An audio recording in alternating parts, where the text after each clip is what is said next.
Hello, hello. If anyone's out there. Let's see.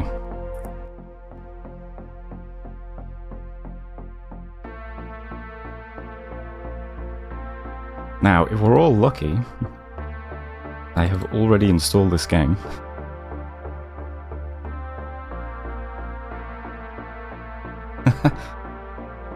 Hey man, do you prefer Gunadic or David? If I'm gonna be addressing you this time.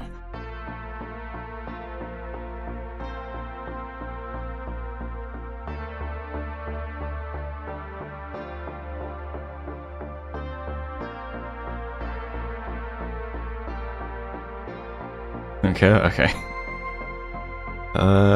Disco, there it is. Yeah, I've got it installed. Alright, sick.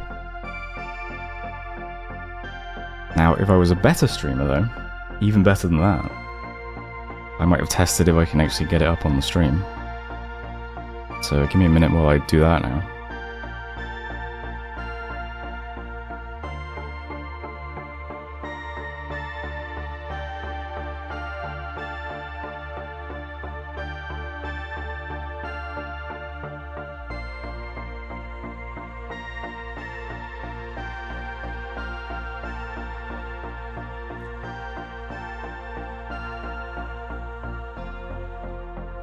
Alright, okay. It's loading. Okay. I will now try to capture it. Hey Orochi, hey Hermit. Doo-doo-doo. Like DE. Now, just work perfectly. Work perfectly the first time. Work perfectly the first time. There we go. Nice. Worked perfectly the first time. I think. You can all see that, right? Sorry, excuse me. Let me just drink my drink I just made for myself.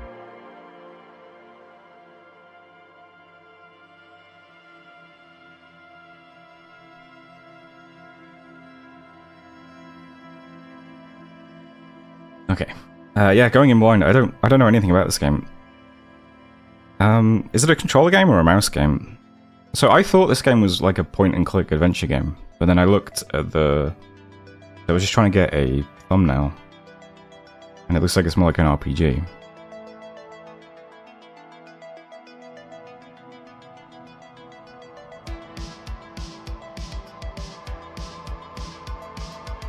Either works. Alright, let's stick with mouse then if I can. It's very aggressive. Oh, there we go. I've got a cursor.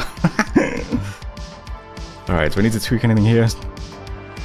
Probably not, right?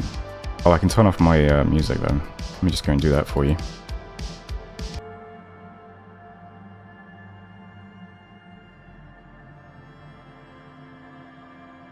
Sorry, usually when I'm streaming something new, I always set up the options and everything and make sure it works before I start streaming. Streamer mode, what does this do? Replaces certain copyrighted piece of music. Well, there we go. Let's slap that on.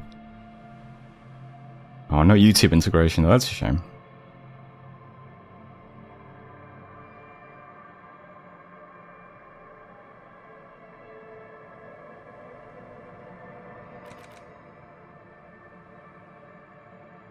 I mean, looks good to me. Make this any better? Playing with Twitch integration is awful. Yeah.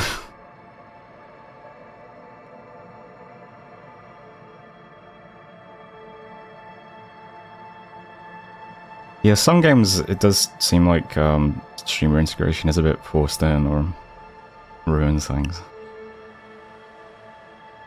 Actually, I'm trying to think of a game now that does it well. I think games that just put people's names in the game is probably fine, right?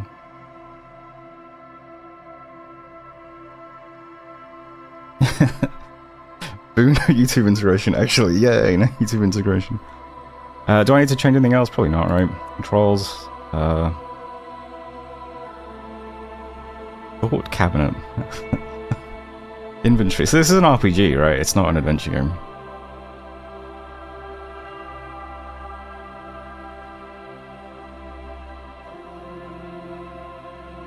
The only control you need is next text box. Okay.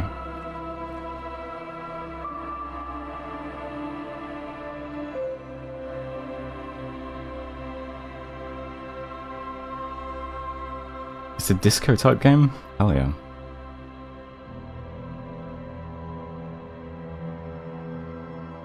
Alright, I'll tweak volume and things if we need to. Oh, hello. It's like my archetype, okay.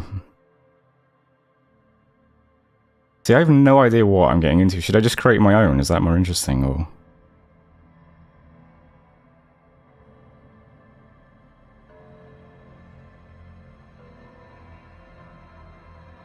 Clearly this is me, sensitive, right? Create your own. Can't go wrong with the build. I love how every time I ask something I get 2 different answers immediately. It's it rules.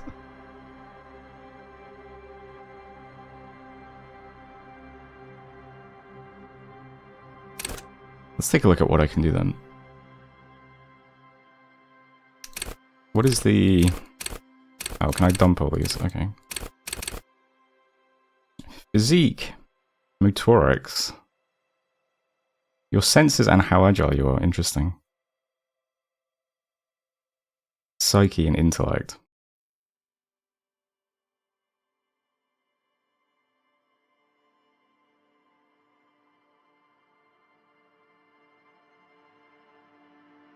Okay.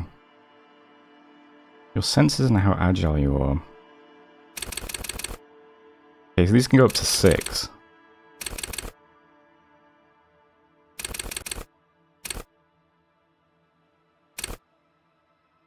Oh wow, okay.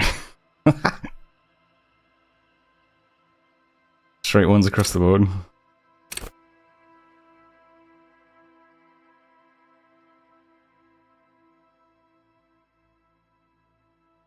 It's a vibes-based game.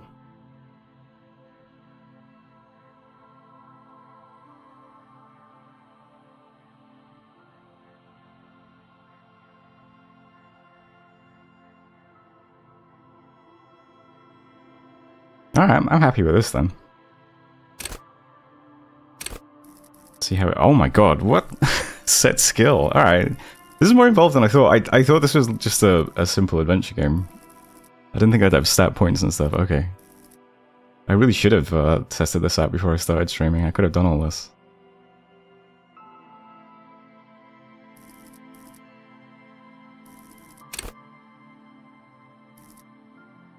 What is setting a skill doing? Do I get to pick one of these that I can use or something?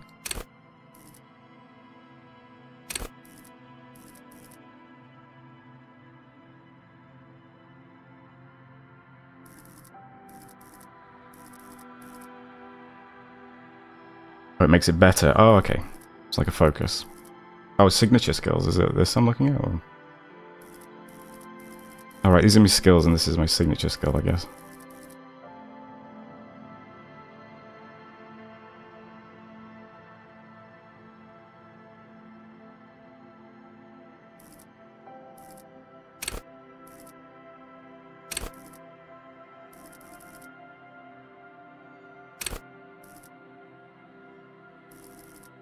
Okay, let's see. So, will raw intellectual power deduce the world?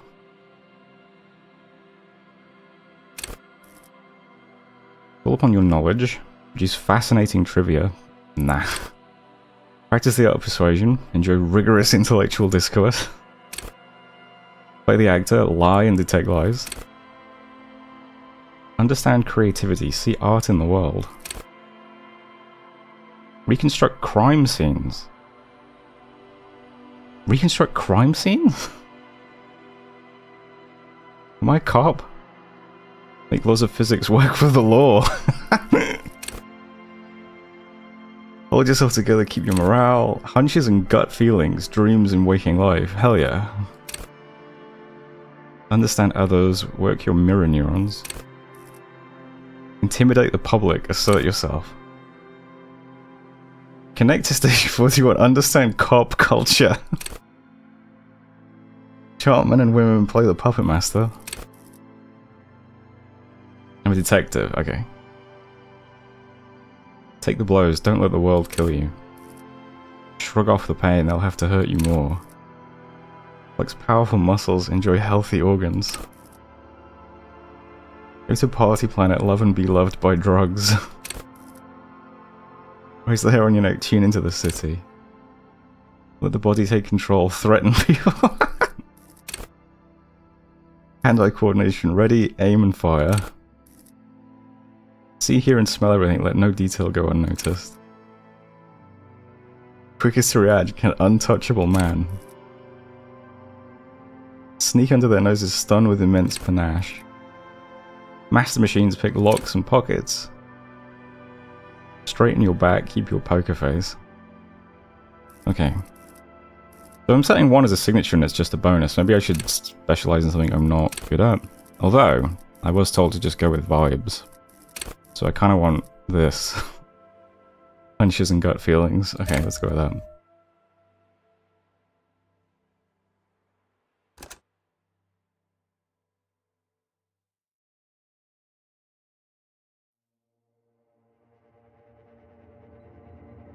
The Furies are at home in the mirror. It is a redress. Even the clearest water, if deep enough, can drown. There is nothing. Only warm, primordial blackness. You're conscious ferments in it. No larger than a single grain of malt. You don't have to do anything anymore. I like my ancient reptilian brain. Ever. Alright, maybe he's a bit intense. Never, ever. Never, ever, ever, baby. An inordinate amount of time passes. It is utterly void of struggle. No ex-wives are contained within it. This is great. Yes, it is. You got it, sweet brother. Nothing upon nothing upon nothing. Coming right up, sir. Smooth passage.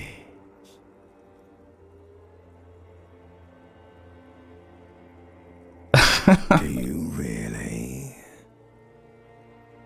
Yeah, let's start the game maybe. I wouldn't like it if I told you what was back there.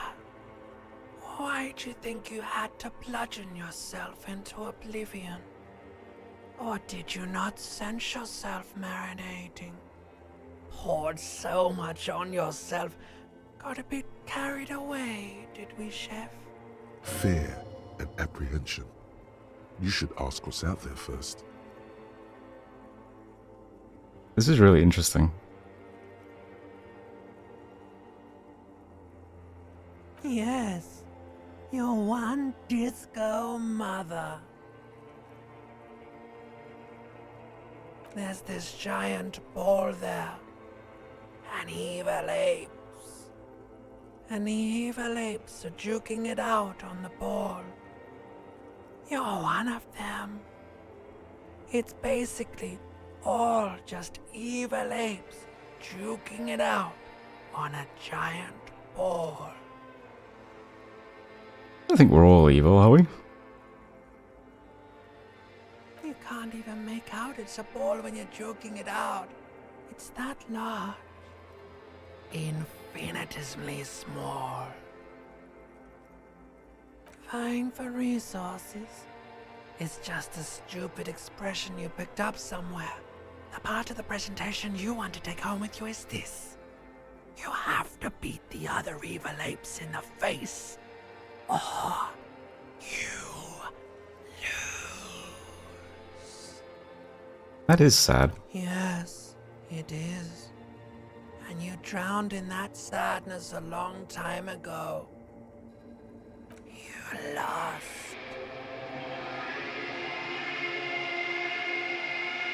My signature skill is Inland Empire.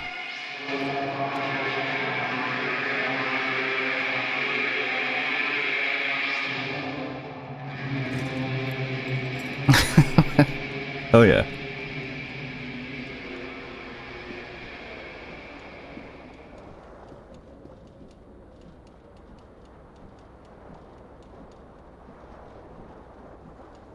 Okay, maybe this is why I thought it was a point-and-click game. Maybe I've seen something like this. Okay. like we had a rough night, or perhaps life.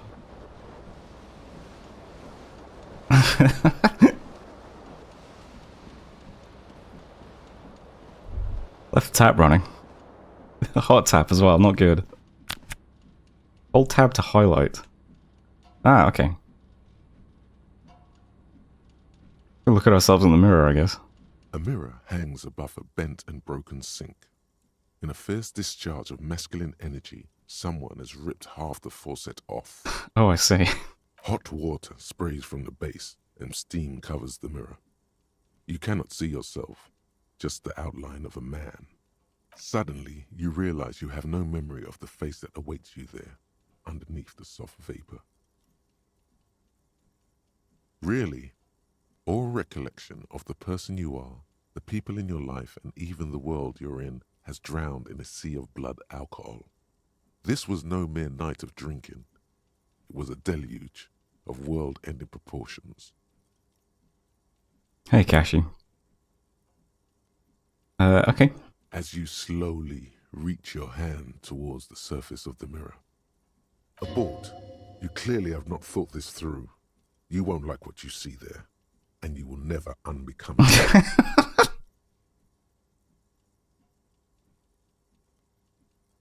I want to see my face. Hell yeah. Oh, I've seen this image before. You have no idea who this thing is, do you?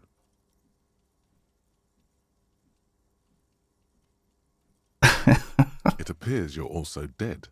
There's clearly rigor mortis on your face. Or wait, is that an expression? Are you trying to make an expression with that face? Why? Please stop. It's horrible. You're scaring yourself. Now let's indulge in the narcissism. It's a good defensive measure. What are my impressions so far? I mean, it's unique so far, that's for sure. Keep making the face. Oh, can you? It's like it's not even voluntary anymore. You have worn that grin into your face, and now it won't come off. What does it even mean? What is the emotion you're trying to convey? I think it's supposed to look suggestive. In a sad has-been kind of way. There is some charm to it.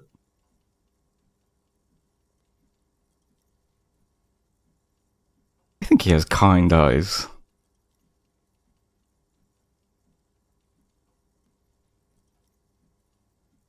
Yeah, let's say sympathetic. It might have been 10 years ago.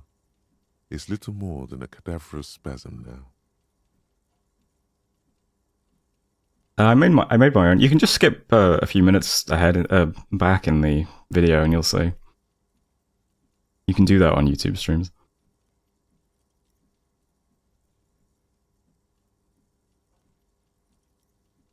Okay. So these are the skill checks. All right. Dig into your mind to locate the source of the expression. Attempt to stop the expression from happening. Like the rest of you, it comes from a bad place somewhere in the past. That's all you know for now. I don't think the expression is that horrifying, is it? Let's let the mirror be for now. That's fine then. Alright. Custom 2424. Is that how I should describe it? Okay. Is this a closet or a doorway? Either way irrelevant, I think. Alright, we've got clothes. That's a good start, I think. It gives me +1 conceptualization, but -1 suggestion. Okay.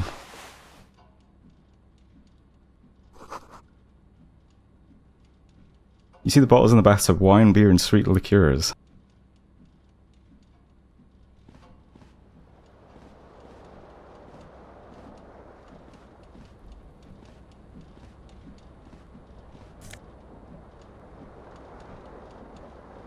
+1 Esprit de Corps.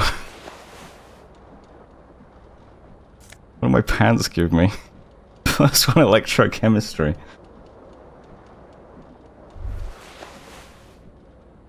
Alright, looking good. What does You this hear do? a jingle. Keys are clinking in the pocket of your flare-cut pants. It says, whirling in rags, on the aluminium keyring. There is a single key on the ring. The number 1 is etched on it. It should open the door.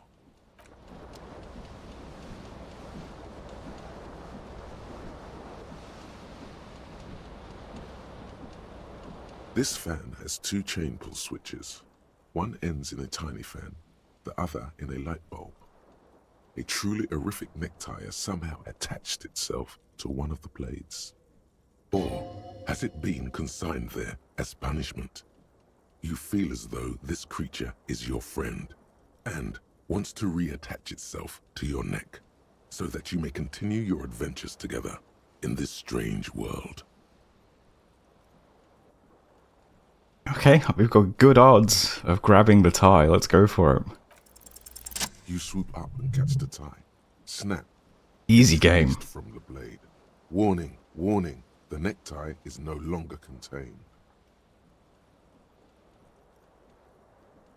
What you have in your hand is a fantastically colorful tie with 4 or 5 different patterns. The knot reminds you of a noose.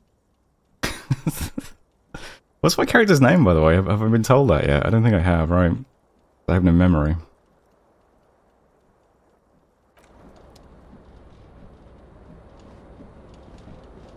Your first game failing to grab the toy killed you? Holy shit.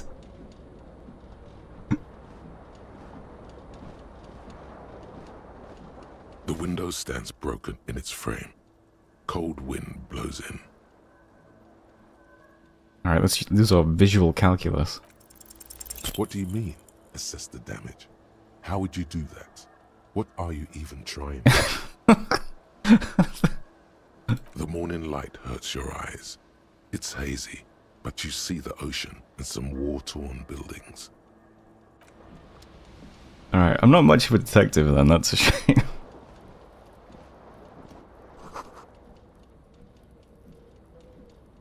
Commodore Red, nice.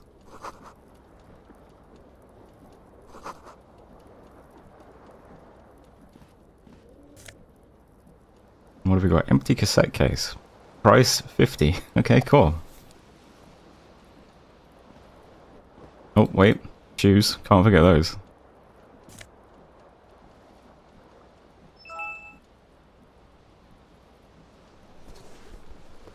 Right. This time I am actually going to remember to disable my email alerts so people don't have to listen to that when it happens. Sorry about that. Okay.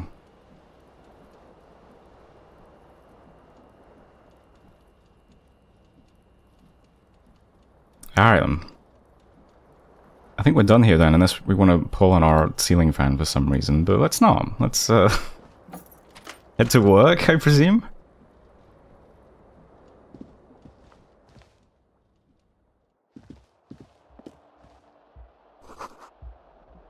There's something on the table. Some money, hell yeah.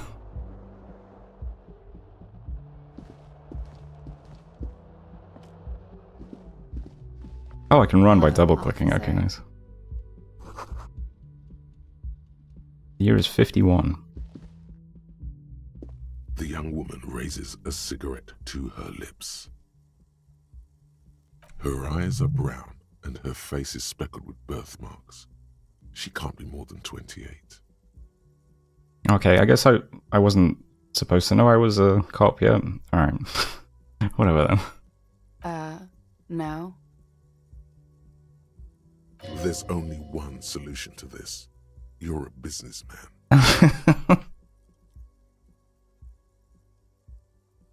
Because you're a police officer, sir. I'm not. Unless you've been shitting us all this time. You've been here for 3 days. On official police business, no less. I'm on official police business right now, okay. Couldn't say. In truth, so far, mostly drinking.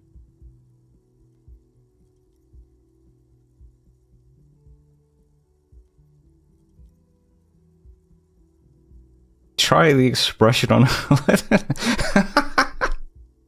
Yeah, sure. The words have already left your mouth.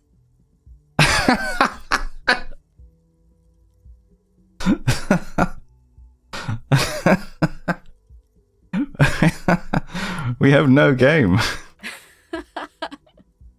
What was that? That's not even how words are used. What did you say? Come on. Say it again. Come on, man. Freddy, please. One more time. Alright. Goddamn right you did. You crazy asshole, you. What kind of cup are you?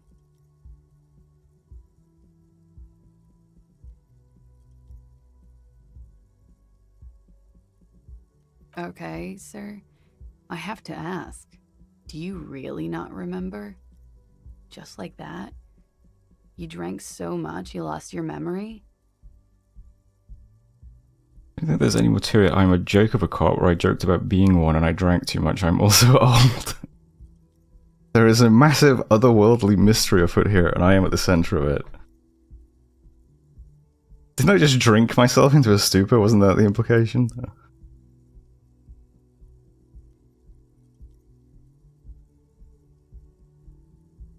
I'm sorry.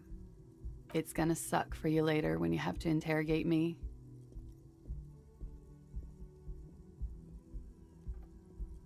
And for the record, no, I didn't do it.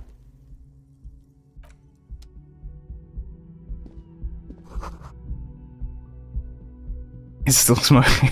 I'm surprised I didn't pick it up. An otherworldly stupor.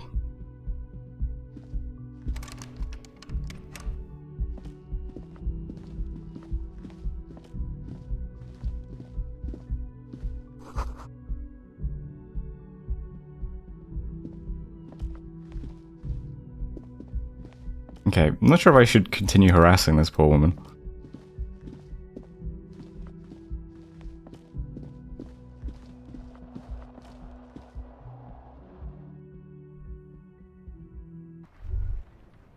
Check out this...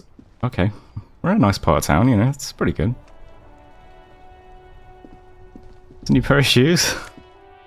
Is that one of my shoes? Hell yeah.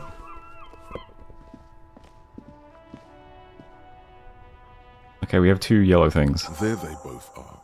2 identical shoes. 10 experience, hell yeah. Obviously green and indiscriminately snakeskin. Reunited on your feet. Wait, these do not look like normal cop shoes. True. It's pretty clear a normal cop is not what you are. Good, they're balanced, comfy. Feels like the only good thing about you right now, truth be told. The smell of the sea makes you dizzy. Okay.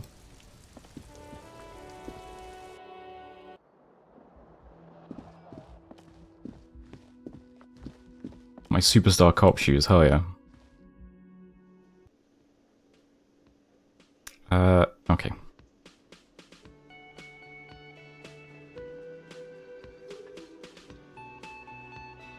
The graphics are really interesting, I like the art style.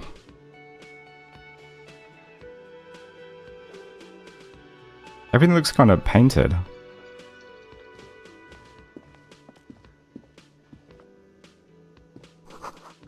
This is where the lyrics would be. Big old karaoke mic, just waiting for someone to sing in it. This is our chance to shine. I guess he's not interested.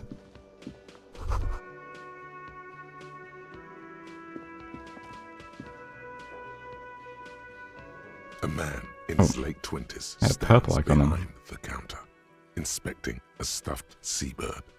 As you approach, he gives you a sideways glance, then looks down again. That was disdain in his eyes.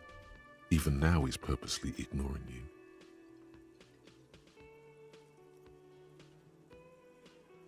Oh no. Alright, I'll question You're a that. hero. A real hero cop. Nice, guys, we're a hero. Could That's the massive fantastic. property damage upstairs have anything to do with this? I want to say this. Yes, you are. A real decorated hero.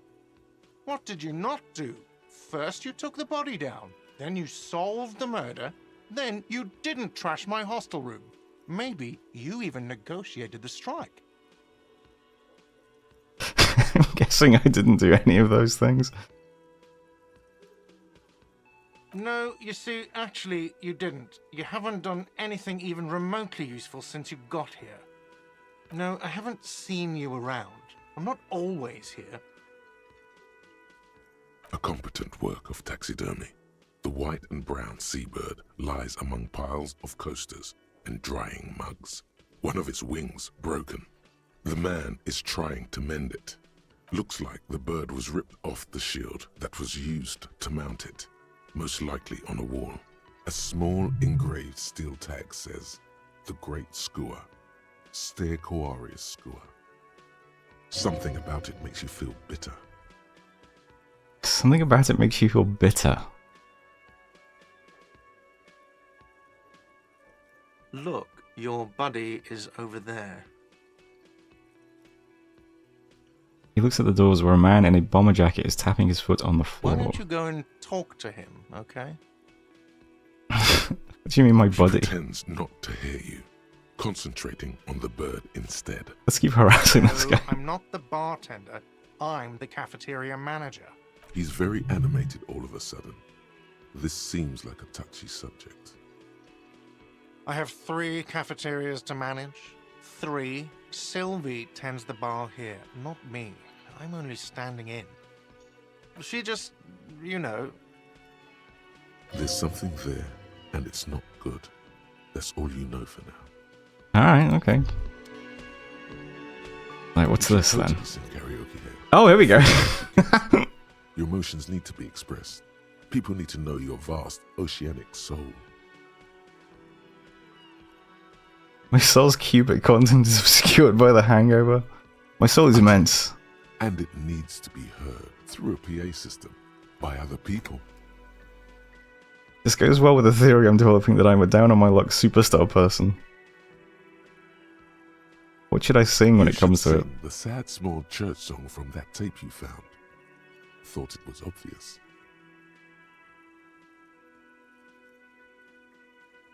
Yeah, I was thinking something more uplifting. No, don't sing the happy song. It's stupid. Sing the sad song. It's profound. Man, my Inland Empire is kind of a bummer. Inland Empire was clearly the right choice. You would need another copy of the tape first, though. The one upstairs is destroyed. Okay. Just got a quest from my own inner, my own He inner was world. mistakenly identified as a cop for his prominent jawline. Yes, sounds likely. You should probably go on stage and pose for a moment when you're done with this thought. See if it works. Alright. What else we got around here? Only the word Monday is written on it. What is that? Healing item, okay. A large bubble is rising to the surface. Okay, I don't know, did that light up when I... maybe it did. Alright, let's go speak to our friend in the bomber jacket then. Was that in another room? Okay. Strike poster and some red pennants. Mess hall reserved for Union members. Doors open for... This royal pinball machine is unplugged. A bespectacled man in an orange bomber jacket is tapping his foot on the floor. Looks like he's waiting for someone. You. As you approach, he narrows his eyes and extends his hand in greeting. If an assault were launched on this building right now, if the windows came crashing down and the whole world descended upon you, this man would hurl himself in death's way to save you. You are sure of this, but why? Oh shit, Kim's a real one. Yellow bubbles and outlines indicate items you wouldn't notice and couldn't interact if you didn't have a certain level of perception. Oh, cool. On the sleeve of his bomber jacket, as well as on its back, are the same enigmatic white rectangles as on your blazer. Hold on, who is he to me? I know he's my buddy. Let's shake his hand. Hello. I'm Kim Kitsuragi, Lieutenant, Precinct 57. You must be from the 41st. You realize he's waiting for your name. I thought he was going to tell me my name. This is your chance to come up with a really good name for yourself.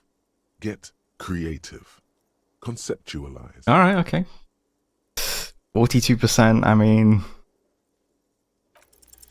Let's see how we go. Ambrosius Gusto.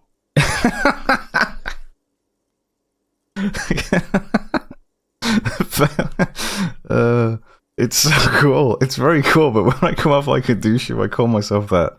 It's very, very cool, but maybe just a bit too or just straightforwardly, my name is Raphael Ambrosius Cousteau. I feel like I can just stick with this. Yes, well. He doesn't even process what you just said, just moves on. It looks like we had a little scheduling error on Sunday. Saturday too, actually. Have you had time to talk to the manager here? You mean the bartender?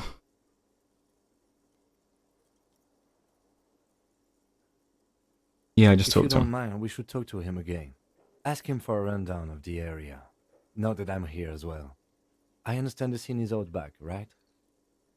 Okay, we have a crime scene here. It also wouldn't hurt to assure him the police are finally here. In full force, I mean. Have you mapped out the initial interviews? What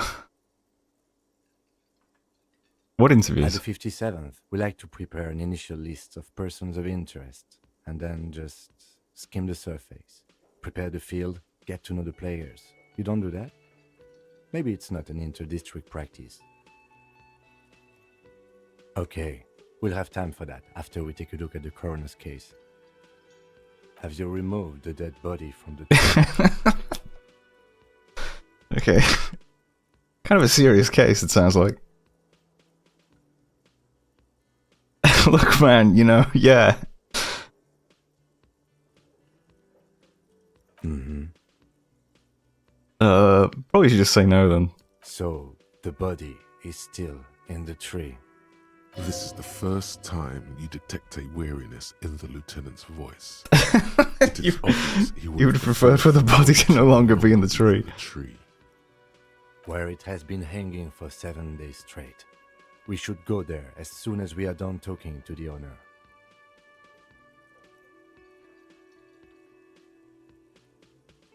I mean, I'll be straight out with him. I can see you drank last night and the night before, and that you are still drunk now. But I have seen officers go through worse. Much worse. Alright, he's not particularly phased. If you need something for your headache, there is a general store nearby. But as I said, the dead body should be our #1 concern.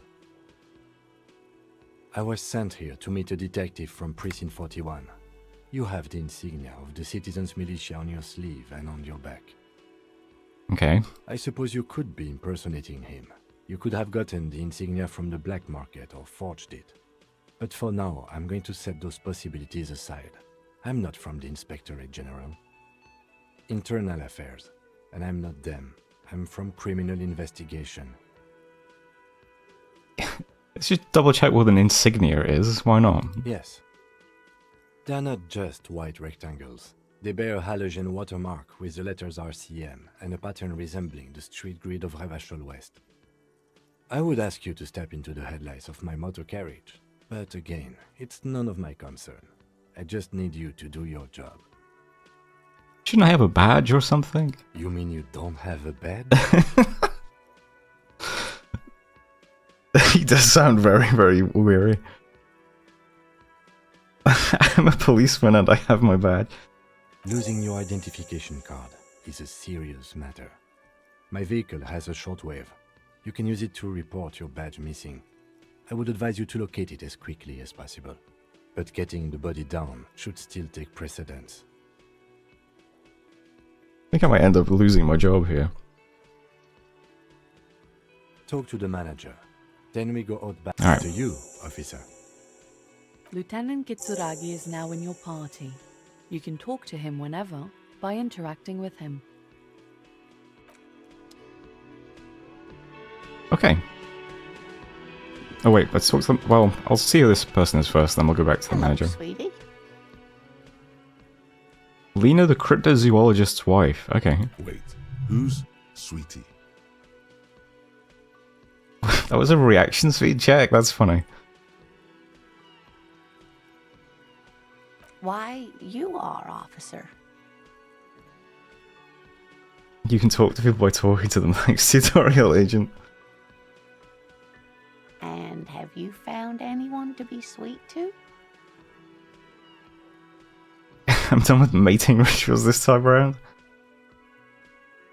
I don't know, wink. Maybe I have.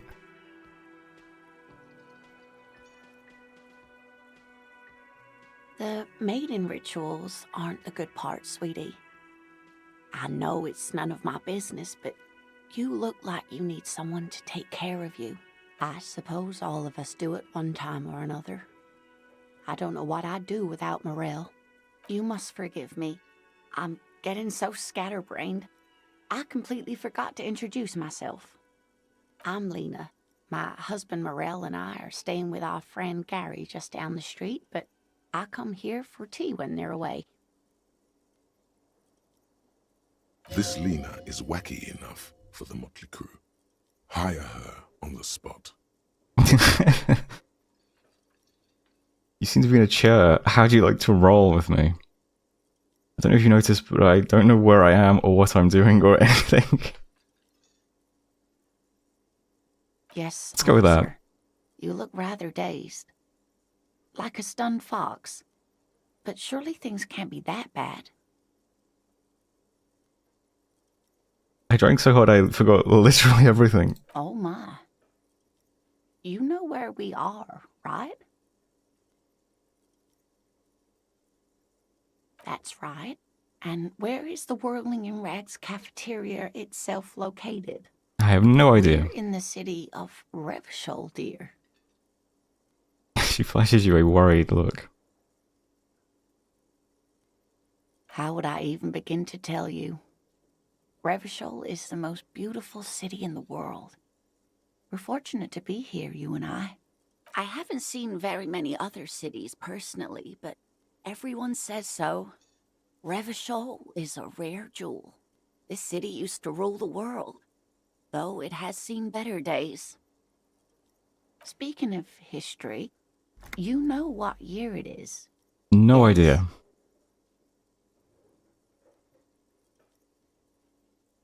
It's a bad year in my late 40s or 50s. I don't even know how old I am. There. The year is 51, and spring has only just started. I'm sure there are better days ahead. She looks flustered, her hands smoothing out the creases in her blanket, even as she attempts to reassure you. The lieutenant studies you, rubbing his chin. I'm beginning to suspect that you might indeed be completely adrift in this reality, thinks the lieutenant. How can it be that bad? Never mind, we're in this now. I can tell that this is taxing for you, so I'll just ask one more question. What regime are we living under? What mode of government? Okay, some kind of democracy maybe. I'd like to think it's the dictatorship of the proletariat, but something tells me it's not. Our leaders are fierce warriors who traverse the plains on steeds. Civilization cowers before us. We are governed by intelligent machines that perform calculations to determine the freest market. Everyone hustles and grinds like a badass visionary. Radios are being used to control people's minds and distort our perception of reality, concealing our true masters, foreigners and women. Cop, we are living under the cop regime.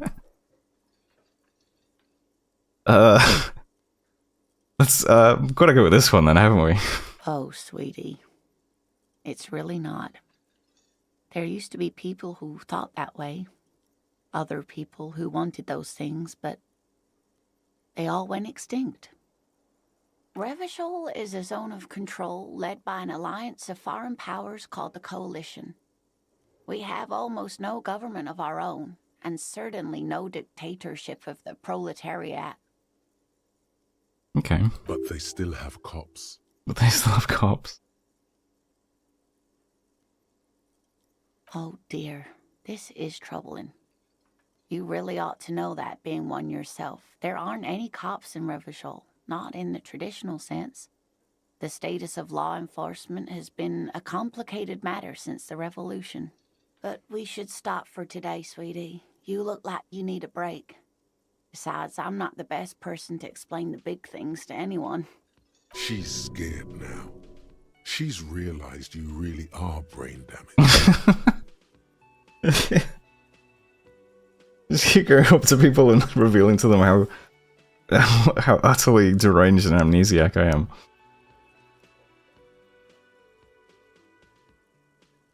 Who could tell me more? Alright, we'll leave her alone. Educated in sweeping matters. Maybe you should ask. No, I'm not an encyclopedia. I won't be a guide either. Kim's also sick of me already. Of course. Then I don't know.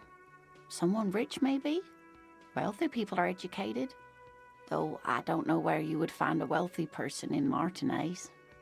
That's a good point. This doesn't look like Rich Central. Of course, dear. Good luck with your case. Alright.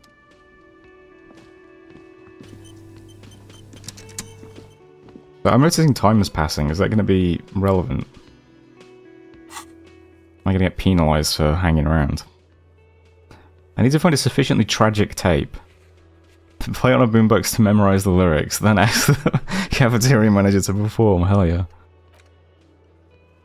I need to report my missing badge. Need to ask the manager about the murder. Need to inspect the body in the tree. And I need to get a reality lowdown. Alright, I've got a map too. Oh. Maybe not. How many passes when you click dial options? I see, okay. The man with the unimpressive beard notices you approaching. He drops the ledger he was holding and turns to the lieutenant. Mr. Gart, right? You run this place. Yes. I am Kim Kitsuragi from Precinct 57. This is an inter-district investigation, so joining me from Precinct 41... As I said, Detective Raphael Ambrosius Coster. Right. Now, I know it took us a while to arrive at the scene. It also took you a while to call us and report the dead body. It was you who placed the call, yes? No, I only just got here. It was probably Sylvie who called you. She usually works the bar here. I'm only temporarily taking over her duties. Do you have her number? As a matter of fact, I do. He looks behind a pile of coasters, finds a slip of paper, and hands it to the lieutenant. Like something you can use to call this Sylvie later. That was a medium difficulty roll. You said you just got here. From where? Are you a local? What, of Martinez? No, I live in Jamrock. I only sometimes come here to keep an eye on the place. This is just one of the many, many cafeterias I manage. But you still know your way around, yes? In case we need directions. Yes, I know where some things are, but as I said, I don't live here. I just used to work here. And I'm not going to start working here again, if that's what you think. I didn't imply that. Detective. Who, me? Yes, Detective Cousteau. I have everything. You? He says the name with a purposefully straight face. Oh, you mean do I have questions? Yes, yes. He means, do you have questions for me, like a police officer would? Well, I know where the body is, but let's go with that. Behind this building, there's a courtyard. They hoisted him up on a tree there. That's easy. See that door there? First you exit through that. Then, to your right, you should see a big hole in the fence. A really big one. You can get to the courtyard through there. No need for the keys. The hole is big enough for the Franco-Nigerian cavalry to fit through. Does he want you to feel guilty of making that hole? It's implied in his voice. Who killed him? I don't know who killed him. I'm not the police. Damn. It's your job.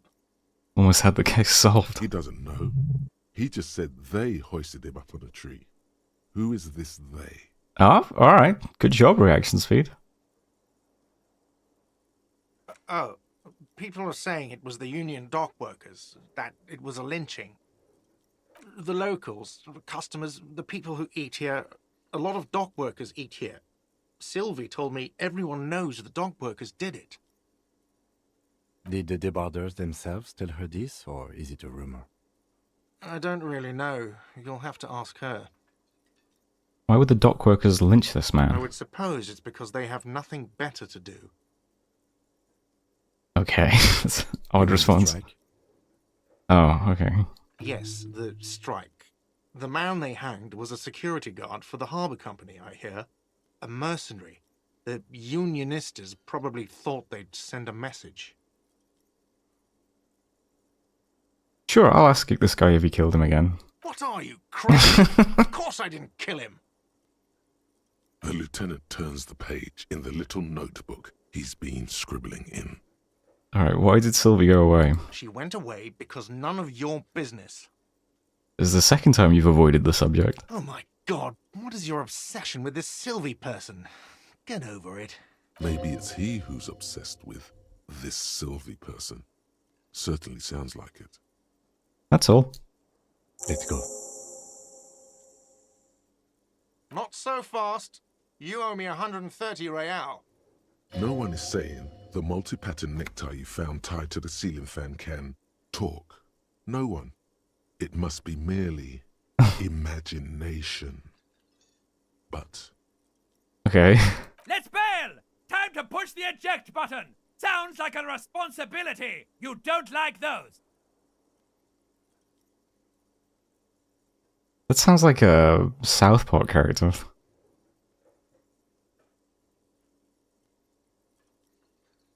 So we have, you know, decent odds to slip away unnoticed. What's real? Oh, excuse me. You owe me 130 real. the IIR, or Inter-Isolary Real, is the global reserve currency. Whatever part of the world you're in right now, it's safe to assume he means you owe him some money. By real, do you mean some form of street cred? No, you don't owe me street cred. You owe me money. You owe this establishment 130 real. Who does that clown think he is? Arrest him! I just hear my tie speak to me twice. What exactly is money? What are you, a philosopher? Since I woke up, I have trouble remembering even the most basic concepts of reality. Money is what grown-up people use to pay for things. Things like this hostel room, or 8 bottles of potent blend, and 9 packs of Royal Extra. We use it for everything, really. Proceed and show him the coins you found. Is this money? Proceed, but don't show him the coins, they're yours. Interesting, where do I get it from? Serious? From your work? I don't know. You can take bribes, I guess. I'm sorry. I don't think cops can take bribes. Some do take recompense, but only to survive. Why do I need it? Survival to pay me. Unless you want to become a hobo. Do you want to become a hobo? There's nowhere else to stay in Martinez, and it's a cold spring outside. Money doesn't make you happy, but it lets you be unhappy for a while longer. This character is very fun to annoy. If you run out of money, you die. It's like that for all of us. Me too. That's why I need you to pay me. I'm not an asshole. Is this money? Yes, it is.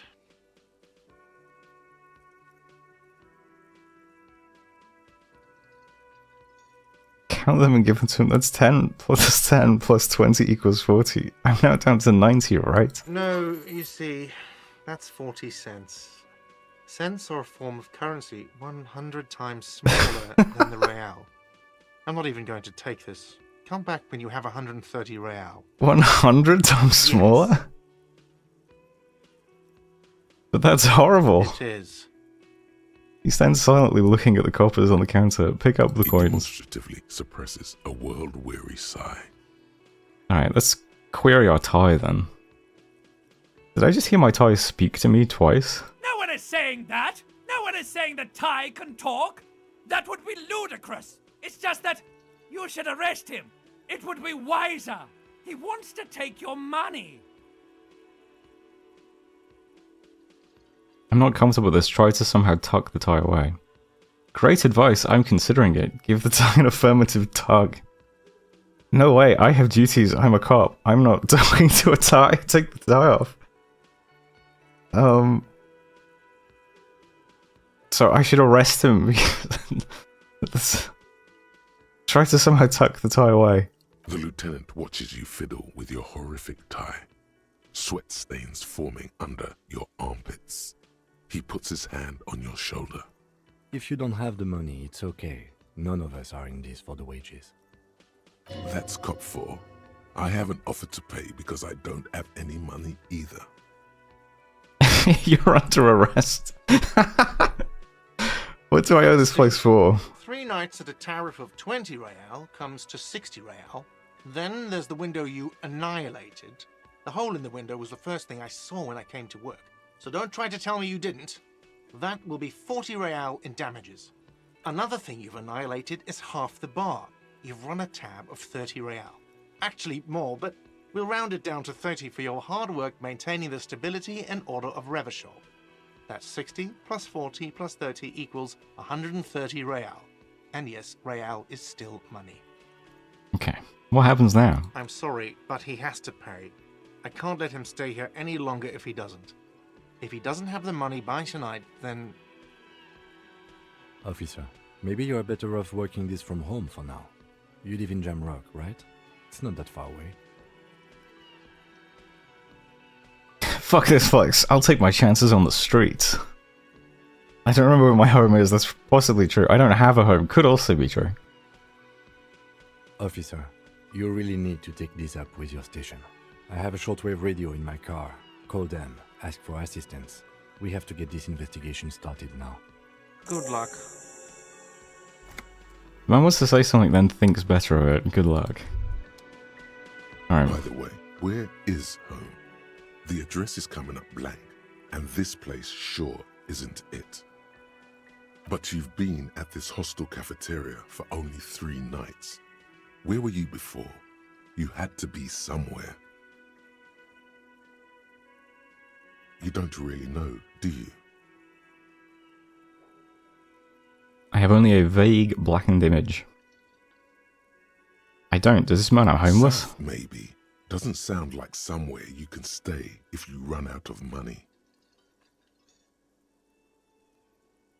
Overcop. Could I trace the way back somehow to the exact street, the exact number on a building? You can try. Run some addresses in your head when you get the time. Maybe a street or an apartment will appear. Okay. Alright. Anything else I can do around here? Okay, I think we're gonna go through here then. Oh.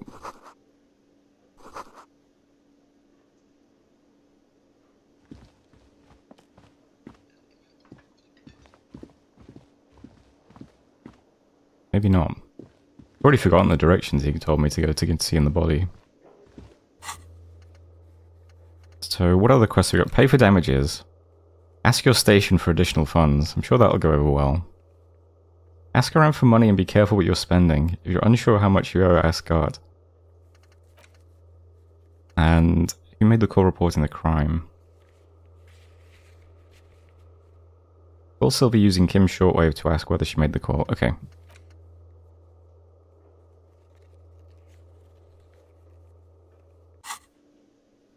What else have we got here? Thought cabinet. What is...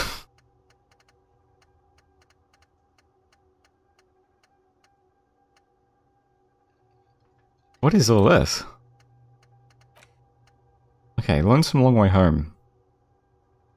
Temporary research bonus, +1 encyclopedia. Factual memory returns. Research time 6 hours and 5 minutes.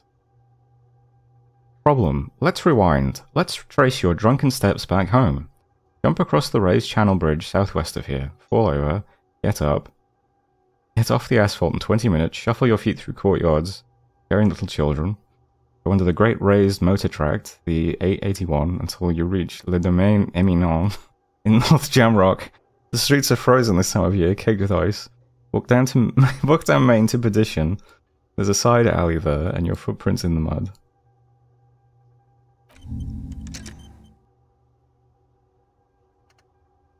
Okay. So I'm researching this now? Which is giving me a bonus to Encyclopedia while I research it? Tell yourself I'm talk dog.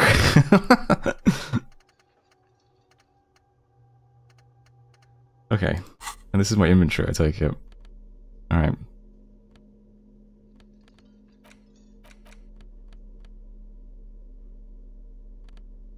There used to be a tape in this case, but it was destroyed in a fit of rage. Something about the 10 years single smallest church in St. Saëns must have rubbed someone the wrong way. The label says the song was recorded in 43. Yeah, you're researching it in real time, and once the research time finishes, something will happen. I see. What is this symbol then? Oh, these are my... Okay, so if anyone asks what my character is, it's this. Okay. Good to know. Okay, is there anything else I could do on this side of the room? Oh, there's a dude here. I didn't even notice this guy. Bottle of booze. Beautiful, dark liquid is spilling out. But this guy's asleep. The man is sleeping at the table, wearing mud-caked boots and rolled-down overalls. The back of his shirt reads, Wild Pines, encircled by a logo with a tree. A colourful piece of plastic is dangling from his carabiner. Makes your fingers itch. On the counter, rolled out of his open hand, you see a blister pack of headache medicine. Physical instrument challenging, wake him up. Okay, well I'm not stealing someone's headache medicine. Inspect the piece of plastic. Dock worker's ID, doubling as a shift card and a job permit. A young, able-bodied man stares back at you from the photo.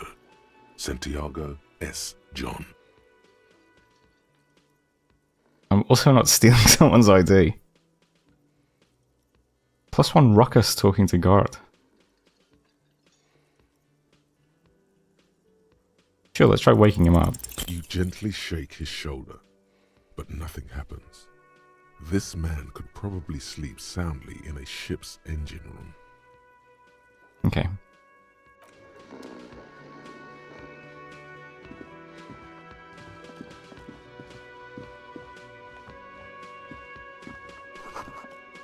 Summer door closed for the winter. Alright. What was that? That sugary black rum stain on the counter makes you teary-eyed with joy. It's almost touching how syrupy and sticky it is. How long have you been up already? Pretty long, it's drink o'clock. 2 hours? An hour would have been bad. 2 hours is mystical. You have truly wiped out all trace of yourself if you haven't thought about rum and lemonade yet. I've been secretly thinking about it all this time. Actually, should I be thinking about this? Looks like drinking hasn't turned out too well for me. Now that you mention it, I do need a rum and lemonade. I'd love for God to serve me up a beverage. Maybe later. Maybe later? What is this? Casual Friday? What's with the lackadaisical laxman attitude? You used to be passionate about getting your drink on. Show me you're still young. Show me you have the fire in you. Lick that stuff off the counter right now. I don't want to lick it. What happened, man? You used to be cool. Go get your boring normal person drink then. Get your drink on and your act together. Task again, find booze and finish it. Okay. I'm already in the hole with this guy though. Hangover feels really bad. You have to take the edge off, find a bottle of alcohol, put it in your hand, equip it in the held slot in your inventory, and the magic will happen by its own. Okay.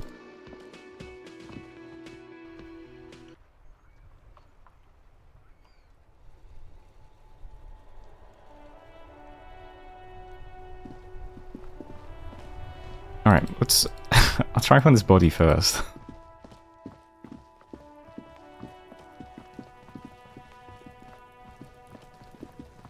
Looks promising. Is that a child throwing things at it? Oh. Smells like spoiled meat and curdled dairy. A human being decomposes. Yeah, Kuno, fuck him up.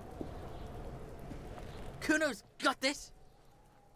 The boy throwing rocks at the dead body can't be older than 12. Oh yeah, Nappa Gumpy Kuno! Yells at the other kid behind the fence. Hey kid, a word, police business. A moment of your time, please.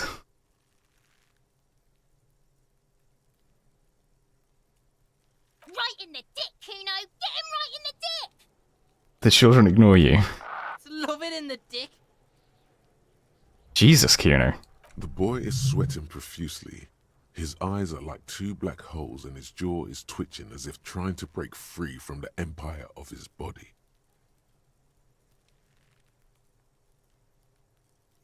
Hold on, what does that mean?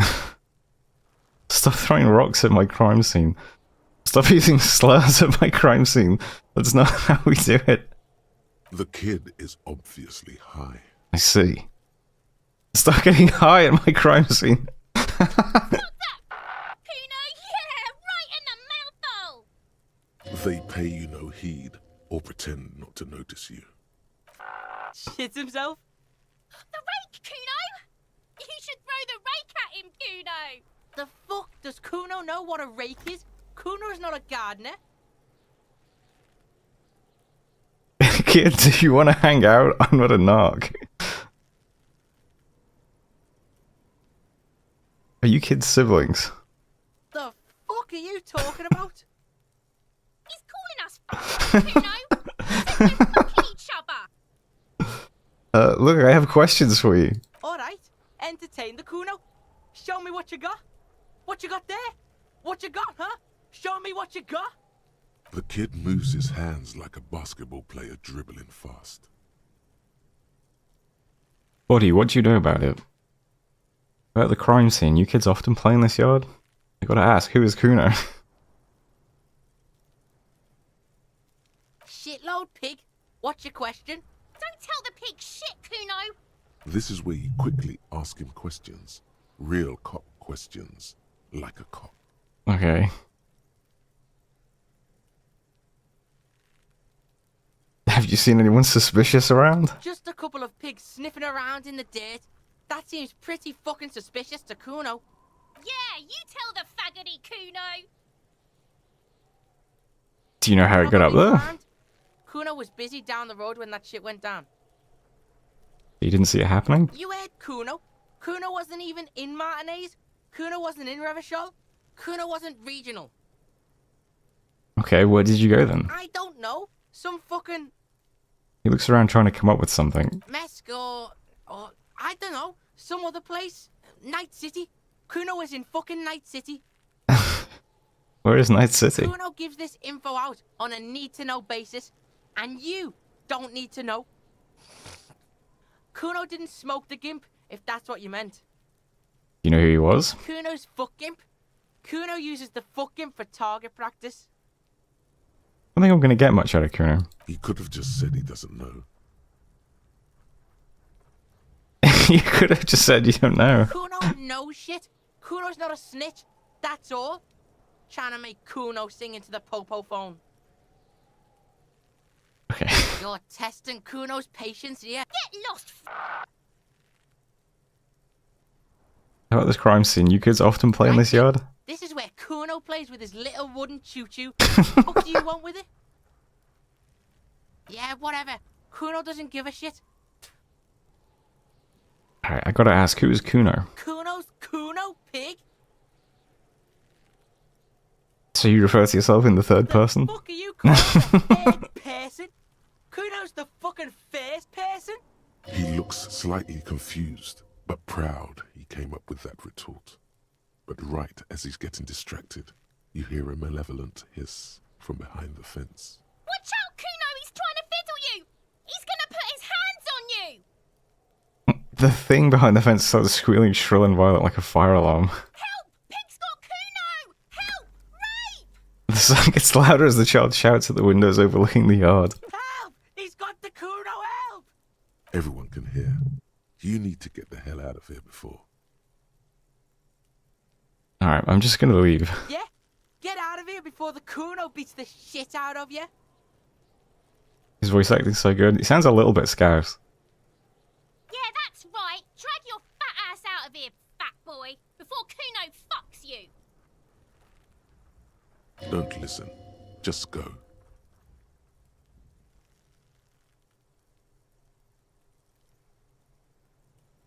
Why would I listen? Alright, just go.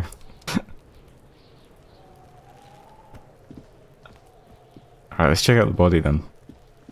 The corpse looks at you with bulging white eyes. The face around them does not look human. It's swollen and ready to burst. His lips are fish-like and his tongue like a ball gag in his mouth. You seem to be holding your breath.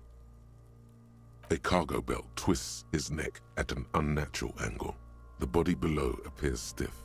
It's letting out an ungodly rot. The smell seeps in, even through your clenched nostrils. God, what is that? Why is it so bad? Probably because it's been hanging there for 7 days, I don't know. Very low, 3% chance. Let go of your nose without throwing up. Yeah, why not? The smell is repulsive. It pushes in from your mouth, more instant and more familiar than anything you'd expected. More fever than odor. It fills your mind, flushing you from within. Let it out.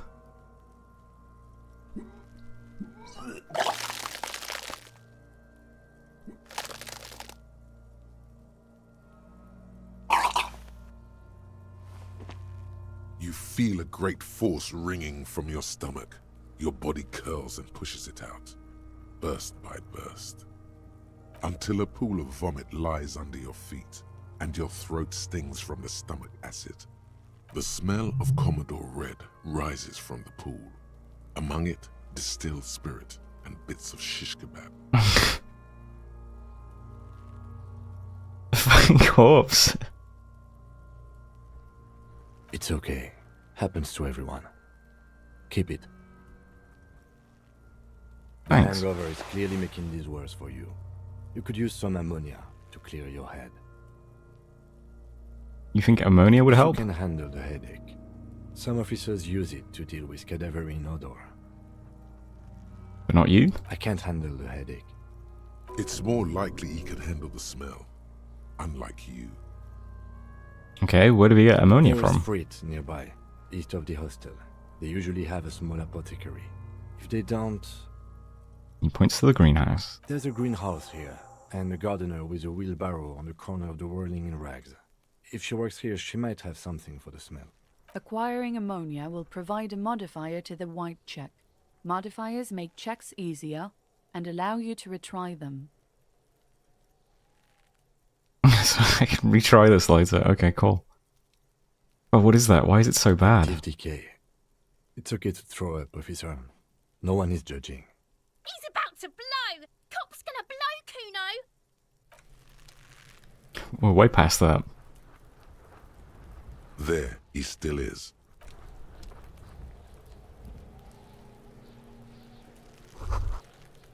This kid's ladder is rickety, but still climbable.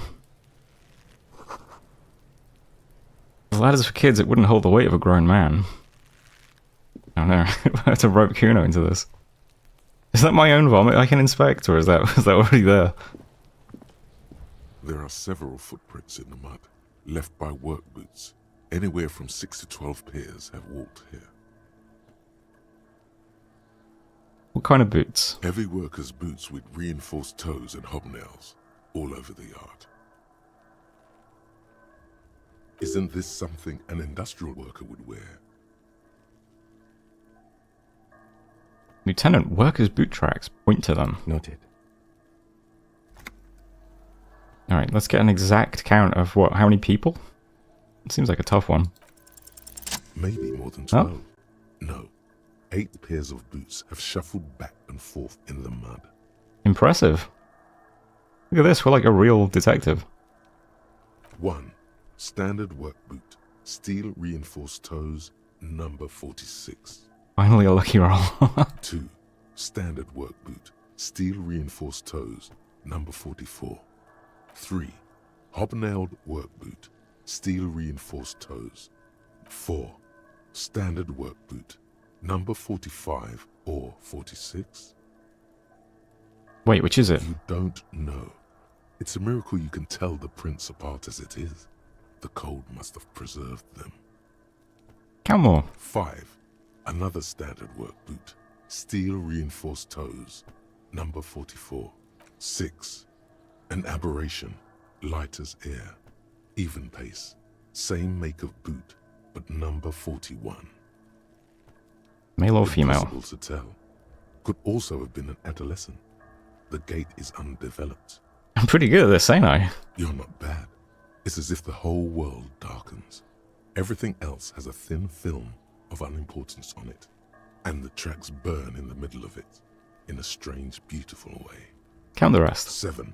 The glowing outline of a standard work boot, number 46. But the imprints are twice as deep as the others. The weight exceeds 200 kilograms. 8. And yet another standard work boot, number 44. There's an aberration in the pattern of the sole, however. The right sole is smoother, more worn. How many? Lieutenant has been tracking your eyes' movement. 400 million. I was pretty off then. I counted 20. The same guys are going back and I forth. never got the hang of it. Hyperopia. Do you see anything out of the ordinary? Light step, number 41 shoe. A woman? Or a kid? Could be a kid. Okay. How do you know? He knows it's hard to discern sex from a person's gait. Well, it was implied. Maybe an undeveloped gait, I thought. I don't. I'm just saying random things while looking at holes in the mud. I have no idea where any of this is coming from. Understood. Anything else? A heavy one, 200 kilogram imprint. 200? Could it be the combined weight of two people, one carrying the other who's tied up? Let's say a heavily built worker carrying a similarly built, soon-to-be-dead man. Very clever. He might be right. 200 kilograms of living weight is unlikely. I have no idea how much weight 200 kilograms is. One of them was carrying him over. Maybe it was a giant. It could have been an extremely obese person. Possibly, yes. An aberration. One soul is smoother than the other. Interesting. Let's name it the Old Soul. 200 kilograms is 30 stone? I don't really know stone either. I know pounds for some reason. 450 pounds. Okay, that's a big boy. I don't really know any weights or distances or anything like that. Interesting. Let's name it the Odd Soul. Someone operating a workbench with a pedal? Like a joiner at the harbor. Or maybe a drummer? Okay. He regrets it the moment he says it. He regrets it the moment he says it. Right. I guess if they're all laborers, I guess it makes more sense. I don't know. Is it that stupid? Alright, let's not press him. If he's embarrassed, you know, just... I don't know why I said that. We are not looking for a drummer.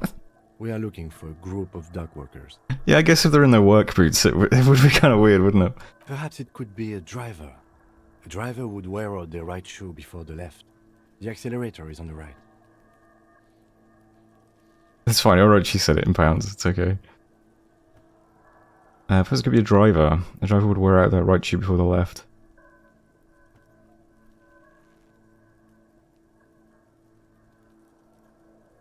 I like the idea of operating something with a pedal.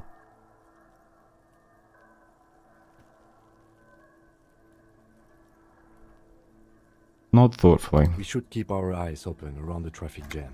See whether anyone strikes out as a potential suspect. Seems prudent, no?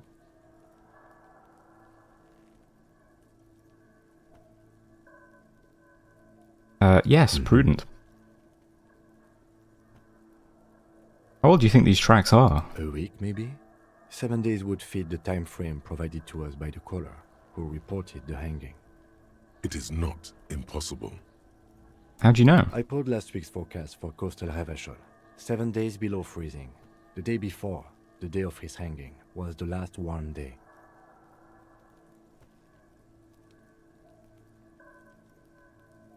Correct again. Sub-zero temperatures would preserve the tracks in a good state. The commotion here could have taken place a week ago.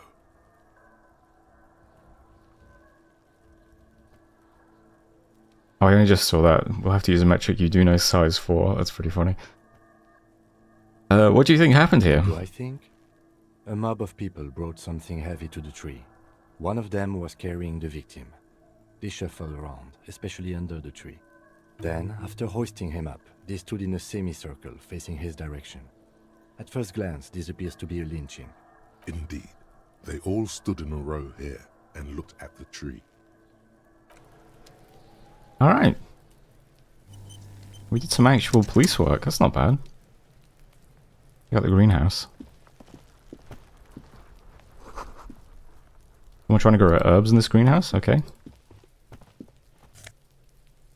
Oh, what have we got here? Money. Magnesium. Healing item. Okay. Only took 2 hours? Is that good or bad? This winch mechanism has been oxidizing for some years.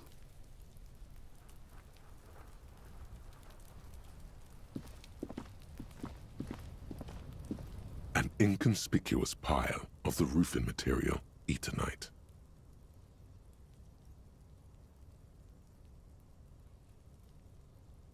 Why am I looking at this pile of the roofing material? Good question. Because there's a secret door hidden behind the panels of Eternite. That's why they're too orderly. I see. Let's pull the panels aside. You see a shabby little door.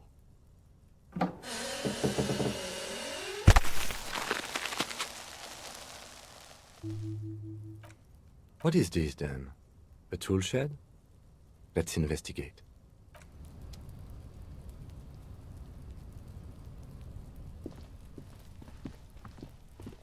Oh, do I have to go?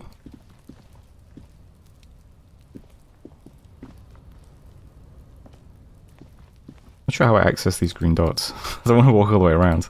Let's head in.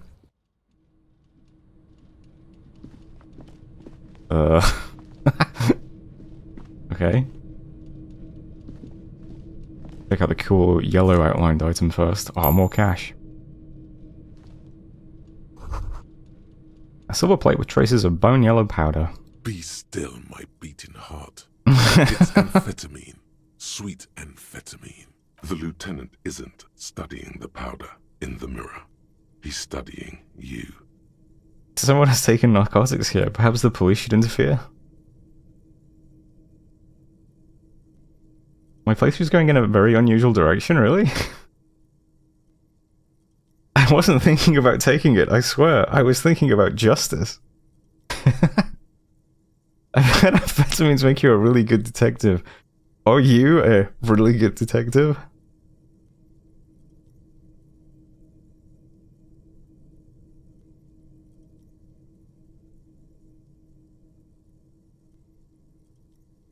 No, I'm just a regular detective, thank you very much. People don't usually go for the yellow skills? Oh, okay. Someone has taken narcotics here. Perhaps the police should interfere. Perhaps not. This is below our pay grade, detective. However, see that ladder there? It's probably another way into the industrial harbor, no? A secret path the local kids use. Okay. Supposed to say is get out of the way or get fucked up. Empty tube of magnesium supplement. The old pig's head. It looks mummified. Okay. Wait, well I should probably go in, before we go anywhere else, I need to use the car radio, right? There's like a million things I have to do.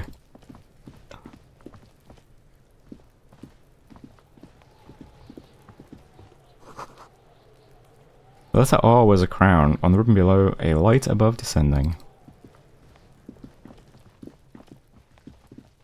Yeah, hi, is this precinct headquarters? I lost my badge and also I don't know who my name. Could you help me out? Before you stands a motor carriage. The bodywork is covered in blue and white livery, bearing the number 57. Vapor emanates from the large engine on the back of the vehicle. It hasn't had time to cool off yet. This must be the infernal machine that tore you from oblivion. Open the door. In the cabin, you are welcomed by a set of steering levers, a radio microphone on a hook, a pull-out toolbox under the seat, and the soft glow of the fuel preheater gauge. A scent of leatherwork and heavy fuel oils washes over you. What are we looking at? What is this machine? This is the Kupris Kinema, my motor carriage. You can use the toolbox and the radio if you'd like. Motor carriage, motor carriage. Something bad with a motor carriage. A dark lump rises in your throat. What is this sinking feeling I have with the words motor carriage? Nothing. It's probably nothing. Forget I brought it up. Please proceed with the carefree lollygagging.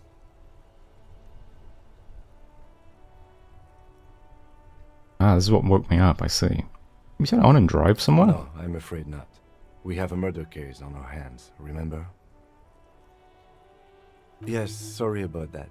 The Kupris Kinema does have a rather distinctive engine sound. He says it with very badly concealed pride.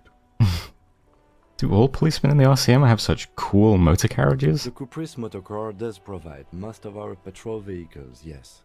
But this is different. This is a sports model. I might be wrong, but this one is a sports model, alright? You're right. I didn't take you for a motorcar enthusiast. Do you also like Tip Top, Detective?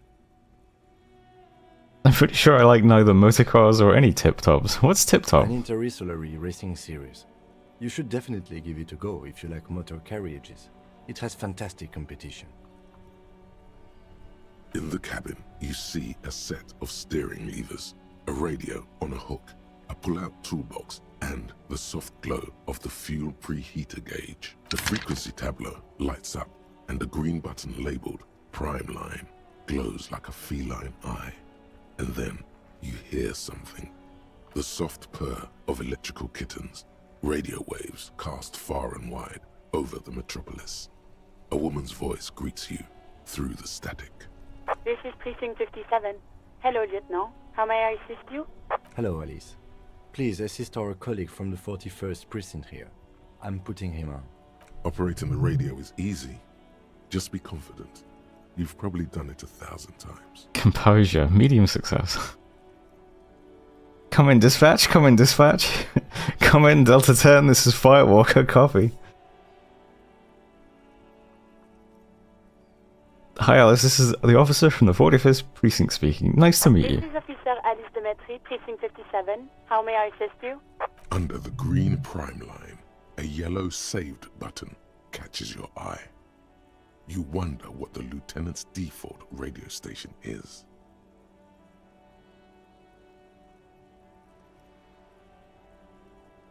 Okay, let's try this then. I need you to connect me with a civilian, Sylvie. And again, we don't actually know who this is or what their last name is or anything, do we? Of course. What is the number, officer? Did we get a number? I can't remember. Yes, hold on.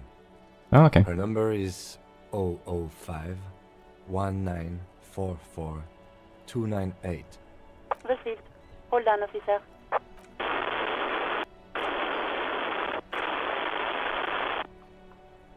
Start slapping a marching rhythm on your thighs. Give it a minute. She might be busy at the moment. Takes a bit to get to the phone. Just wait. Relax. I wonder what happens if you fail that. Officer, I have Sylvie Malaika on the line for you. Yes, hello? A female voice greets you who's static. It sounds like she's millions miles away from here. Sylvie, I believe we met before. This is me, a detective from the Whirling in Rags. Oh, right. Hello, officer. What can I do for you? Okay, sounds like she does actually know me. I'm concerned people might all hate me because I'm such a... You can hear resentment in her tone. alcoholic. She's not thrilled to be talking to you. Oh, well there we go.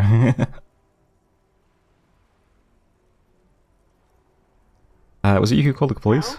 No, not me. You know who made that call? No, sorry. I don't. Not a lot of people have phones around here. Copper thieves take the wires. People don't have the money to have the cables put in again. They use the Union's phone, or the one on the coast. It was someone else. We'll find them sooner or later, officer. It just might take a while. Okay. Yeah, go on. You quit your job at the Whirling. I Why? mean, why did I leave the bar? Honestly, I'm not really comfortable discussing it with you, sir.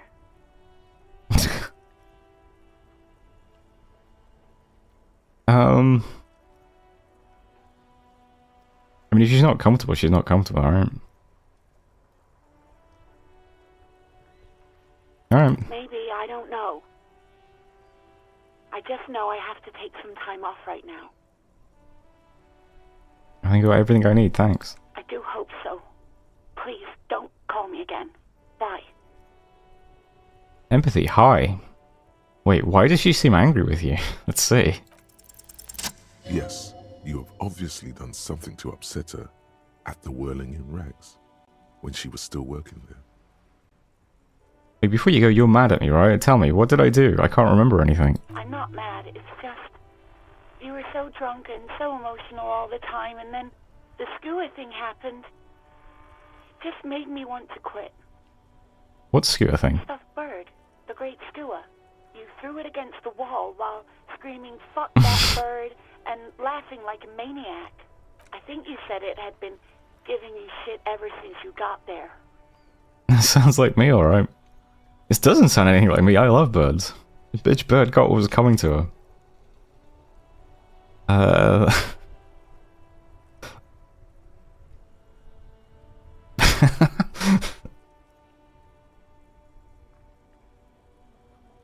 No, you know what? This doesn't sound... this sounds like me, alright. I'll admit it. It seemed like you had fun doing it, though. You're telling me that I was the one who made you quit? Yes, obviously. You were the worst client I've ever seen. And I have seen so many assholes in this place. I've had sailors fighting, union guys grabbing my ass, kids stealing booze. Once a guy was glued to the karaoke machine every night for 2 months. But you... Go on, I want to know what I did. Well, you were worse than all of them. Honestly, you were getting borderline aggressive. Even about little things like not turning down the volume at 3 a.m. I even liked one of those songs you kept listening to on repeat. No more. I hate it now. Hold on, which song? We Go On by the O.O. I can't listen to it anymore. You've turned it into a parody. Sorry about the song. To hell with that song. Then there was your room. Your project. An experiment to see how bad it can get in there. I tried to send the cleaner, but you wouldn't let me. Threatened to make me understand. I had no idea what you meant, and I don't want to know. And then you screamed something about how you're actually a real cool guy, and no one understands it. One of the coolest guys there is. The coolest guy in Jamrock. Something about disco, too. Dude, my character sounds like an asshole. I'm sorry. I had to deal with your toilet. The one you clogged with police documents, causing water damage downstairs in the kitchen. I won't even mention you waving your gun around, harassing customers, threatening to sing karaoke, threatening to kill yourself. Wait, I have a gun somewhere missing? Police documents? The ones I had to wrench out of your toilet. What happened to them? Damn it, I don't remember what I did to your damn papers. I don't remember every little thing I do. Resentment gives way to concern in her voice. Especially when there's a hurricane loose. It's your fault for losing them, not mine. Threatening to sing. Something in you wants to immediately forget about this, as if there was a reason you threw them away. Okay, I get it. I wasn't a very good tenant. No, you really weren't. You were simply the worst.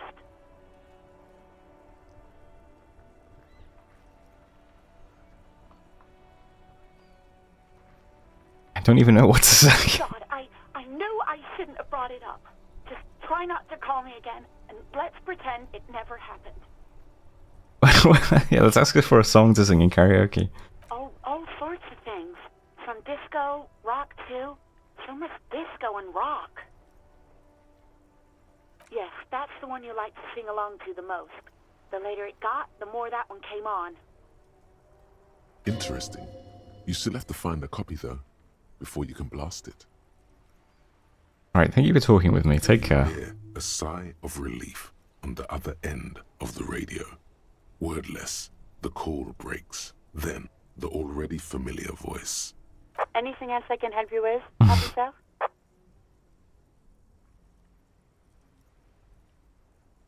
Could you connect me to the 41st precinct? I have something I need to report. Sure, this will go well.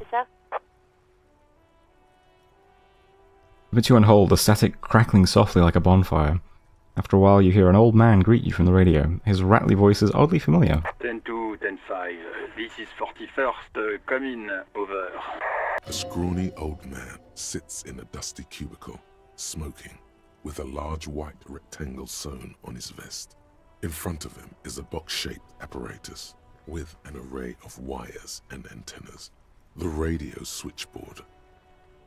Hi, this is me here. I work at your station. 10-4, what's your status? Over.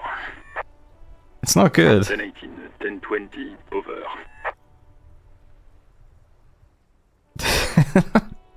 Can you repeat that? 10-18, 10-20, over. Please just talk human to me. These numbers mean nothing to Take your me. message, sir. Over.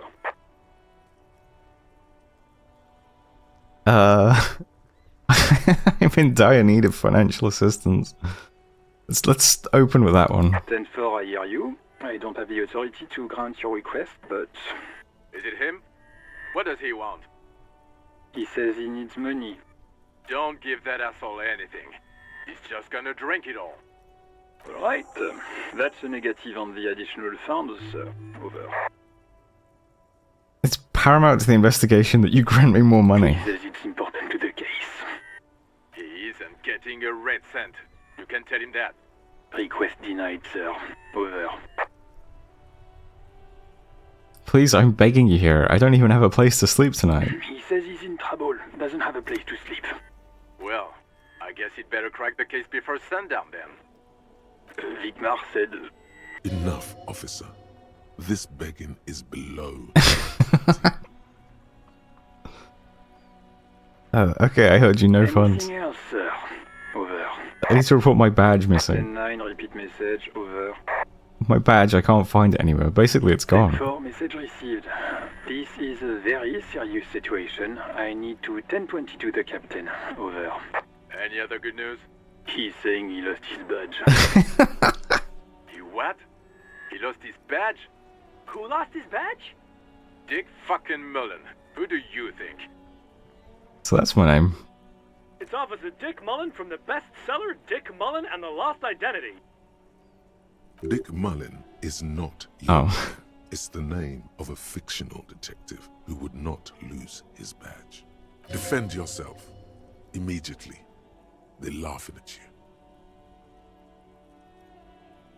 Authority. Defend yourself immediately. Come on, operator, tell them to stop. This is serious. Haha, officer has lost his badge. Haha. Like I'm the first cop to ever misplace his badge. Can't we just move on? I want to get it reported and be done with it. Proceed. 10-4, I hear you, officer. I'm just going to make a note here that you are in pursuit of your misplaced badge. Over.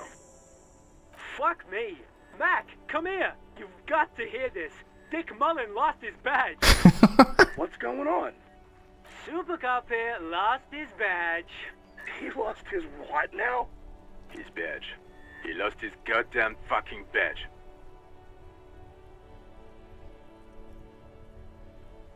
Enough with this now, I have other things to discuss. 10-9, come again. I didn't get that.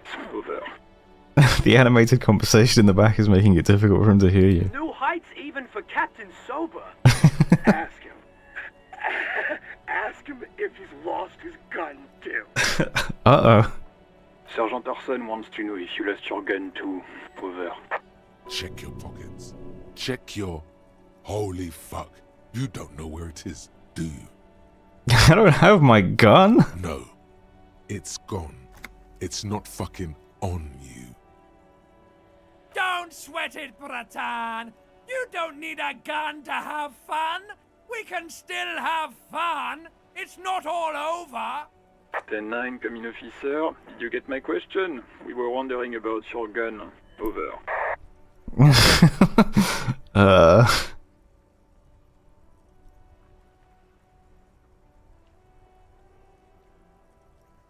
I mean, what's the worst that could happen, right? Convince them that you didn't lose your gun. Lying over the phone, it's easy. There we go. Say it like it's the truth, and then it becomes it. No, of course I didn't lose my gun. He says he didn't. Thank God for that. That would have been a nightmare. I don't even want to imagine the poor prick who has to relay that kind of news to the captain. Losing his badge is bad enough. Tell him to find it, and fast. We can't have some gangbanger running around with it. We're all glad to hear you've not lost your gun, officer. Do you need further assistance? Listen, I've actually lost my gun too.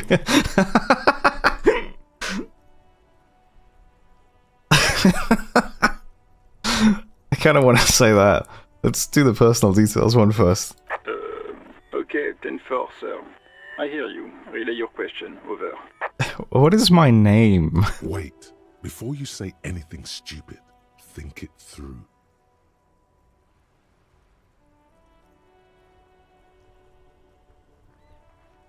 What's there to think about? You're going to be looking at a straitjacket if you tell everyone you lost your memory. Be smart about this. Ask if he's there alone. I'm wondering how many repercussions there are in the game for actually behaving in a way that is, you know, Not hearing your question. not realistic. Hold on, are you alone in the room? I need some confidential information about myself. I want to know if you got my badge's description right in your report. Could you read it to me? Name, rank, date of birth. I'm leaving my address. I don't know where I live. Please refer to me with my full name in the future. Any news about my family? Have I ever told you about my life before the RCM? Hold on, are you alone in the room? I need some confidential information about myself. That's a negative, sir. I got a 10-12 here. Over. I want to know if you got my badge's description right in your report. What is it? He's still on the line? He wants to verify the information on his badge. But of course, it says Dick Mullen, High General of the Revacholian Cavalry Force. Tell him to stop wasting time. What do you need, sir? Over.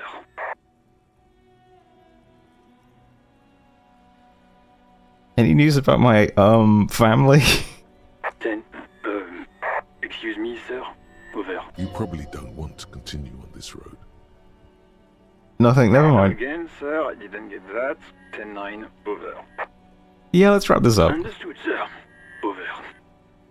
I probably shouldn't say this, as funny as it would be. That's all for now. Roger that. 10-10.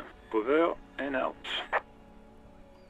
18 kilometers to the south, in the 41st Precinct's relay booth, a small crowd has gathered around Communication Officer Jules Oldboy Pidier, around a dozen cops. The small room is filled with cigarette smoke, abuzz with laughter, when Officer Judith Minot enters. Her left arm is in bandages, and her hair trimmed short. What is going on here? Did something happen? What happened is my partner made contact, and it's not good. He's lost his badge. He seemed confused, delirious even. Mac, the torso Torson, is finger-fucking his fist, laughing hoarsely and apparently telling some dirty story to his partner, Chester McLean, near the entrance. Yeah, Mullen was fucked, alright. Sounded fucking drunk to me. Yeah, Mac's right. This was some gnarly shit there. I mean, before he started begging for money, it was... Enough! None of this is funny. It's fucking sad. That's what it is. He's a cop. He's one of us, goddamn this. We must help him. Neil looks down at her neatly polished black shoes. There is a quiet firmness to her voice when she speaks. Yeah? How do you fucking plan to do that, huh? Get him off the drink? Go jogging with him in the morning and get him on carrot juice? He's a lost man.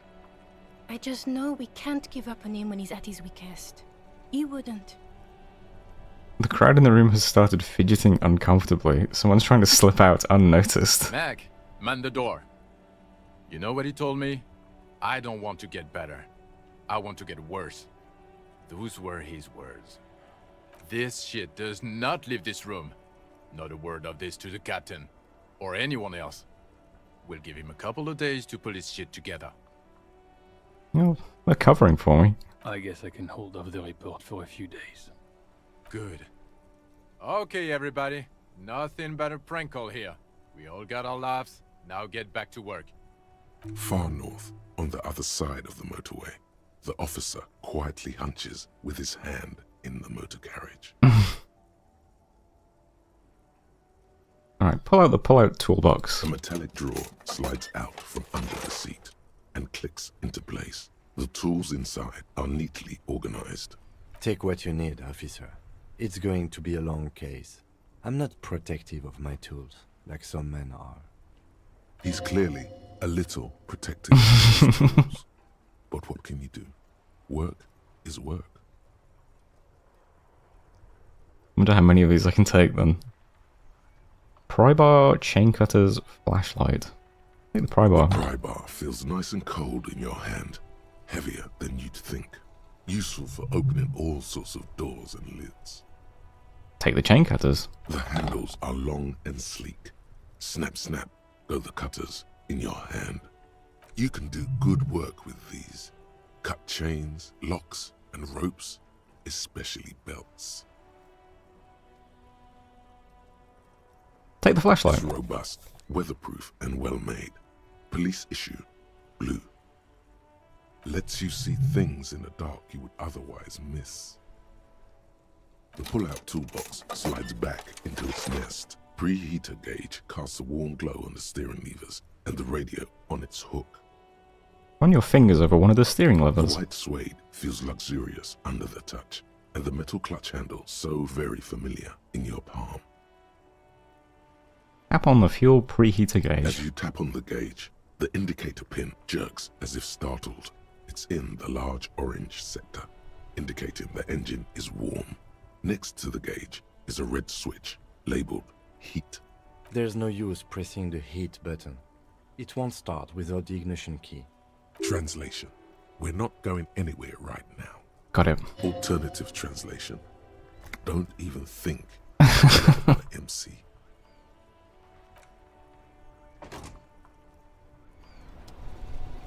Alright then. Okay, tools. Equip this to... Okay, you have to equip things to use them. Alright. Open locked containers in the world.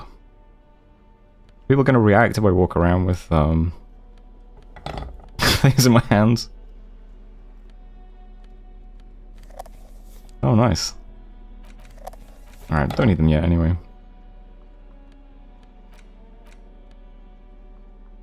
Right, we also have the lieutenant's handkerchief.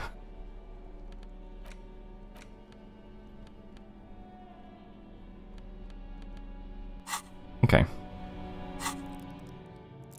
And yeah, I gained a skill point, right?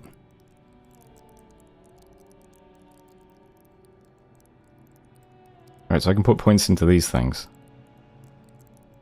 And they're just bonuses to rolls, right?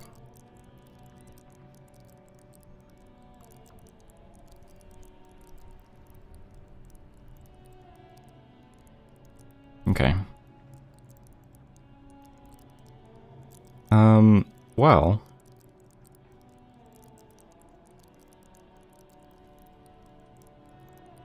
Might be better to boost something that's pretty low then, I suppose.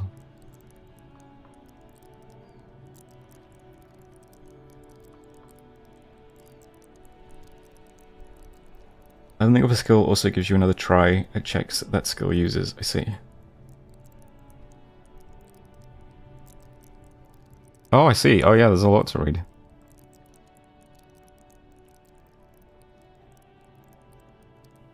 At high levels, Inland Empire animates the inanimate. You'll have conversations with your clothing, conversations that may change the course of the investigation. You're not thrown in the loony bin first. Is that why the tie is talking to me? Because of my high? That's pretty funny. Alright, let's go hard into Inland Empire for a bit then, why not? Oh, you can save them to level something you need later, I see. Sounds a bit cheesy though.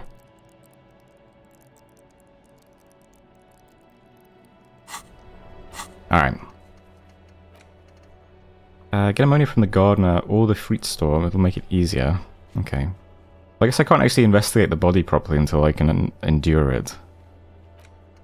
Keep searching for the caller. Find booze and drink it.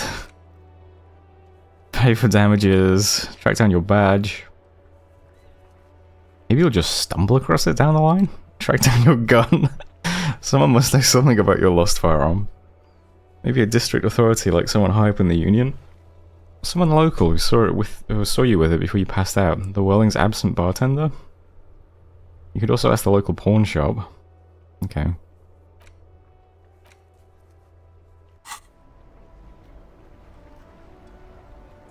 Alright. A lot of people around here.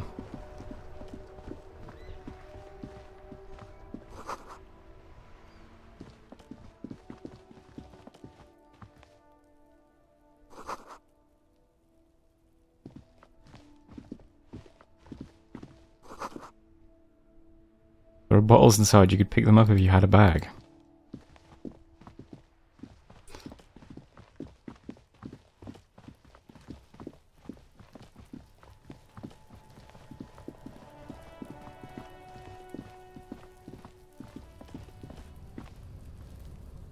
Alright, let's head back through here.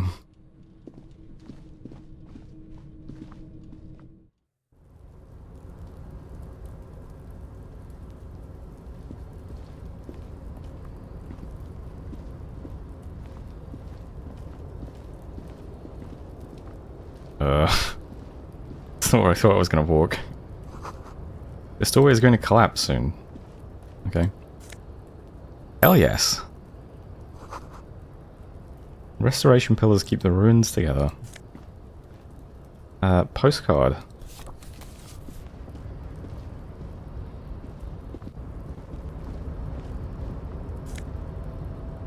And more health.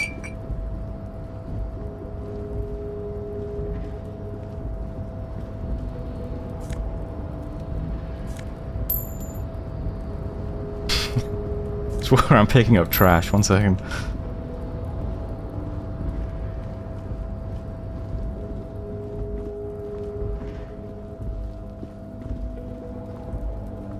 What is the route to that item, I wonder? See if we can get there quickly. Looks like someone left his tarpaulin cloak hanging on the railing here. Dump down 130 royale in spare change, yeah. When the wind ruffles the cloak, you can most definitely see a white rectangle on its back. You son of a gun, it's a cop's cloak. Yes, it's probably yours. It bears the RCM insignia, and you have a habit of being careless with your equipment. He judges the drop. You could probably make the jump. You look like you've done some track and field in your day. 17%. Look around. The wind is aggressive up here. The lieutenant looks at the enormous crane towering in the distance over the container yard. The look in his eyes is a mix of the engineer-like interest and the wonder of a 6-year-old seeing a horse for the first time. That machine is a Kvalsund 1020 HK.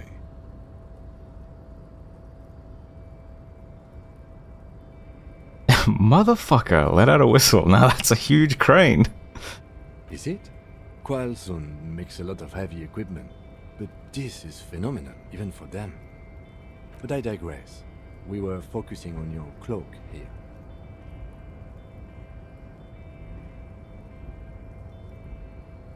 What exactly are we doing up here? What are we doing? We're awfully close to breaking into the industrial harbor. They're bound to have information for us. I thought that was our intention. Or it could be that we are just exploring. Yeah. He's thinking you've forgotten where you are again. Do you really think this cloak is mine? Should I go for it? Jump. The cloak? I do think it's yours, yes. As to whether you should go for it? He looks over the ledge at the cold pavement below. Well, it doesn't seem too dangerous. 2 meter stops. Whenever you're ready to do it, I'll be right behind you. Pants and shoes are so inconvenient for running.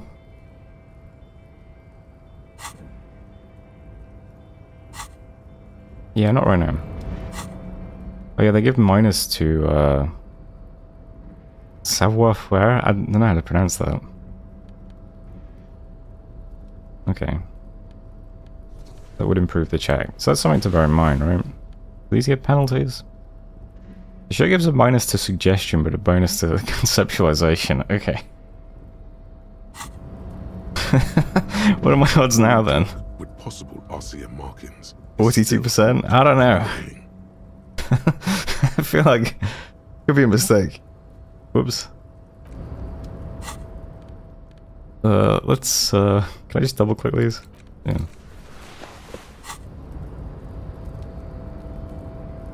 Almost a coin flip. I mean, I'm good. Just do it. No.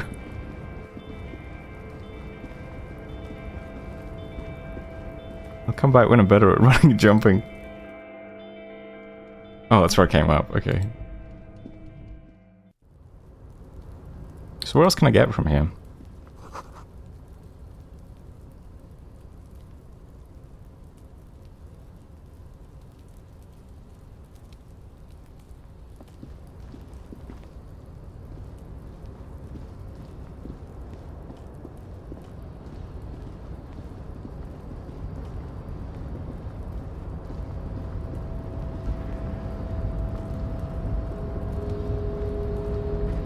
Okay, I don't think I can get anywhere from here then, can I? Unless I feel like jumping down there.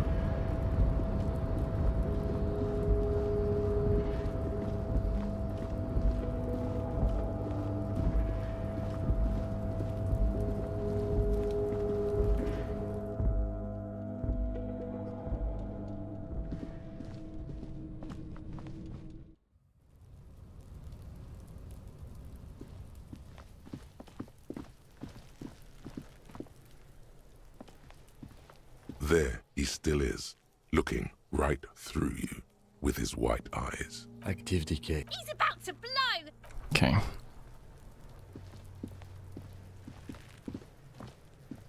This trash container is locked. The sliding lid has a padlock that says, whirling in rags. I mean, maybe my gun is just in the trash. Maybe my badge is just in the trash. There's something in there, not necessarily connected to the case, but still. Why am I looking at you, trash container? You're just a trash container. A trash container. There is no such thing. Your fingers start to itch just looking at that padlock. Lieutenant, what do you think could be in there? Trash, food waste from the cafeteria. They lock these containers to keep the derelicts from flocking in. Could be evidence too. And we should open it immediately. Mm-hmm.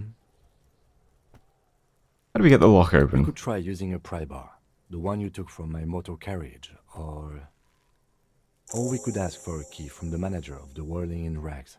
He probably has one. Very low, 3%. Oh, tool not equipped, okay.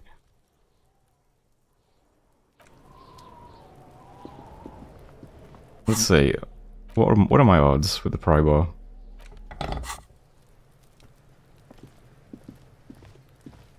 This trash container is locked. The sliding lid Okay. that says whirling in rags. Still seems pretty poor, I'm gonna be honest.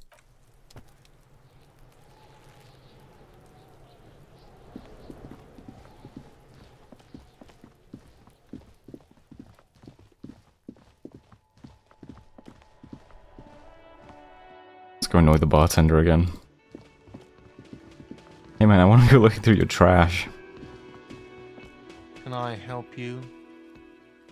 Is the trash container right back yours? Fine. No, it belongs to the Whirling in Rags. Thank you for clearing that up. Why do you keep the container locked? Why? To keep the hobos and drunks out. That's why. And the neighbors too. They put their trash there and they don't pay for the garbage company. I thought as much. And are you the only party with access to the trash container? Well, yes. Us and the garbage disposal company. It seems a little callous, doesn't it? Something stirs in you.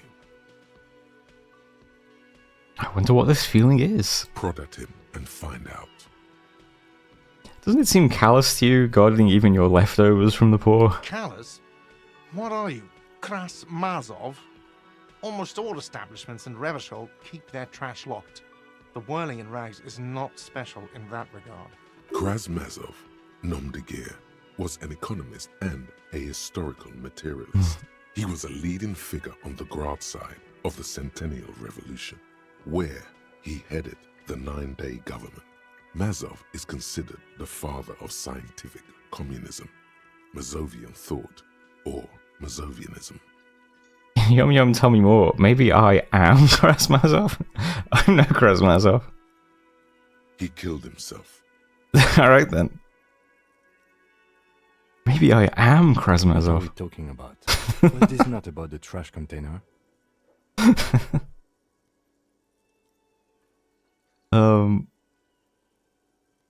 No, wait, whispering point to the back of your head. What if I am Krasmazov? Yes, let's return to Was there that. something you wanted? We need those keys. What for? Mazov?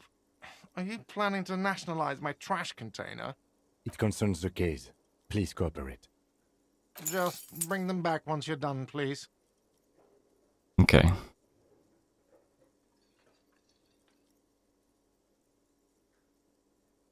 I've seen something here at the Whirling God I think I need to talk about. Have I?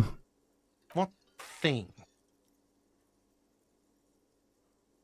Okay. That's what it sounded. This is the mess hall reserved for the Yes, Union. not the whole damn Union, thank God. Just the nastiest and loudest faction. They come here in the evenings. Dumb, unruly types. Think they're big shit.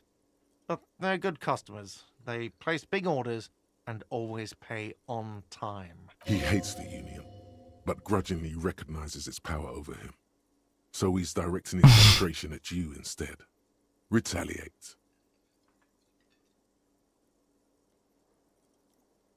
I'm above gratuitous We should baiting. find out who this loud faction is, occupying the booth.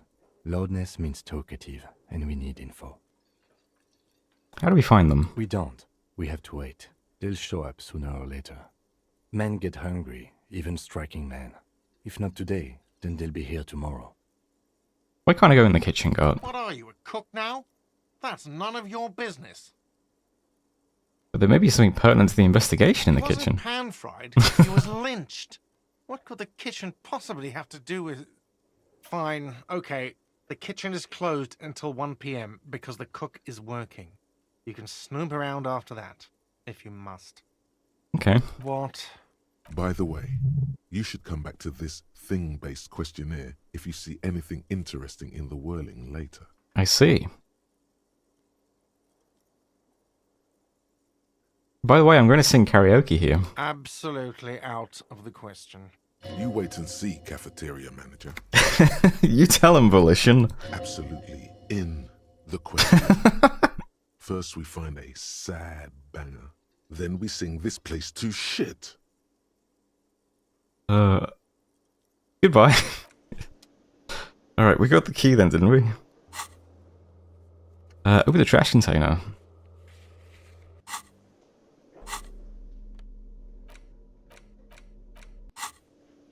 I assume we got it.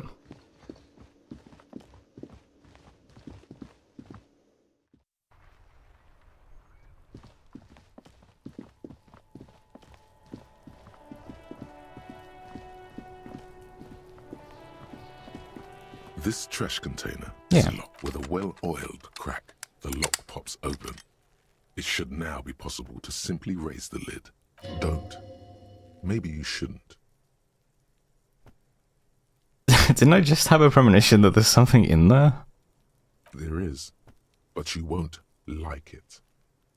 Sweat forms on your brow. Your hand is still on the lid. Maybe we could sleep here, you know. The smell of rotten food rises to greet you. You see soggy cartons, dirty rags, and organic waste. We're just in time. This hasn't been emptied for over a week. Okay. Look under the boxes of carton. You see milk, an egg rest with one broken egg in it, some pasta wrapper. Picking up the soggy packages somehow feels familiar. You've done this before. The movements are recorded in your elbows, the methodology in your fingers. You're used to this. Used to what? Dumpster diving? No, searching for evidence in the trash. I see. A box falls into pieces in your hands. Batiste Soleil cereal. There are plastic pasta packages below, and turbo noodles. Nothing of note, however. Alright, pick up the rags. Among the threadbare kitchen towels, something catches your eye. A pair of denim trousers.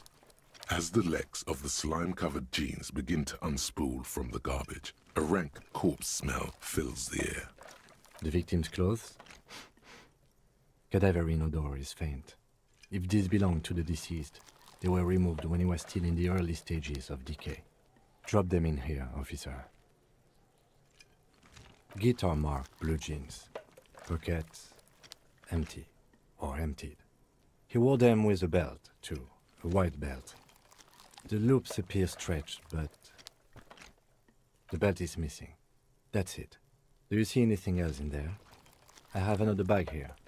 Something slimy catches your eye. Nope. Reach for it. A drab, long-sleeved shirt, olive-colored, appears from the food waste, dripping with pus. Ugh. This is a military-type overgarment. No label or serial number. This is the kind of rib-knit shirt that's worn over light armor to conceal it in an urban scenario. Anything more? The rest of the rags are just kitchen variety waste. A yellow old mug that catches your eye. But other than that... Thrown out towel, a mug, that's all. All right. We should go to Gart again and ask if he knows who put the clothes in the trash. It could be as simple as someone from the hostel cleaning the yard. Or that one. I'd advise against confronting that force.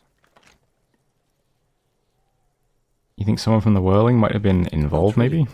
All we know is the victim's clothes are in the trash. The lid was locked, and his establishment had the key. It's just a small loose thread. Yeah, we need to ask the kids who put them there. Sure, that'll go over well. About kids? You hear that, Kuno? He thinks you're an infant or something. See? Okay. The lieutenant nods, then looks back into the trash container. The mug, I'm getting that mug too.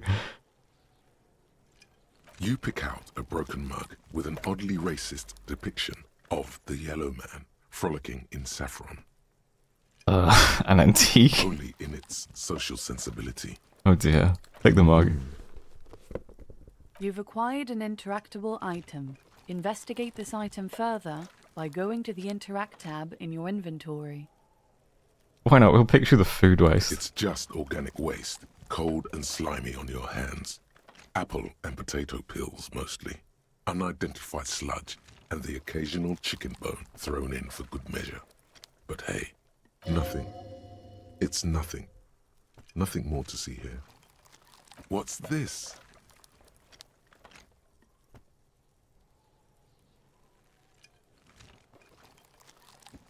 I don't know. Should I go along with my Inland Empire?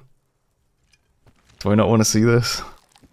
Ah, let's see it. A blue piece of plastic sticks out from the apple peels. It's shiny, Looks like the corner of something. Something larger. A clipboard. A blue plastic clipboard with moist papers hanging from it. They look badly damaged, but you can still make out forms and notes, written in a man's handwriting. Officer, is that your paperwork? I don't know what this is. It is. Look, the plastic has the RCM street grid on it. You've even got an autopsy form in there. A miserable looking slip of paper sticks to the board. If you don't mind my asking, how could you have let your paperwork end up in the trash? It must have been cramping my style. It has a foreboding quality to it. Maybe I needed to lose it for the great bloodletting to begin? What? I think I didn't want to be a cop anymore. That's why I tried to flush my cop life down the toilet.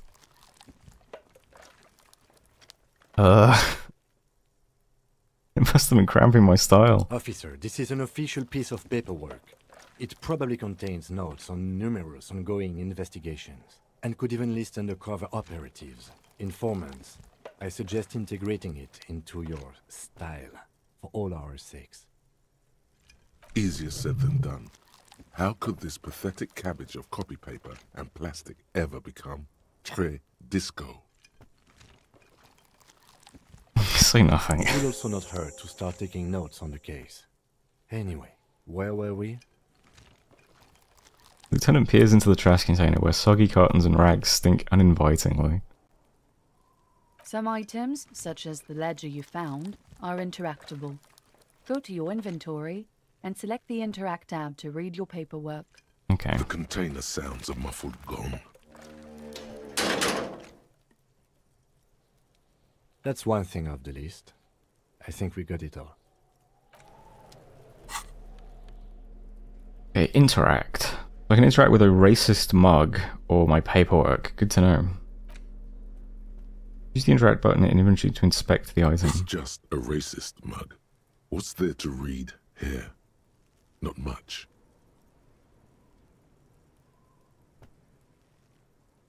Hey, Kiri. Failure isn't necessarily bad. Got it.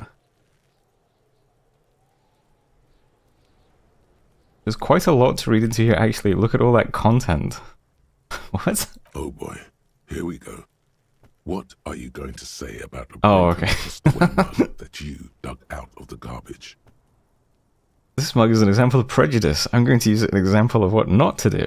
I'm going to push this into the face of every merchant I find and tell them, this is your inane ideology.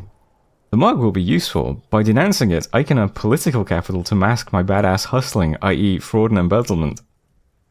The mug didn't belong in the trash. It was just a funny mug. Can't anyone laugh anymore?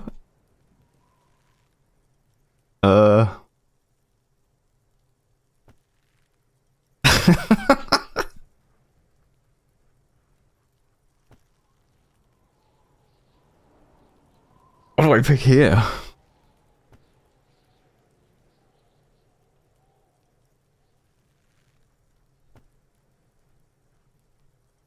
This mug will be useful by denouncing political capital to mask my badass hustling. If you want to earn some change by guilting people, go for it. But if you want to earn real dough, finish the case and start getting paid again. I thought too hard about the racist mug, yeah. Alright, what about our damaged ledger? Oh wait, there's a description here. This broken-eared mug somehow made its way into the Whirling in Rags dumpster. It depicts a person of Samaran descent, frolic in a field of saffron flowers, buck-toothed and grinning feeble-mindedly. It seems to be a cheap knockoff of some colonial-era antique. This is the ledger you found in the trash. It's full of notes written in a man's dense cursive. Have a closer look. Maybe it can be salvaged to start keeping notes on the case? It's the ledger you found in the trash. A pitiful cabbage of white and yellow papers hanging from plastic board, barely held together by a metal clip. This sad display is made complete by the faint smell of urinal cleaner. Anything else? There's a piece of toilet paper, or is it cleaning tissue? It's toilet paper, desperately sticking to the back of the blue plastic clipboard. It's a metaphor for you. I see. Below the pathetics, terror. Do not look into its blue heart. Inland Empire really does not want me looking into these notes. Smell the ledger? Yeah, sure. The acidic stench of rotting food is rubbed off on the cellulose. It now forms the base of the experience. This base surrounded by a faint air of spoiled meat, the stuff of death itself, and then sprinkled liberally with the citrus zest of toilet cleaner. You know, like the bits they put into public piss bowls, probably called Fermi Discrete, or Axel, or something. At some point in its journey, the ledger entered the inside of a public toilet. I know, Sylvia already told me I dunked it in the toilet. If you knew it was dunked in the toilet before getting chucked into the trash, why are you sniffing it? The option to sniff was that, so... I'm a policeman, this is police work, I'm just following the leads, you know? Maybe it's my fetish, maybe? Ever think of that, nose? Yeah, this is police work, okay? Torturing your own nose for no reason is not conducive to case cracking, bud. Are you angry with me, nose? Yeah. Turns out your nose doesn't like self-indulgent literal shit huffing. Quelle fucking surprise. Come on, no more. The ledger is going back down, away from your nose now. Alright, let's look at the clipboard. It's made of dark blue plastic, hard enough to beat someone to submission with. The edges are rounded, however. The U4 size board feels thick and heavy in your hand. Light shimmers on its wet surface. On the back you see the embossed letters, RCM. Shake the ledger. Something rattles inside, ever so lightly. Is there a hidden compartment? And something small inside? Light, made of paper or cardboard? Or dried flowers, perhaps? The plastic shimmers like lapis lazuli, but it is not see-through. You cannot see to its center. Why is this an option? What did you say the color was? Blue. Okay. The blue heart. Don't look into it. Okay. How would I open them? With your hands. U4 sized pages hang from the clip, screwed to the top of the board.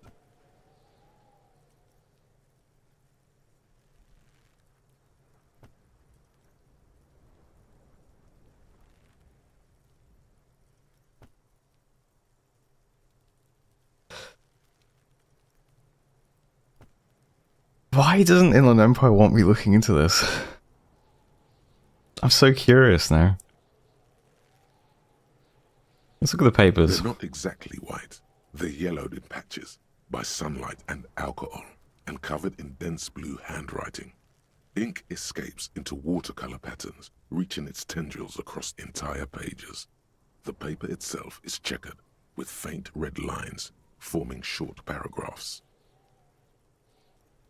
I did try to flush it down the toilet, true. Once in a while, there's a red stamp that exclaims, "Case files, commit to paper." The case files themselves are plenty. You count more than 100 sodden, crumpled up, earmarked pages falling apart in your hands. They appear to be sufficiently organized and extremely dense, if mostly illegible. What are they on about? Work, strife, poverty, the Jamrock Quarter. These are handwritten logs of investigations dating back to January 51, this year. The exact number is hard to estimate due to missing pages and an odd naming convention. But there are at least 20, maybe 30 cases undertaken, not completed, mind you. Of course. It's the middle of March. You have attempted 2 cases a week on average. What do you mean? Is that all?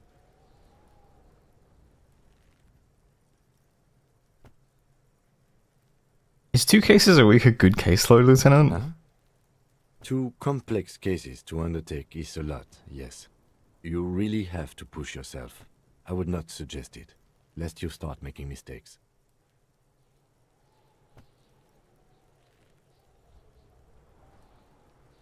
Two cases a week appears to be my load, Lieutenant. 2? That's a lot. I didn't mean to say you are making mistakes, by the way. That was presumptuous of me. I burned out, alright. That's okay. We all do, sooner or later. Like a fan of gills, the checkered papers dry in your hand. The handwriting is extremely dense, if mostly illegible. The notebook is annual. It says 51 on what remains of its cover. A molten strap of cardboard. Everything prior to this must have belonged to a previous volume. In short, there was more. There's mention of a naming convention here? Yes, it appears you employ a, shall we say, robust yet literary system. Each investigation has its case number written on the margins. Yet, still more tellingly, most are accompanied by a name. Oh my, they're written in capital letters too. Yes, all caps. One is called The Next World Mural. Another, The Square Bullet Hole Murders. Another yet, The Unsolvable Case. Whoa. Others appear more light-hearted. The guys on a couch in an unexpected location, and the murder at the hookah parlor. Even the rare article-free collapsing tenement. Murder features prominently throughout. It's going to take an effort to piece these case files together, but it can be done. Once you're done inspecting them up close. Alright, I have to open an official case. Is there room? Let's start taking notes. This will be fun. For precisely one more. 15 pages near the end remain untouched by the damage. The checkered grid forms a structure of passages, breaking the case into subtasks to accomplish. Commit to paper. The ledger only comes with an old, worn-down lead pencil. It will do, barely. But you can always erase pencil. Paper with a brash free hand, uncannily similar to the rest of the letters. The wording comes easily. It's almost robotically simple. A language developed for mental rigor and simplicity. Inspect the victim's body. Okay, check. Interview the cafeteria manager. Check. A satisfying slash sounds across the paper. You're done, it seems to say. And you, and you. Things to be done and things already done. The composition of reality. This is an extremely useful tool for a detective of the citizens' militia. Now all that remains is to name the case. Lieutenant, have you by any chance named our case? No, actually. Any ideas? The Hanged Man, the Furies are at home in the mirror, the Setting Sun, shit on a stick. Actually, I don't have one. I mean, Hanged Man seems... Great. That's great. That's actually what I was thinking too. The Hanged Man. Good, strong name. We have a very good name for the case now. Good, strong name. I'm going to start calling it the Hanged Man. It's good we sorted.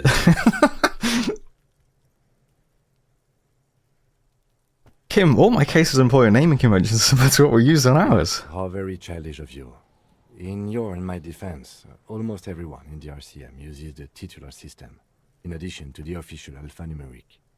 Why is that? It's a holdover from the early days of the RCM, right after the revolution, when the organization had little idea how to do things. It persists in an unofficial capacity. Officers use these titles to refer to their work among themselves. I seem to have named the case The Square Bullet Hole Murders. Again, in your defense, I seem to have named one The Man with the Hole in His Head. That was a real person. His death was real. Still, I named it that, to amuse myself. I pray his loved ones never find out.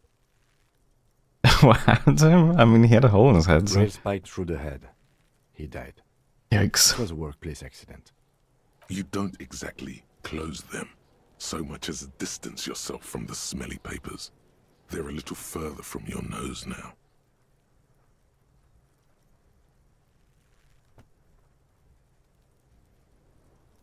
Check the yellow papers. In the back, you see thin, translucent copy of paper. Some neon yellow, some bright red, all covered in boxes, like marching armies.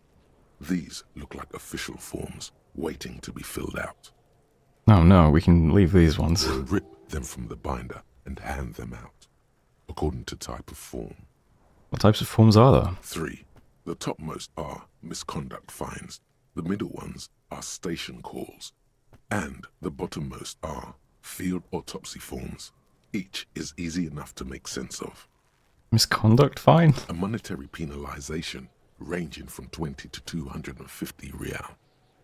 Severe cases allow for 1,000 real, but that requires special paperwork. The details of issuing these fines are spread out over the rest of the fields. Station call. These are quite sinister in turn. They give a date and time for the person to appear at the specified precinct police station. Below the call are the criminal charges you risk by not appearing. All in a print so small it could be considered downright cute. And field autopsy. A dozen pages of thin copy paper, bright red in color. You see the parameters of a deceased human form waiting to be filled in. Age, sex, condition of internal organs. Alright. Yes, all that remains now is to fill those forms and hand them to people. Fines for wrongdoers, interview requests for bad guys, and field autopsies to dead guys. Sounds good. The rest of the stinking cellulose is much worse for wear. Being sandwiched between the board and the rest of the paperwork must have spared the fragile copier paper. Okay, let's inspect the toilet paper. It's just toilet paper sticking to the back of the plastic clipboard. You can take it off if you want. Okay. Still wet, the toilet paper peels off the plastic easily. All you have to do is shake it off with your finger and voila! The ledger now looks marginally better. I assume I'm just passing time by doing this. It's kind of weird sort of pressure. Inspect the clip. An aluminium block runs the width of the board, biting down on the paperwork. Its crocodile teeth are the only thing keeping the papers together.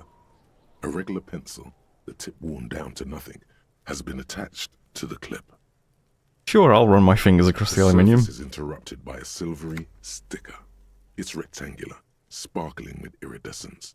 You don't know how you didn't notice it before. Looks like an official mark, made to be low visibility outside the right circumstances. Is this one of the hologram watermarks you mentioned? What? Yes, halogen watermark used for adding information to RCM property. Interesting, what kind of information? It depends. Aside from an anti-counterfeiting stamp, mine has my station number and address. The information varies by date of issue. How many years you've been on the force, he's thinking. It'll have that. How can I read it? Any capable light with the right wavelength will do. My torch? All RCM vehicles have headlights designed to reveal halogen watermarks. Mine too. This means you can read the watermarks if you just turn the lights on. That's all, thank you. Okay. While a bunch of sodden papers sag from the clipboard in your hand, it's a sorry sight. Okay, let's see if I can see the blue thing. Why not? Is not no. what you end up doing. You squeeze the plastic to slide it open, but nothing happens. Then you bend it some, then crack it. The goddamn thing is stuck. The ledger quivers in your hand. As it shakes, the pages rustle. This pathetic mess suddenly afraid of you for some reason. Interesting. I've damaged the ledger. Oh no, it was always damaged, I think. Okay, cool. Yeah, I've just been rooting through trash, that's all, Kashi. Can I read the case files now? Don't think I really need to, do I? But why not? We'll give it a go. To be harder than expected. You just don't have the intellectual rigor to patch the quilt back together. Try again later.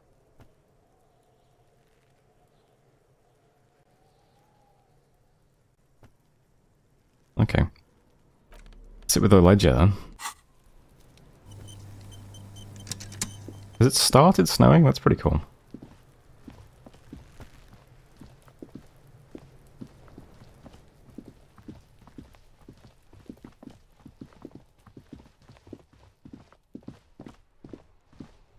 Right, I think I have to talk to this guy once more then, don't I, about the trash.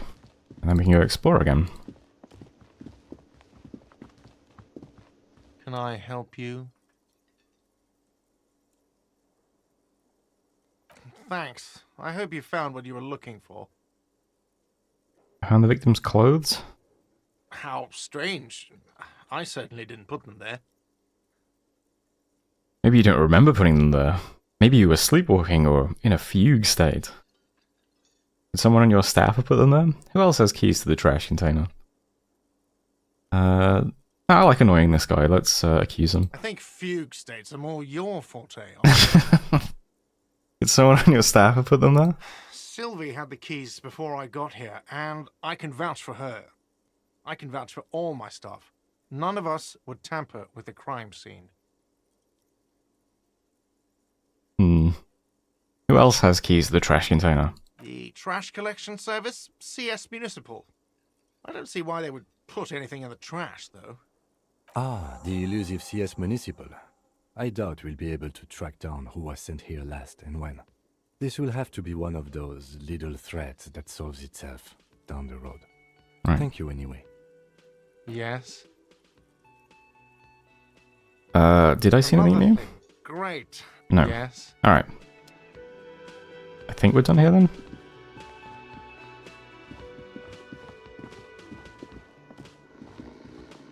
Feels like I can move my guy with WASD.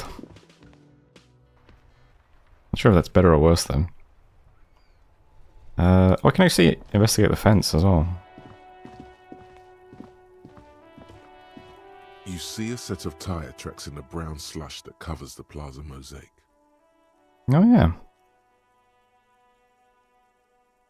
Visual calculus reconstruct the movement.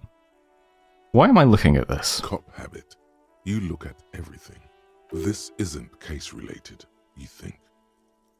Oh, okay. Hard to say. Your vision is blurred and you're having difficulty concentrating thanks to your relentless hangover.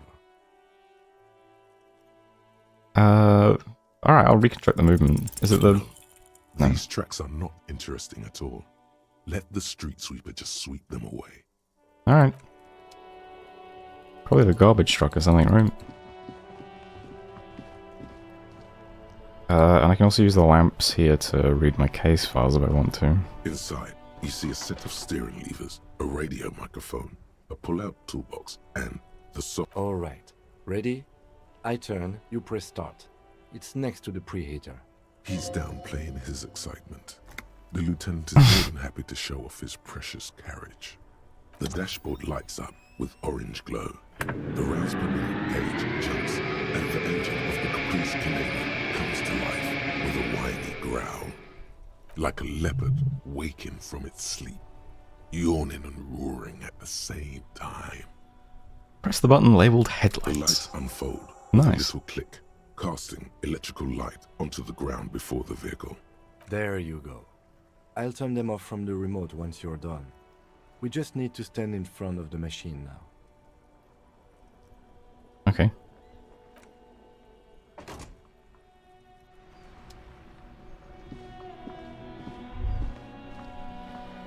As you hold your ledger's clip under the headlamp, an iridescent hologram appears. A street grid and the veins of a great river. A familiar sensation washes over you. There she is. Revachol West. There's a note of pride in the lieutenant's voice. Around the borders of the watermark are dozens, no, hundreds of micro-perforations. The rectangular watermark is overlaid with the logo of the RCM, and yet the major arteries of Revachol are all recognizable. They shimmer in the Kanema's headlights.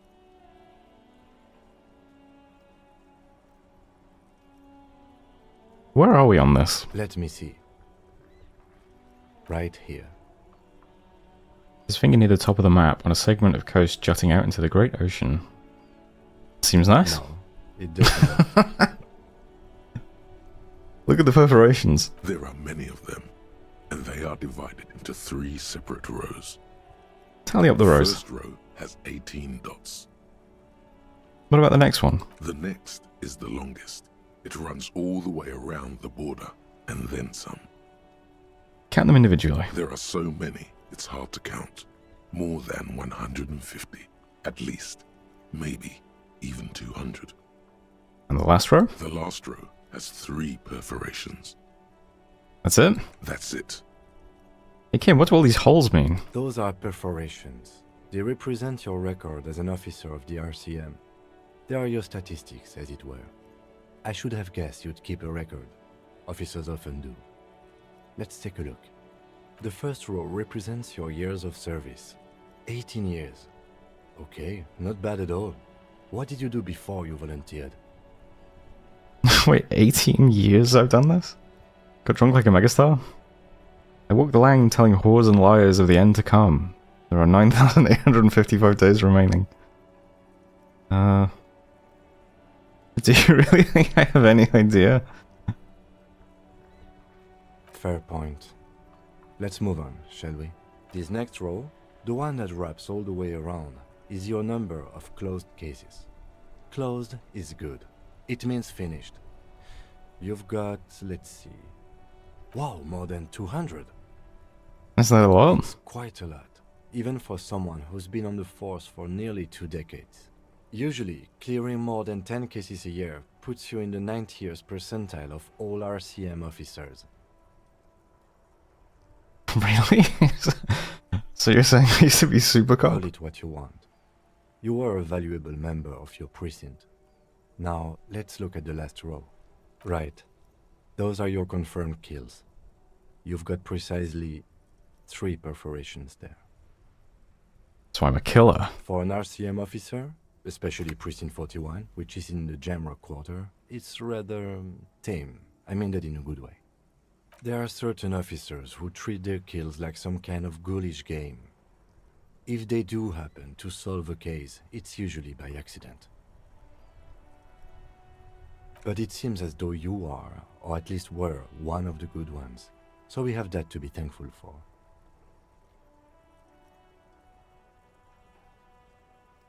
Alright. The lieutenant nods. Right. I'll go turn off the lights. You can now see your statistics on your journal page, to the right of the task description.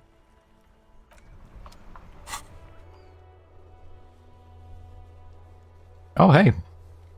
Superstar Cop 3. Sorry Cop 3. Boring Cop 1. Communist 2. Ultra-Liberal 1. Good Cop, Bad Cop 3. People killed 3. Cases solved 216. Years of service 18 years. Interesting.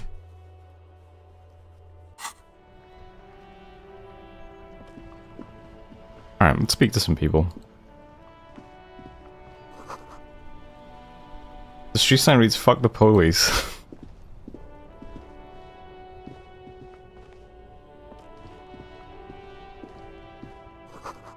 Ultra-lib spotted? What did I do that was ultra-lib, I wonder? The RCM in Martinez. What can I help you with? You sound surprised. I don't see a lot of police around here, that's all. I have some questions. Of course. What can I help you with? Ah, this is the people with the ammonia, okay. What is this fuck the police business? My partner told me you may have some ammonia. Can I have some? Sure. Nice. Come with it. Takes a small capsule out of her breast pocket and hands it to you. Go easy on that stuff. 0 honor. It gave me a terrible headache. We need directions. Do we? I'm not sure we do, but... Oh, okay. Where to? Where am I? What do you mean? Just tell me where we are, okay? Yes, sir. This intersection is called Roundabout North, I think. What's north? There's the pier, the Cape Side apartment buildings, some more tenements. Not a lot, really. How about east? The harbor gates. Some kind of commotion, I think. I don't follow the local politics. South? Some shops and a bridge. The canal bridge leads to the coast, but it's broken, I think. Just coast.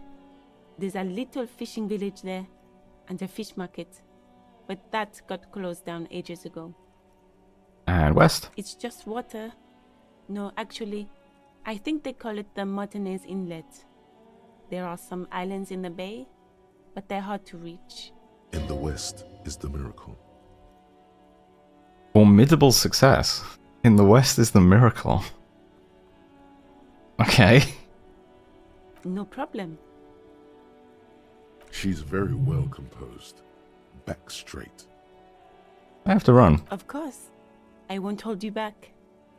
If there's a corpse, then you're going to need those gloves for the autopsy. Oh. One more thing, can I borrow your gloves? Sure. Keep them.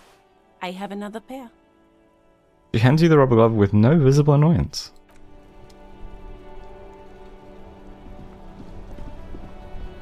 Right.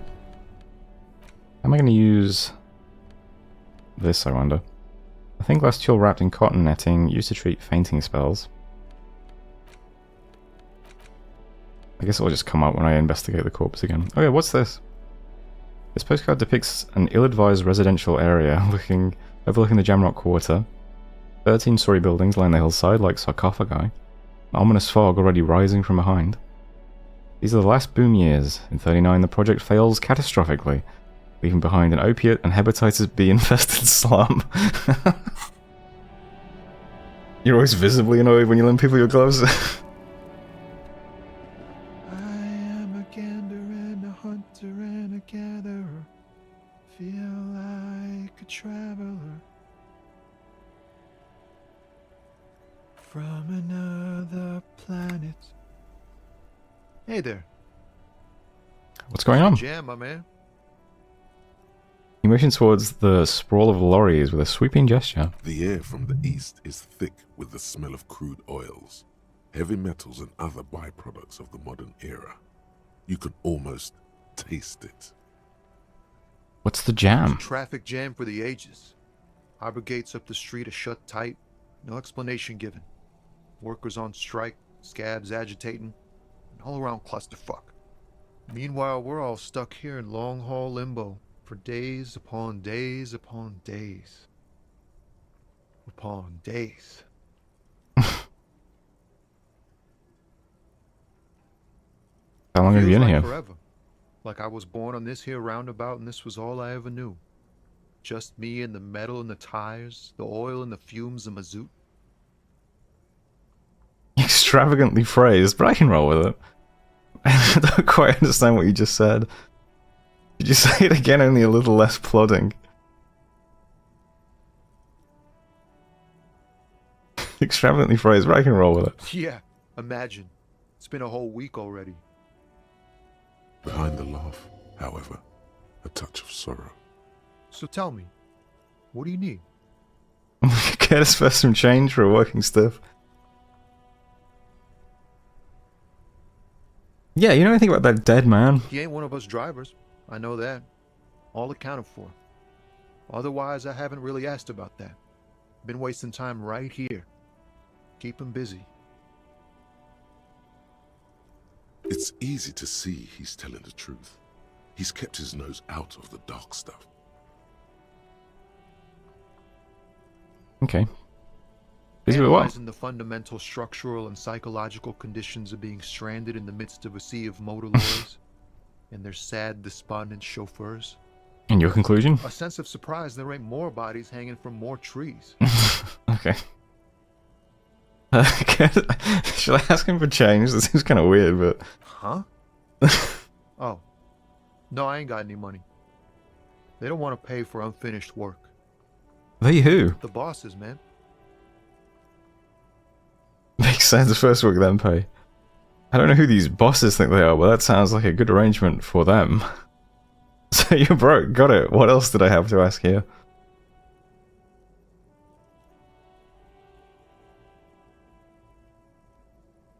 Yeah, it sure ain't good for me.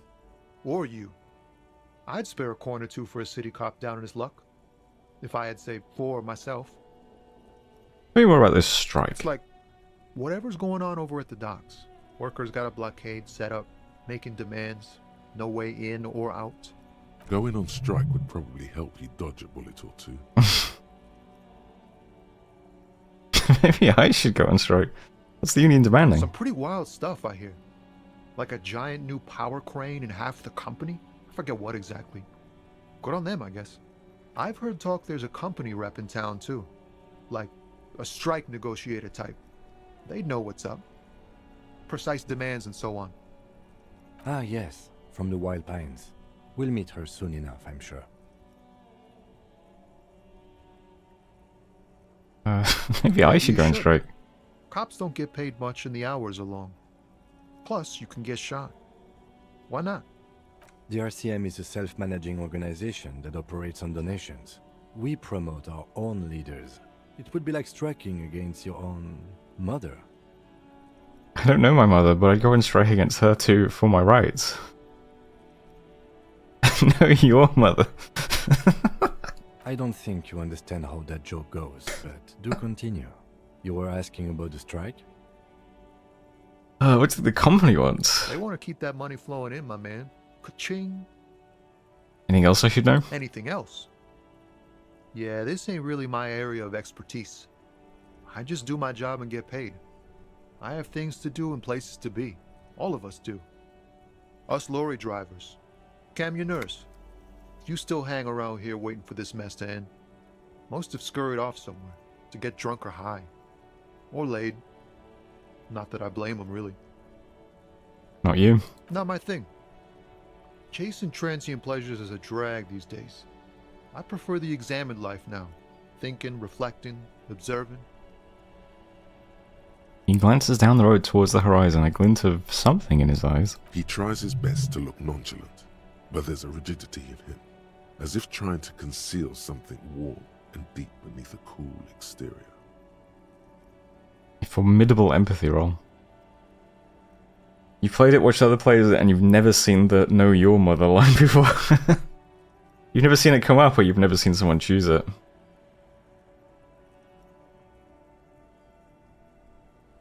Cool, let's see if we can interrogate what we see in his eyes. No risk there, right? To it. Don't go too far. Uh-oh. This seems like a personal matter. Man, you look sad. What's going on with you?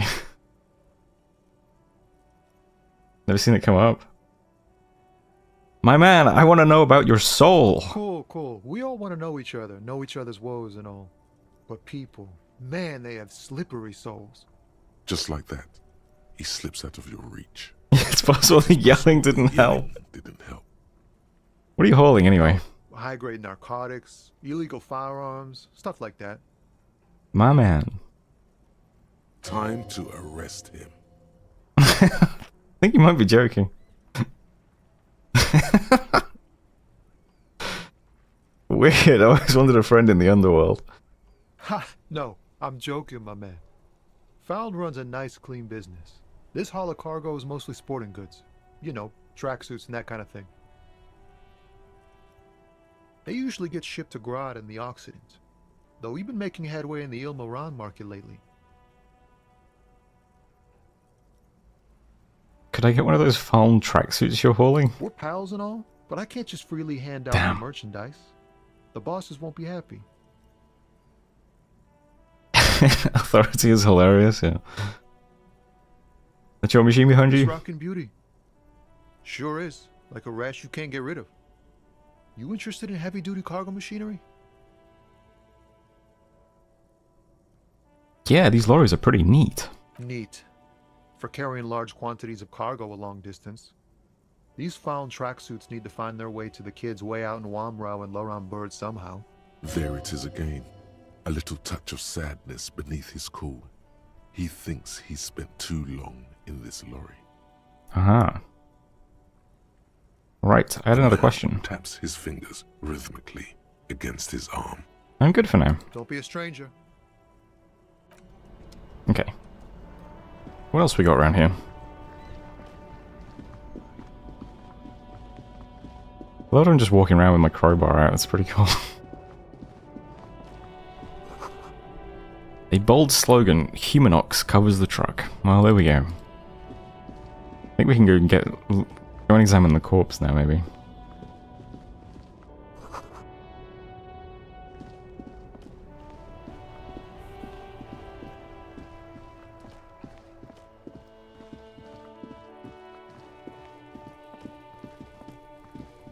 Does this do anything just by being held? No.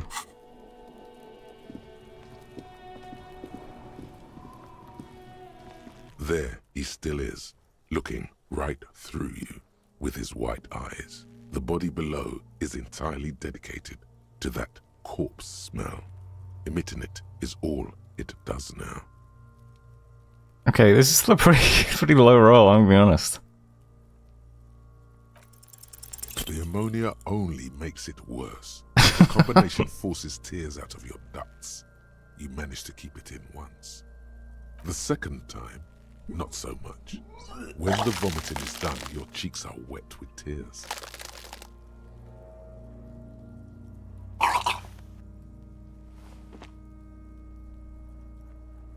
ammonia didn't help at all. Nor does the wind right now. The weight is reassuring, like a krenel on solid fortification. Pat, pat, pat. I've seen strong men turn themselves inside out for hours. You are facing tough odds here. Alcohol withdrawal makes it considerably harder. I can't keep it in if I've been a cop my whole life. This is bullshit. I don't want to do this anymore. I don't want to be a cop. Can we do something else? I think I want to solve something else now. I've seen captains puke their guts out. It never gets easier. You never get used to the smell. Every Monday is cadaver day. Throw up, investigate. Throw up, initial autopsy. Throw up, bag it. Then drive to the station. Maybe throw up on the way there if you didn't bag the thing tight enough. You seem to be fine. I think I've lost my sense of smell. Not being hungover helps too.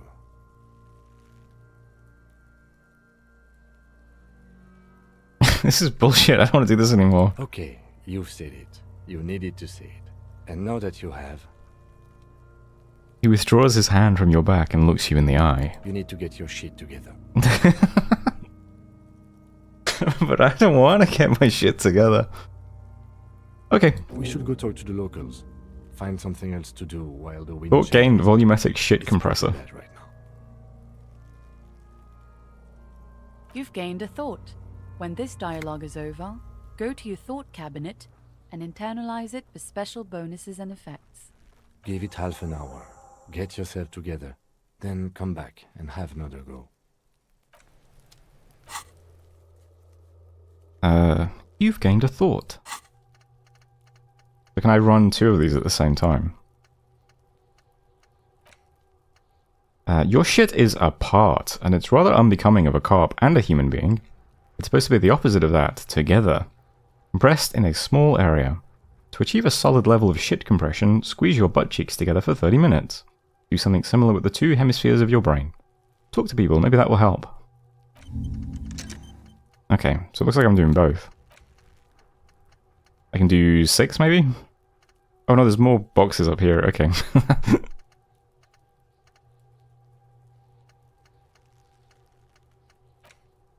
I can only work on one at a time? Okay.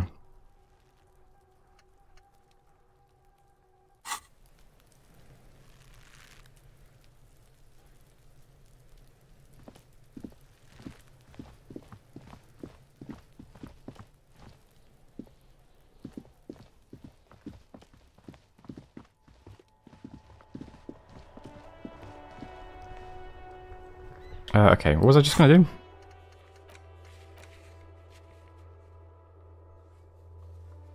Yeah, we can go in the kitchen, what is it, 1?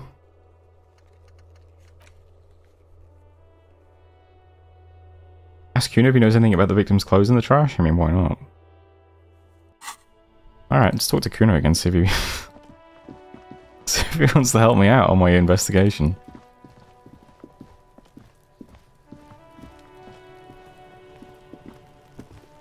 Does Kuno care?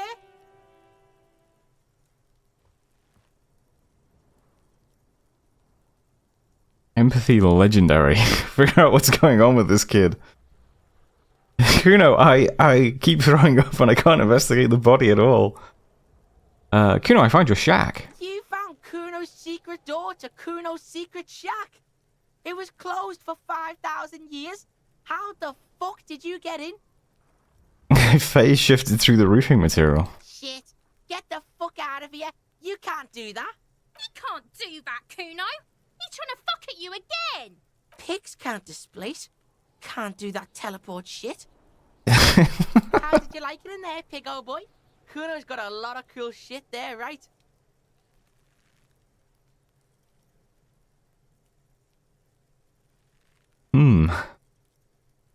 What was with the pig head? Oh, that? Kuno decapitates pigs. That's just a Kuno demo tape.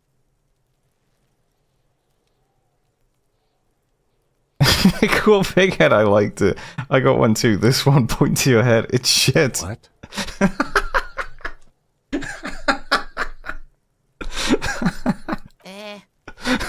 What is this shit? Fucking on yourself? This is weird level shit. Kuno doesn't go there. Fuck your shit back to normal. What is this? I found a plate covered with powder residue. Know anything about it? That's where Kuno gets his daily hit of electric. Kuno Shazam. Kuno rides the fucking lightning in there, pig. Bet you'd like to ride the lightning too, wouldn't you? You feel tired and old, but you could have that sparkle in your eyes. Even Kuno doesn't go there. What's with the Chibu Magnesolum, Kuno? It's a vitamin, pig. Don't you know anything? He looks at you like you just pointed at the sun and asked what it was. You could use some. It's magnesium, right? Yeah, it's the mag. You fucking need that shit to stay on top of your game. Kuno goes through like a tube a day, rips mag like a motherfucker, and you could use a bottle. Oh, don't teach him, Kuno. He's gonna use it against you, Kuno. I know all about magnesium. I rock it all the time. You're not getting this, pig. It completely takes away the hangover. It's like you didn't do anything. Like you stayed home playing with your choo-choo. He looks at you, eyes bulging. Fuck you, pig. Don't do mag. You're gonna OD and you're gonna fucking die. Is that my coat up there? Pretty sure it's mine. Is it? You got pretty fucked. Kuno's surprised you've still got your head after all that. After all, what? Don't sweat it, drunk pig. Kuno will keep your nasty secret. Kuno's not snitching. He's saying you climbed up there. He probably saw you do it. Did I get into the harbour from the roof? Of course you fucking can. How do you think Kuno made all the docky boys his gimps? Just gotta fly, pig. Was it jump to get in there at my age, in my condition? Not everyone can fly like Kuno. You're old. You'll never make it. Moose piss has made you scared in the head. That's all there is to it then. Don't be a pansy. Just jump. I don't know this. Cold, Pigmeister. Don't come and talk to Kuno about his kingdom. Do I have anything new to say here? I wonder. No. You're testing. Get lost.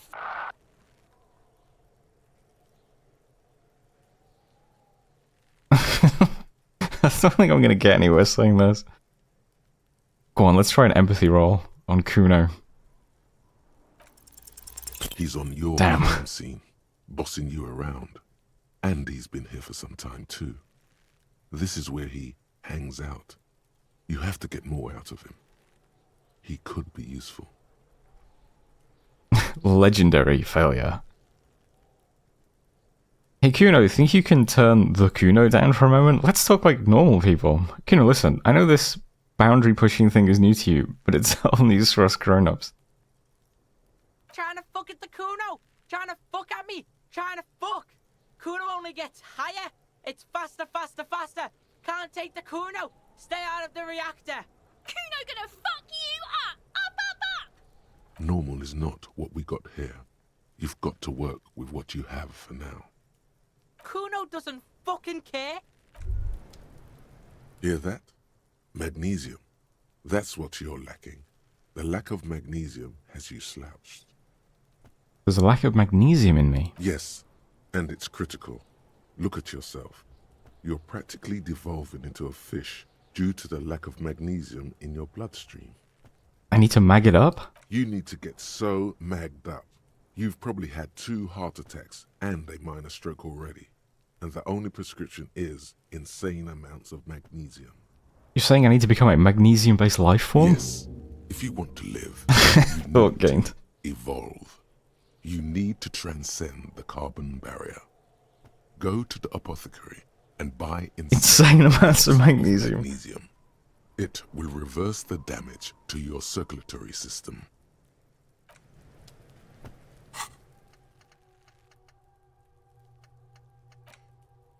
Let's see, does that look like they're both going up? I mean, it must do, right? This one definitely is.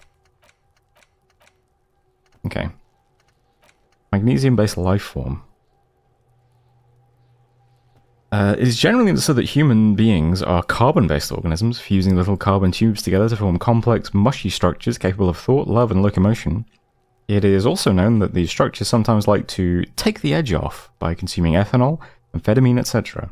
In such cases, it is important to supplement your body with magnesium. Tired? Mag it. Down? Mag time. Liver damage? Maximum mag. Some people say magnesium doesn't really do anything and you just need to quit.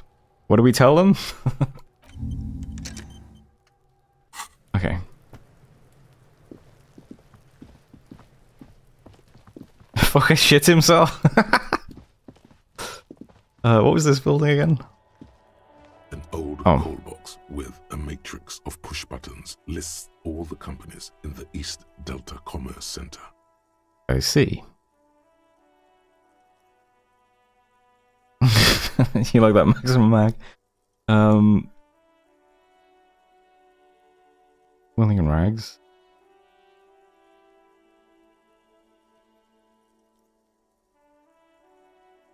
I need to know any of this? I don't think so. Empty card. This button looks new, but someone has removed the name card. Nothing happened. Okay. This button looks new. It's probably not connected yet.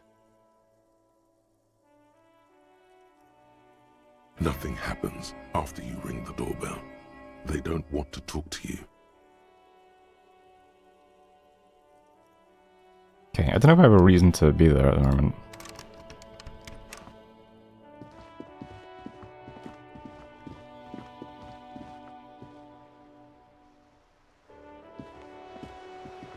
Hello, sir. Step right in. The store is open. A young girl with chubby red cheeks waves at you smiling. Her nose is also red from the cold. What is I am the law? Why is this always an option? Hi. Are you interested in a new and exciting book? She stomps her feet to feel warmer. What kind of store is this anyway? Bookstore, sir. We sell books, postcards, and some board games.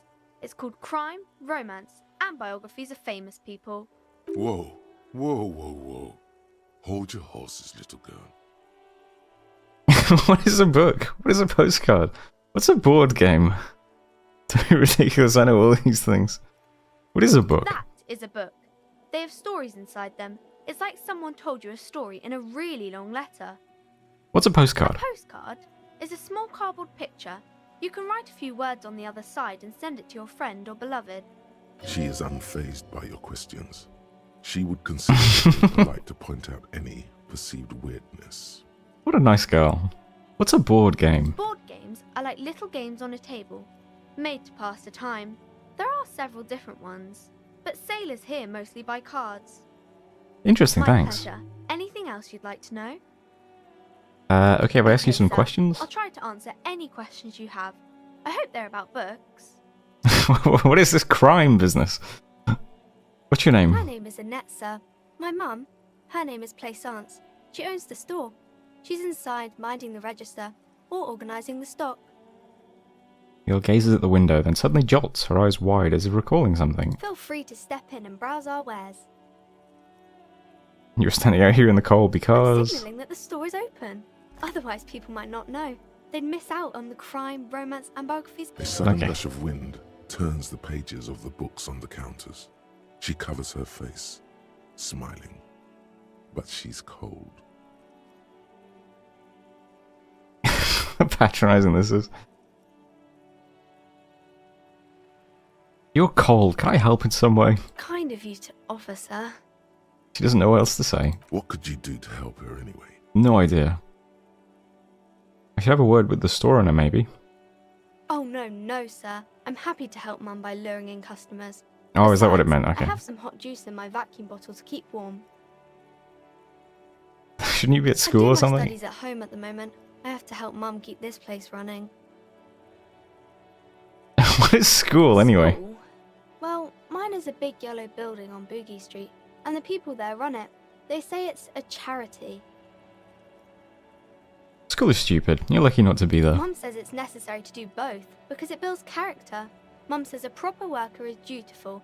That's how you get ahead in life. You succeed. There is stress and unease behind these words. She's reciting etiquette. How's the Mum business says going? it's peachy. She was a little afraid at first. There's talk about this house being cursed. Behind her, the window has been boarded up. You sense the boards creaking, twisting for a second, and some kind of doubt in her tense shoulders. Good to hear that's going well. I'm sure there's nothing to worry about. Cursed in what way? In a way that makes them say that no business has ever really thrived here, sir. That they all go... Ass up. I wouldn't really say it like that, but I guess so. It sounds rather serious. I should probably look into this. Narrow your eyes and look through the creaking boards on the window. Okay. We can go into the bookstore and ask about the case. But I don't see much more to look into here. Yes, please do look at our wares inside. The postcards and board games you asked about are also there, sir. How does this curse manifest itself? It does not manifest itself in any way. It does not exist. I liked it better when we were talking about whether it's appropriate to stand out in the freezing weather. But Kim, the plasmic manifestations. No such thing. Lieutenant stands at your side, stern and serious. Anything else you wanted to talk about, sir? What do you know about the other failed businesses? Nothing really, sir. Mum doesn't allow me to sneak around in the back rooms or the cellar. I don't really know what's there. Mm-hmm. Enough about the curse. For now. Maybe I can tell you about some of our books instead. Okay. I think we can go in the kitchen now, right? Maybe I'm misremembering the time. I'll do that first. Probably a lack of magnesium. Oh, there we go.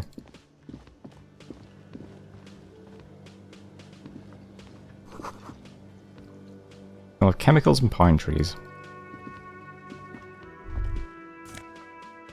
Sure, I'll just take this in front of this person. Alright. And remember, spices, alcohol, and tomato hangs in the air. Is Kim inside the furniture? Impressive, look at that. He's facing through the wall. What is this, a Bethesda game? A thin man is smoking below an exhaust hood, occasionally sipping from his mug. This must be the Whirling's cook. As you step in, he nods toward the table and says something in a completely foreign language. The only words you can make out are Garancy and Kubek. He's the guy with the face-shifting powers. That's why he doesn't want us to know about ghosts. He is one. It must be his name. Garancy. Garancy Kubek. Oh no. Sounds representative.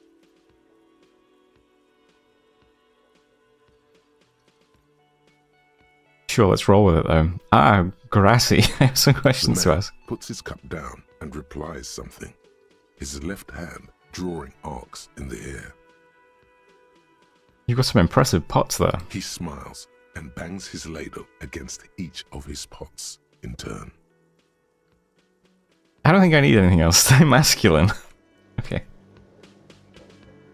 It's a Polish phrase for a kind of soup, I see. You see a heavy steel door with a prominent dimple lock. It's painted blue. You immediately feel drawn to the color. Blue is for mystery. You didn't want me investigating the blue of the ledger. Touch the door. The cobalt blue surface feels rough to touch. The stainless steel door is flush with its frame on every side. Old cobalt paint, rough on the fingers. 40, 50 years since this was painted, maybe. Why'd you push on the door? The door does not budge. I wonder where this door leads.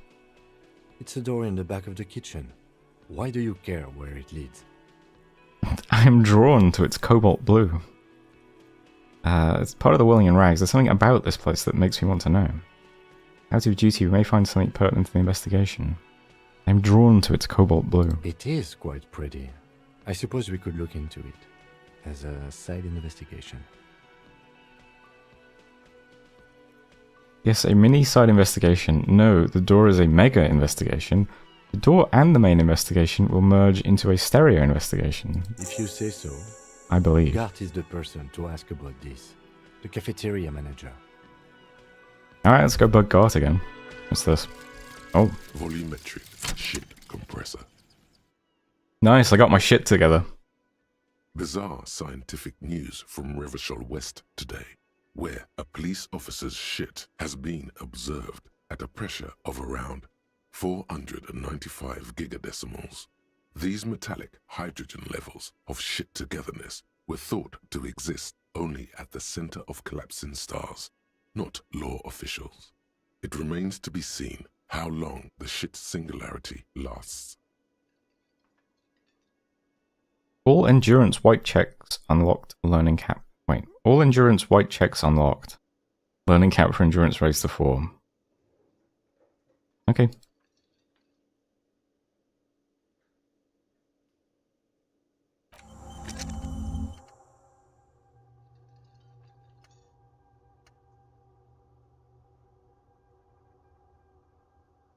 When I failed, it was locked. Yeah, I was just thinking, does that mean I can just keep retrying it over and over again until it works or something?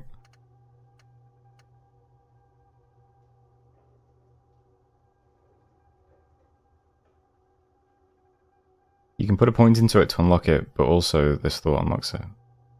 No, the unlocking is one time. Oh, okay.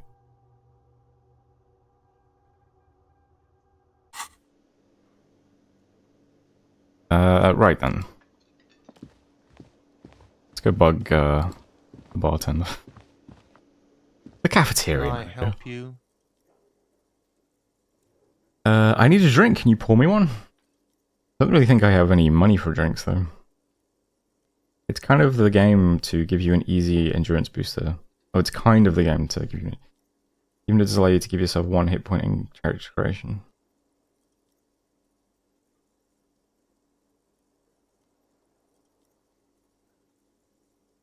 I'm thinking the thoughts about my home and... What was the other one? Oh, magnesium-based life form.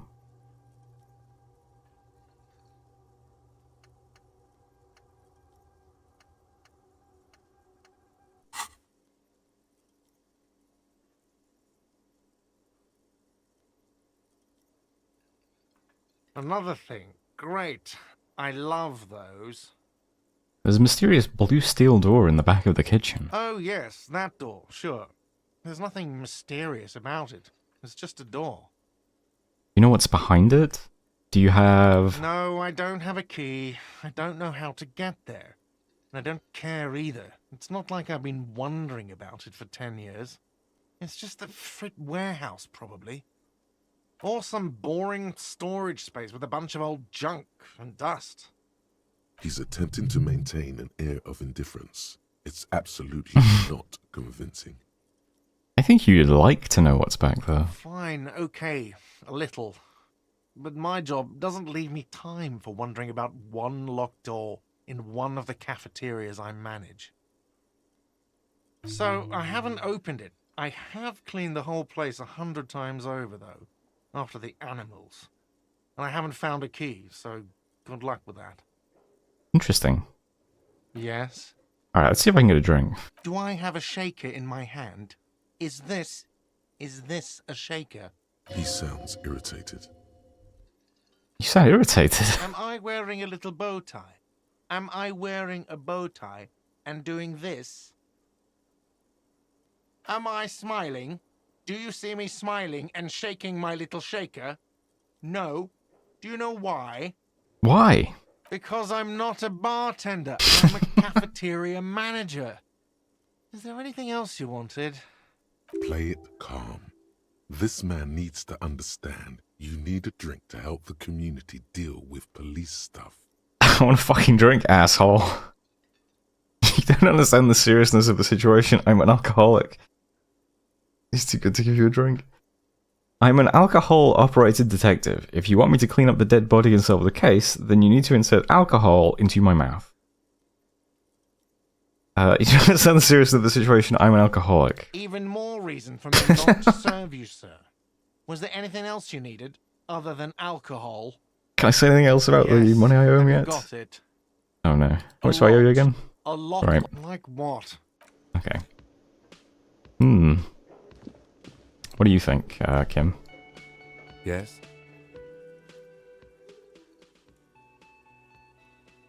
Okay, nothing too interesting. I'll come back to that later.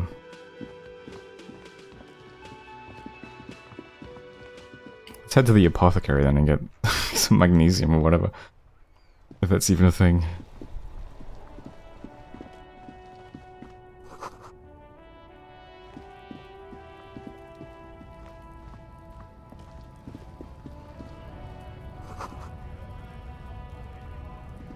The aesthetic of the crowbar cop is immaculate. Actually.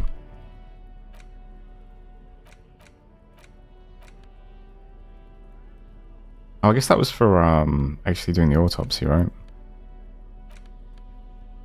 That gives me interfacing. That's a look.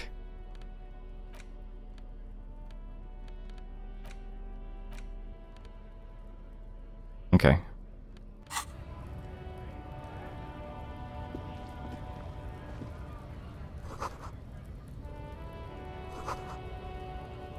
Oh god.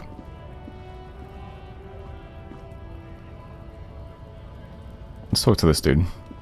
Welcome to Rivachol. Racist lorry driver. The remark isn't addressed to you, it's addressed to the lieutenant. Hey, I know Revachol. That's where we are. Don't you welcome to Revachol me. My grandfather came here from a 3,000-year-old racist isolationist culture, while your ancestors came to this island a mere 300 years ago. Every school of thought and government has failed in the city, but I love it nonetheless. It belongs to me as much as it belongs to you. What's happening? You sound angry, Kim. It's men like you who keep Revachol divided, making it that much harder for everyone to climb out of this post-war limbo. Limbo? What's going on here? Oh, come on, man. I just said, welcome to Rivachol. It's a lorry driver thing. I know exactly what you meant. You think my kind doesn't belong here, that I should watch myself and behave. But you see, I'm an officer of the RCM. It's actually my job to make sure you behave. I would advise you to remember that. Yeah, fuck him up, Kim. Silence. The air between them becomes tense. Your partner needs backup. Now's your moment to shine. Alright, here we go. Fucking A, Kim, I've got your back. Give the lieutenant a punch on the shoulder. Well, I think we all learned something here. Smile at the lorry man. Now that that's settled, we have a couple of questions. Fucking A, Kim. You two make a cute couple. You know that. The lieutenant exhales and resumes his regular calmness. Now that that's settled, we have a couple of questions. What do you say, officers? He waits impassively, cigarettes smouldering between his fingers. He smells of heavy motor oils, and his breath of high tar content cigarettes, probably Astra Whites. You could ask him to show you the soles of his boots. He definitely looks like someone capable of a lynching. Maybe he was present. I found this mug in the trash. Yours?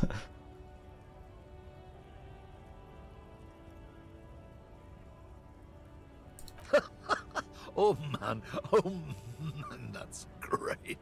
Look at that guy go. Haven't seen anything that funny in a while. Is it yours? God damn. Thanks for that, but no. 5 experience gained for showing a racist lorry driver a racist mug. Let me see that. What are you hauling? Let's start there. Anymore. I'm here to pick up some cargo, but the dock workers are on strike, so it's a sit and wait on your ass situation. What kind of cargo are you supposed to pick up? Apples. Apples? Apples? I take He's given you the runaround. Let's be honest, you were bested. Damn. Let me see the soles of your boots. Been admiring the stompers, huh? Sure thing. Check them out. On the bottom of the man's boots, you see an intricate tangle of treads with no immediately discernible pattern. What's up with your soles? It's Revachol.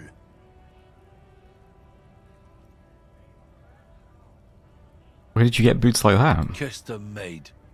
Cost me a pretty penny.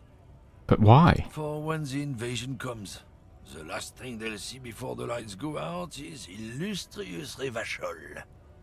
It doesn't look like the lieutenant cares. He just makes a little note. You do understand you're stomping on Revachol every day, don't you? No, it's not like that. You don't get it. It's when I... you know? Well, fuck it. It's too complex for you. we're done for now.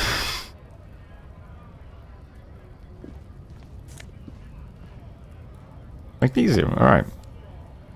Where does this magnesium keep going that I keep picking up? Is it just automatically used or something?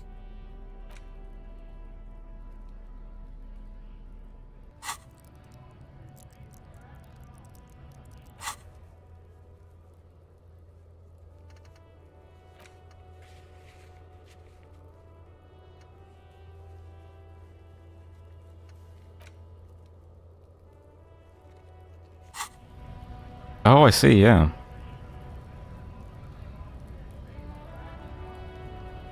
Right, okay.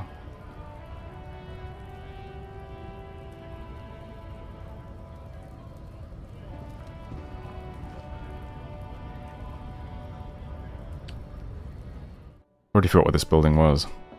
Oh.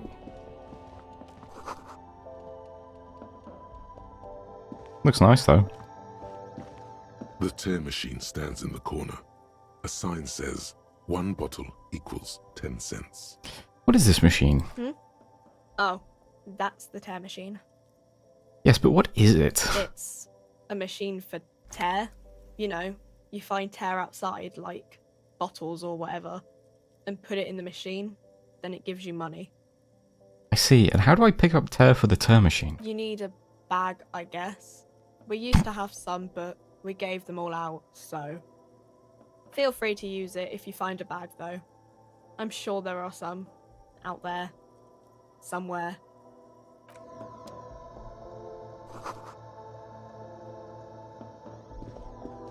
You see several packaged raincoats fill a low shelf beneath a display of croissants and juice bottles. The raincoats are transparent, except for the big Fritta slogan on the back. The packages are small, discreet, sloppily stacked, making them easier to take unnoticed. No need to worry about knocking over a display. Steal a raincoat, 17% chance. God damn. +1 endurance. That'd help me investigate the corpse. What's that? Point to the raincoat. What is what? It's a raincoat. If you want to buy one, then it's only 4 real. I do have 5 real. Her attention is drawn to the raincoats. Stealing one undetected will now be more difficult. Oh, 8% now. -1 asked what it is. Oh, what is it? I guess I'll buy one. There you go. It's my cool raincoat. Ah, okay. This is the bonus for co-op stuff, right?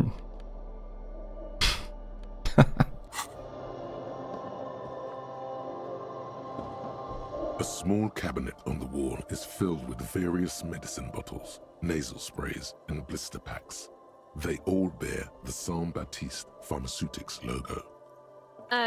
Just ask me if you need anything from Saint Baptiste. We don't stock prescription meds, but we do have Nosafed, Duramine, Magnesium, and Hypnogamma. Right, so I don't actually need magnesium for anything, it's just a healing item, okay? Is that right?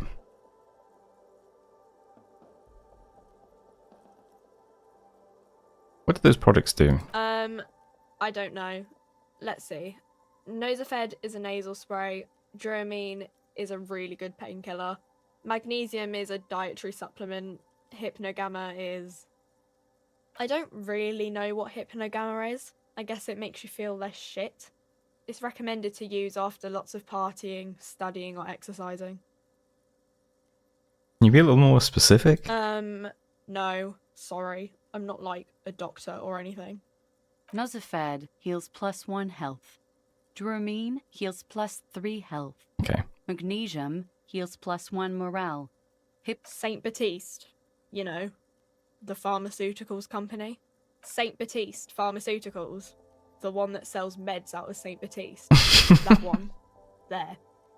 Thanks, tutorial agent. Do you have any ammonia? Yeah, there's like an ampule somewhere. Alright then.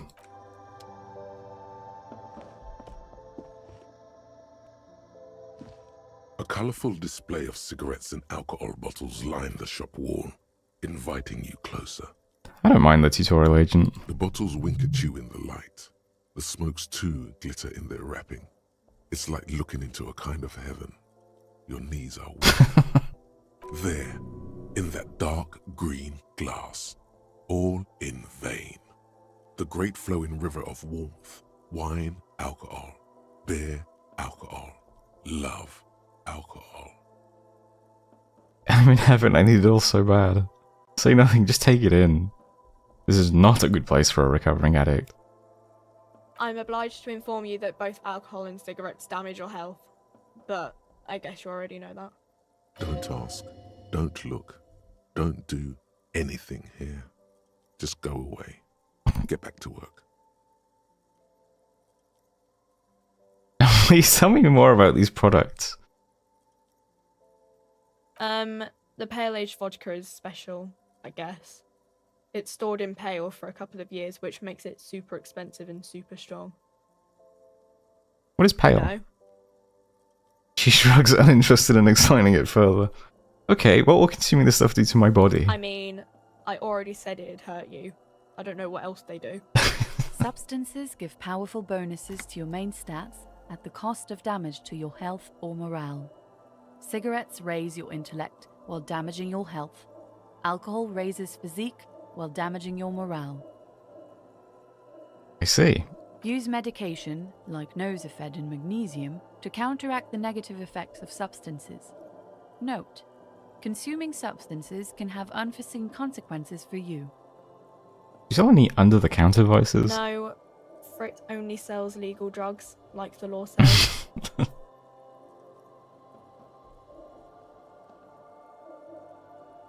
Damn, that is some expensive vodka. Welcome to Frit. Feel free to look around or something. Everything is out on the shelves. What's that magazine she's reading?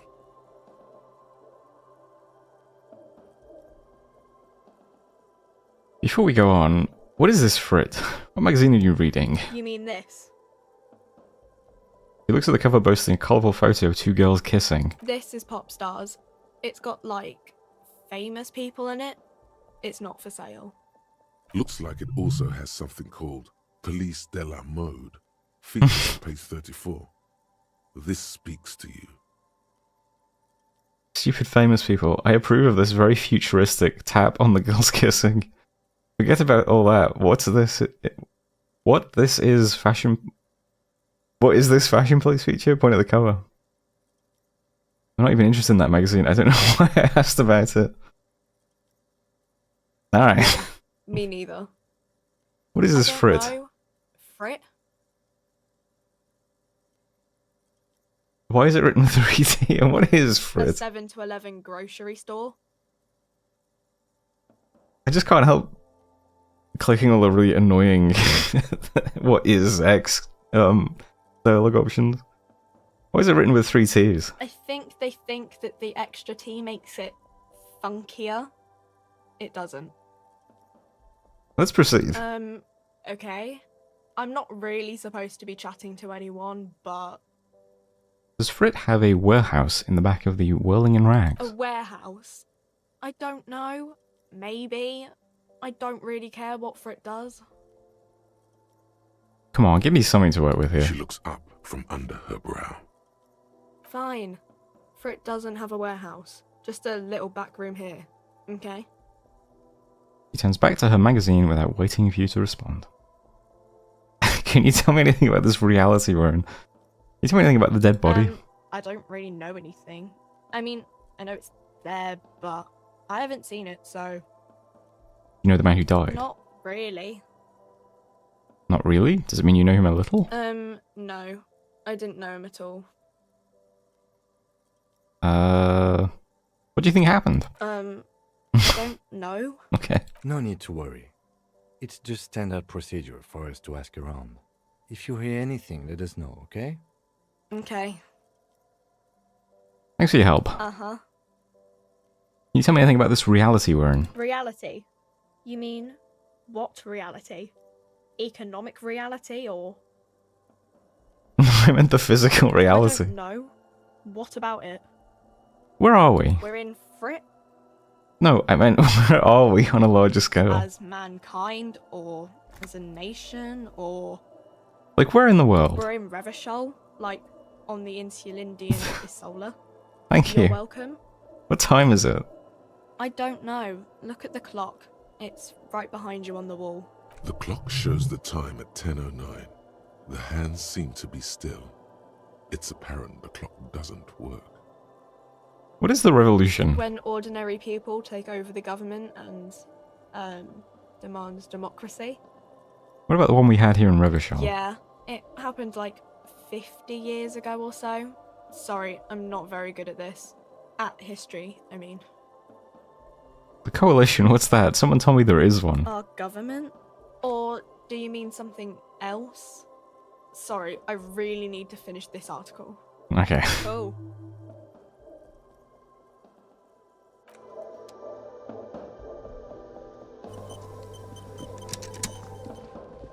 Right. Now that I've got my cool yellow jacket, surely now I can investigate the corpse.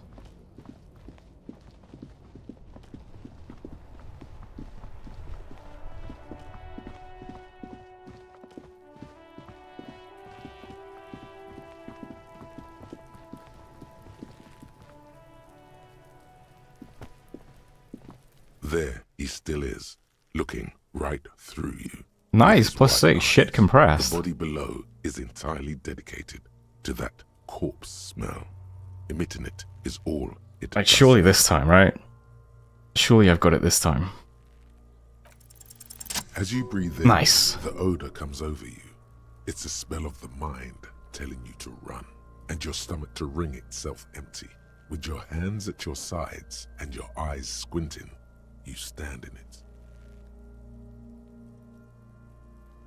Do they always do that? They do after 7 days, yes. We are deep in decomposition here. Step closer. The man before you is naked, but for a pair of underpants and enamel boots. His skin is greenish, marbled with decaying veins, and blotched by lividity. A fading web of tattoos covers his chest and shoulders. The cargo belt used to fasten him to the branch above appears industrial in strength. Okay, inspect the boots. The material appears to be ceramic. Its clean white stands in stark contrast to the decaying flesh above the knee. The man wore thick polymer socks, probably for padding. A fine array of interlocking plates covers them. Delicate and fragile, they feel alien to the world around you, out of place somehow. These are clearly not boots. They're armor, possibly part of a larger set. These aren't just boots, are they? They're armor. Indeed. Technically speaking, these are sabatons, not boots. What kind of armor is that exactly? Ceramic plate. Zirconium dioxide, most likely. This is where the make would be. Under the heel. Fair weather. Fair weather model T500 VE. I'm guessing that's vitreous enamel. This is advanced stuff. What happened to the locals rest of probably it? Scavenged it. It would be odd if he had more on after 7 days. Hmm. We should keep a lookout for this species. The armor could yield information. This is one thing he might actually know. Maybe he was just wearing these boots and there is no rest of the armor? The It's unlikely. sabatons dangle off the man's decaying form, ageless and synthetic. The material looks out of place here. It is. It's expensive. Lieutenant draws a line in the condensation on the ceramic with his index finger. We've requested similar material for our tactical units for years now. The constabularies deemed it too costly. In that time, we've lost 6 men to semi-automatics. How much are we talking about? For a full set, about 4 years of wages. Ka-ching, baby, nod to the boots. By catching, do you mean let's not log them as evidence? Let's steal them? That's what ka-ching means, yes. It means disciplinary hearing. Lieutenant nods, wiping his fingers on his sleeve. The lieutenant nods often. It's part of his unplastic expression range, communicating both professionalism and sarcasm. This time, the latter. How could this man afford such expensive hardware? That's for us to find out. Mr. Gart implied he was security personnel for the harbor company. This confirms my own assumptions. These look pretty advanced for a security guard. I agree. This equipment is way beyond what a guard can afford. Knock on the A boot. small bell-like sound fills the air, like tapping on the side of a porcelain cup. The pry bar in your hand is itching for some action. Sounds fragile. It's anything but. This material is a kinetic redistributor. It spreads kinetic energy horizontally, from plate to plate, dissipating it entirely. See? Faint, organic lines cover the plates where they separate into smaller ones. These plates then divide into smaller plates until there are hundreds of them altogether. Like the scales of some ancient white monster, cracked and pearly. Pull the boot off. This feels dangerous. Are you sure? Grab the boot under your arm. The stench fills your nostrils. As you push downward, an ominous creaking sound comes from above. Uh-oh. Stop! Lieutenant's voice is sharp. He looks at you with the boot under your arm. Pig's gonna pull his head off. Brutal! Oh, this is a bad idea, isn't it? You're going to pull his head off. Do it, homo! I'm not a homo. Do what? I'm gonna pull his head off, right? Yes, that's what I said. You'll compromise the coroner's case if you do. So please, don't. What are you trying to achieve anyway? Why are you hanging on to that boot? These boots go super well with my bell-bottom pants. This is advanced enemy technology. We should... we should conduct research into their weaknesses. Are we not detectives? There may be clues inside the boot. You said they're expensive. I thought I could pawn them on some lucre. I'm sorry, I didn't even want to take them off. I just thought I should try.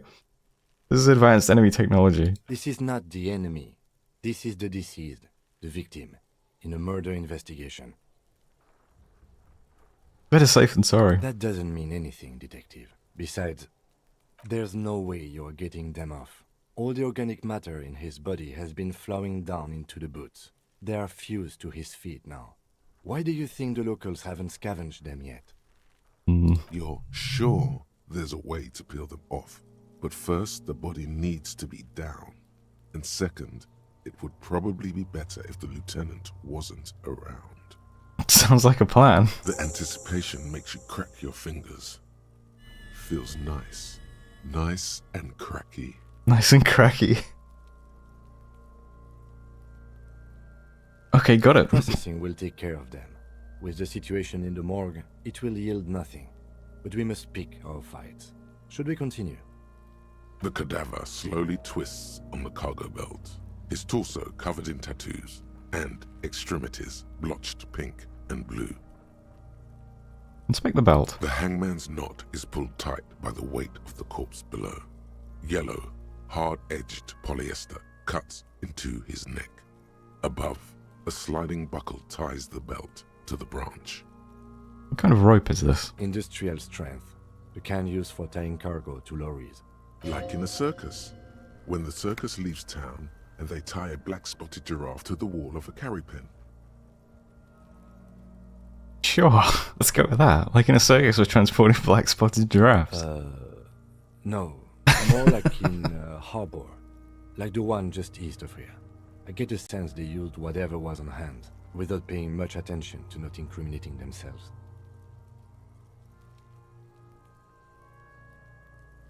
You're assuming dock workers from the harbor did it? The brief suggested as much. Politically motivated by the ongoing strike. Did you not get a briefing? My past has undergone total annihilation. Nothing remains.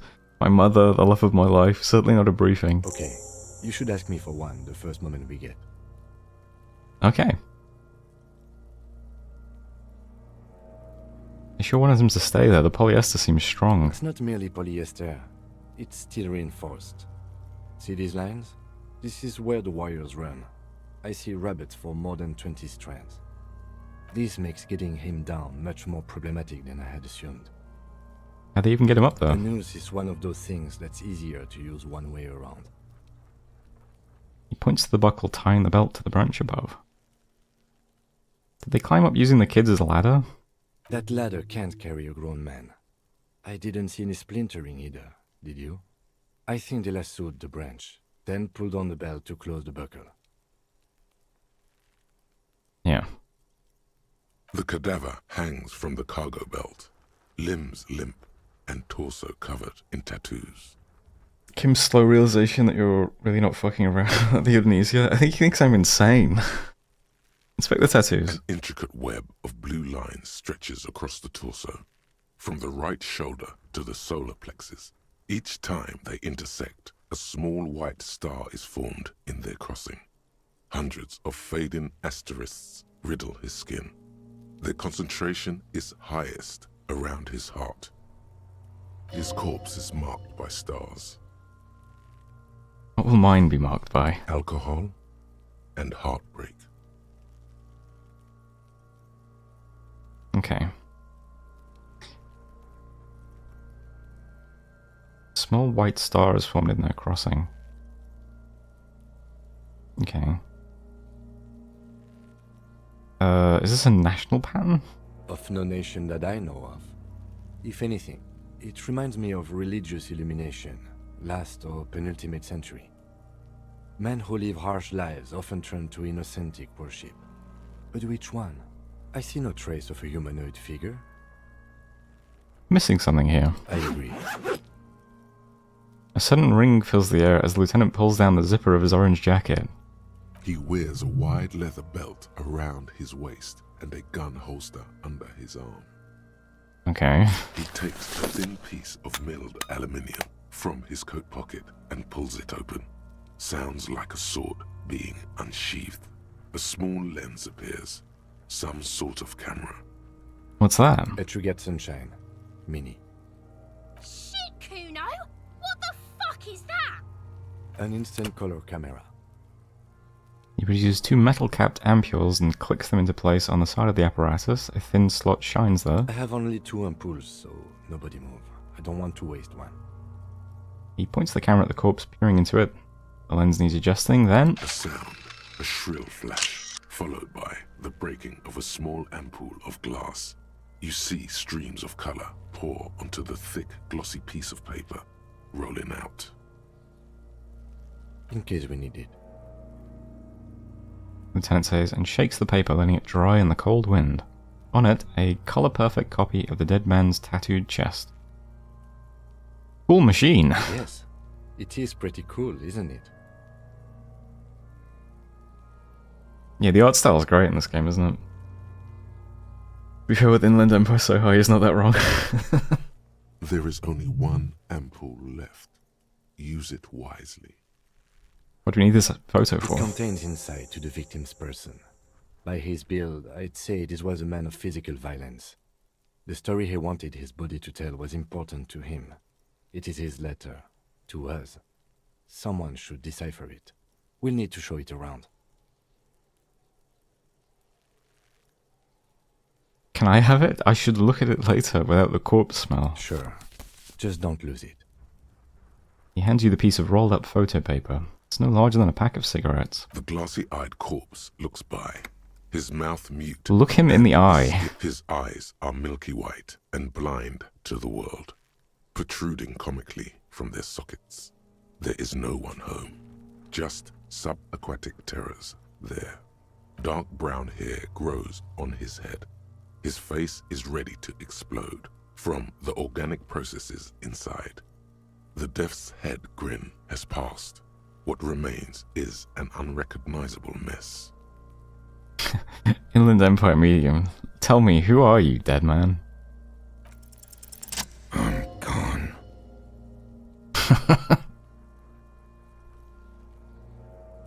I can see you're gone, but who are you? I'm a joke. Look at me. Inland Empire, your time to shine.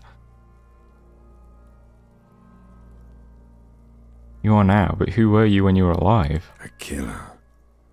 A motherfucker. And a killer. I have another question for you, Hanged Man. Go ahead, Coppo. What is happening? You stink and you're boring. Where have you gone? Into the wild pale yonder. Where is that? In the past.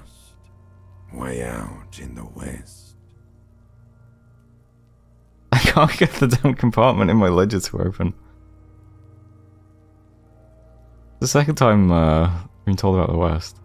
The Blue Heart. Oh, that's good shit. You'll love it. Just press down and fuck it open like you always do. Fuck it hard. Coppo the Clown. I don't think this creepy speaking corpse is very nice. He means force. It'll work. Can you name acquired Coppo the Clown? What is happening? What do you mean? I'm talking to you. The power of your Black, frothy liquid starts bubbling on his lips. imagination. Yeah, man! Don't be crazy! Inanimate objects and dead people can't really talk to you. Your wild imagination is doing this. Ask some more of those questions you love so much. He loves those. Why do I love questions so much? Because you're a copperoonie. Look at all of them go. Do you want more questions? Yeah, give me questions. Give me a comical amount of questions. No, let's be reasonable. Here you go, you loony. My name Rooney? Fuck no. You're no Rooney. Of course not. The name is Raphael Ambrosius Costa. Listen to yourself. You're not a Raphael anything. You're probably just Harry or something. That's right. Harry. Could I really be Harry? You can be anything you want, brother Coppo. Why do I feel like I've forgotten something terrible? Because you have. Alright, I hate you. You stink and you're boring. Do I remind you of someone?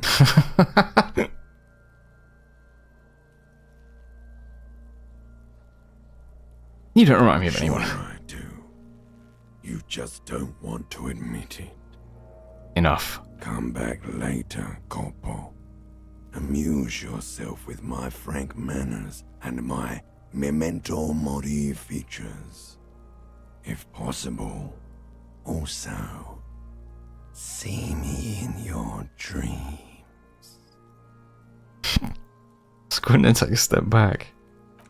As you narrow your eyes, the monster before you blurs into a violent mess of green and pink. Yeah, I've seen a couple of voice lines that aren't quite the same as the dialogue. Well, the written dialogue. Only the lower extremities are pink with a dash of blue. His fatted hands, thighs, and his neck, just above the noose. The rest of the corpse appears dark green in the cold spring air. I'm squinting, Kim. Why am I doing it? How should I know why you are squinting? Squint harder. His face and hands are pink, thighs too, the rest is greenish. Oh. You are trying to assess lividity. Relax your eyes. The monster comes back into focus, an explosion of color, coursing with dark marbled veins. His stomach appears pregnant with something. Black liquid streams down his thigh and onto his boot. So, what do you think? I think he's dead. Kobe knows something is coming out of him. Probably nothing interesting, A but... pool of blood and feces has eaten into the frozen mud below the man's feet. Yeah. Purge liquid is dripping into it, drop by drop. The victim appears to have contained no more than half a kilogram of digestion at the time of death. The fuck he's saying? Talking about shit. We got lucky. Maybe he went to the toilet sometime before death. I'm not reading that one. That's such an odd thing to interject. Let's go with that one. Maybe. He doesn't really want to dwell on it too long. I think he's dead. I agree. Totally dead. This Buster's not coming back. What is dead anyway? He is. Good one. He's beaten up. See the bruises? I do. Most of them are post-mortem. Maybe even all of them. The delinquents have made our jobs harder with their little sport. God damn it, Kuno. Stop talking in riddles, coin slot. He means you fucked him up good, Kuno. Fucked him up brutal-like. I don't know what to think. What do you think? I think he was upright immediately after death. Blood has gathered in his hands and feet, and his neck. He points to his fattened chin. The noose acted like a tourniquet, keeping the blood in his head. The hypostasis here is in tune with the hanging. That's what I think.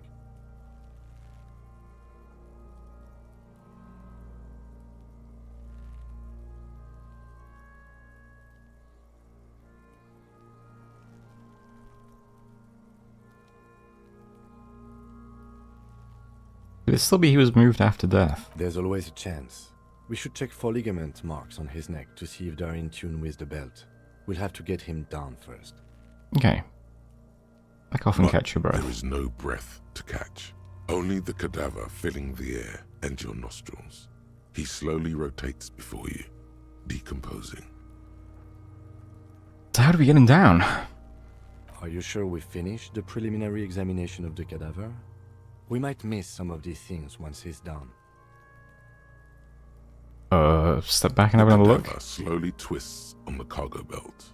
His torso covered in tattoos and extremities blotched. Alright, I think we're done. The steel-reinforced belt presents a unique challenge. I brought chain cutters, but I don't see a good angle of approach to the belt. The cadaver is a good 1.2 meters up. Neither one of us can reach the belt without assistance. And even if we do, there's the question of cutting it.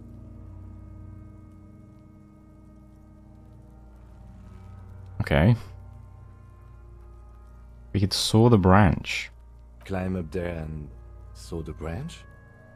Yeah, it seems dangerous. There has to be a less risky way, with less falling down of trees. Should we see if Kuno wants to climb up and cut the belt? I think he'd be into that.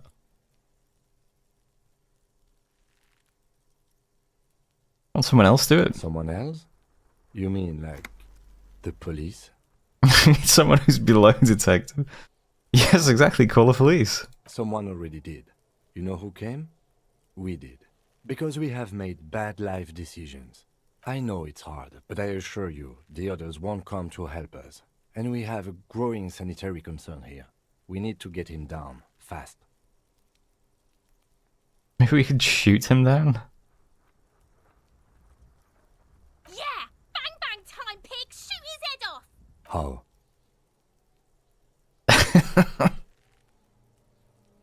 I don't know. Just shoot up there, maybe? Just shoot the belt. The bullet will break it. It absolutely will not, officer. That's not how physics work. It will maybe cut one thread loose. Yeah, now we're talking. Entertain a Kuno with some shit. They'll miss! The pigs will miss Kuno! Take the shot, Lieutenant. What's the worst thing that could happen?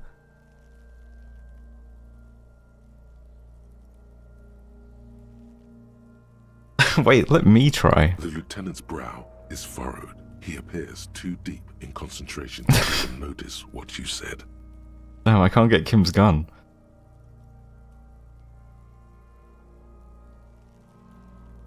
Alright, let's see what Kim does. Silence. With his elbow sharp, the lieutenant unzips his jacket and produces a lightweight firearm. He drops a paper cartridge in the barrel, separates the scouring stick, and gives the cartridge 5 tucks, securing it in place. He then steps back and assumes the fellow's desk position, taking aim. The corner of his eye twitches. His finger is on the trigger. Easy does it, partner. The kid's voice is drowned in a shrill blast that echoes off the walls of the surrounding tenements. A cloud of smoke slowly parts in the air as the lieutenant steps back and says to himself, God damn it. He missed. A lot of things were wrong with that shot. The Phalostes was the wrong choice. His shoulders were raised, but above all, he cannot trust his eyesight. He feels bad about it, about his eyes mostly, just having bad eyesight, probably from a young age. Whatever you do, do not console him. Alright. So they're the two things I'm good at. Purple and yellow stuff, right? Kuno could have hit it easy, but then Kuno's not fucking handicapped, is he? Right. God damn it, get your shit together. Try again, maybe. No, we are lucky as it is. We didn't break anything, and the victim remains uncompromised. He looks around at the windows overlooking the yard. Any more mistakes could put us in an unfortunate position with the locals. We have eyes on us. I didn't do us any favors with that. Okay, I don't think he's gonna give us the gun no matter what I say, so... I have to say, it's beginning to look unlikely we can get him down without assistance. You know, you don't feel like too bad of a shot yourself. Unless... Can I have the gun? I should try. As bad as it is, us shooting firearms like punks. He pauses, then shrugs and proceeds to load the pistolet. Go ahead, I'm not stopping you. Just don't lose it. As if I would lose a firearm. Come on now. Peace shines in his outstretched hand. This is the sorriest pair of pigs Kuno's ever seen. Yeah, take it, you fucking banana poika. Take it and shoot yourself in the mouth. Whoa! Alright, feel the weight first. The cold piece of bakelite and gunmetal is surprisingly light. Your fingers fit right through the guard, instinctively resting on the trigger. You've held this, an A9 Armistice, before. At some point, it probably used to be your choice of firearm. It still feels comfortable, like you never laid it down. I'm conscious of the fact that I could level something up at this point, right? If I wanted to... Maybe hand-eye coordination would be a good one. Ready, aim, and fire. Let's go for it. But do I have more skill points to spend, actually?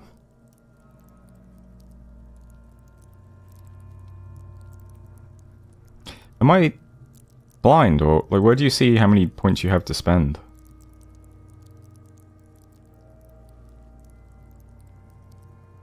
Oh, is it this?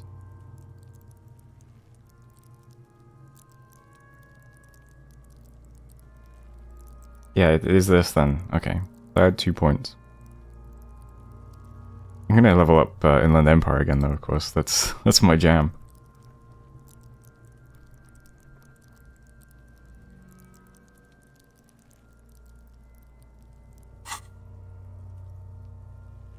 The fuck are you waiting for, Kuno? Tell him to shoot himself in the mouth.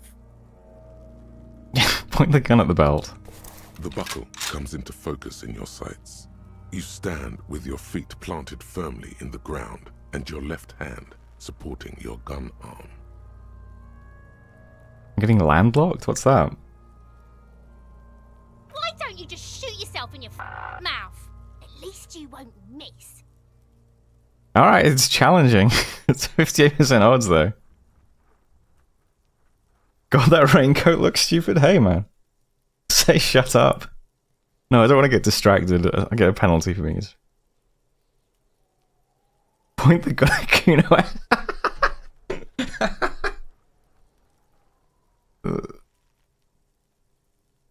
Close your left eye first. Sure. Your field Does that help? narrows. The branch slowly moves. I don't know about guns. Entirely two-dimensional. The metal buckle glimmers, catching the noon light as the corpse slowly rotates. Look, he's crying. You gonna cry now, fucking faggoty? Okay, I don't think that helped. I'm not going to be baited into pointing a gun at a child. Alright, 58%. I mean, you know, it's pretty decent odds, right? Actually, I wonder if... Well, saying shut up isn't going to help anyway, because she's not going to listen to me, is she?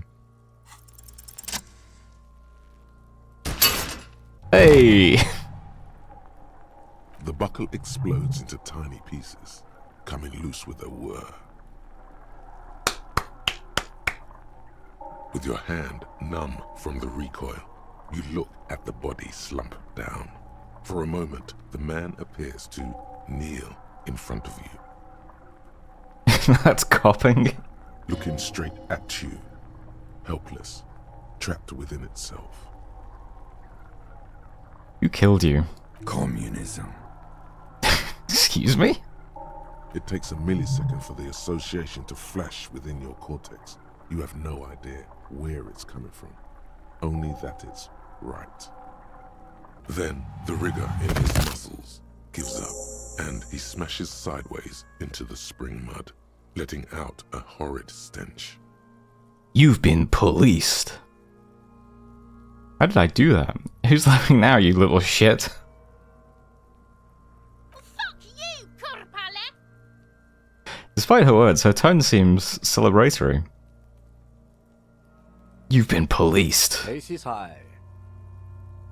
The lieutenant raises his right hand, waiting for you to slap it. The ace is high, a custom invented by the aerostatic brigades during the revolution, is used to celebrate success in Revachol, especially in sports.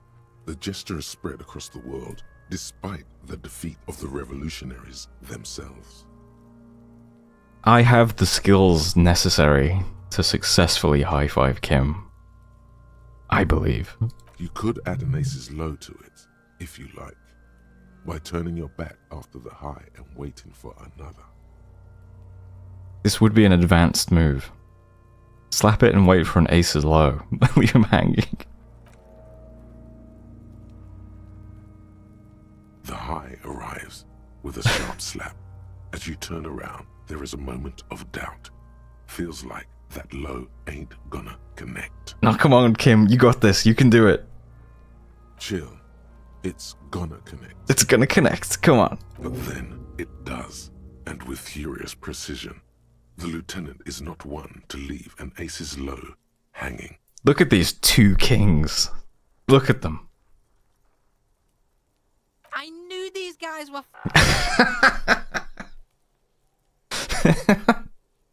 Yeah, got a problem with it? Kuno cracks with laughter. Sounds like someone strangling a seagull. It's clear he enjoys himself. I knew they suck each other. We will perform a field autopsy and determine the cause of death.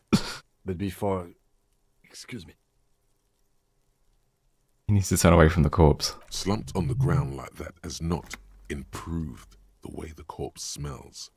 The fall seems to have released something deep inside it. It looks like I feel like taking a break from the stench. I'm sorry to interrupt the jubilations here. Just a little breather before we do the autopsy. I'm not giving him back his gun, this is my gun now. Wait, field autopsy? Yes. The 4 phases of a murder scene. 1. Investigation of the scene. I'm satisfied with that part. The trash container, the prints, we've been thorough enough.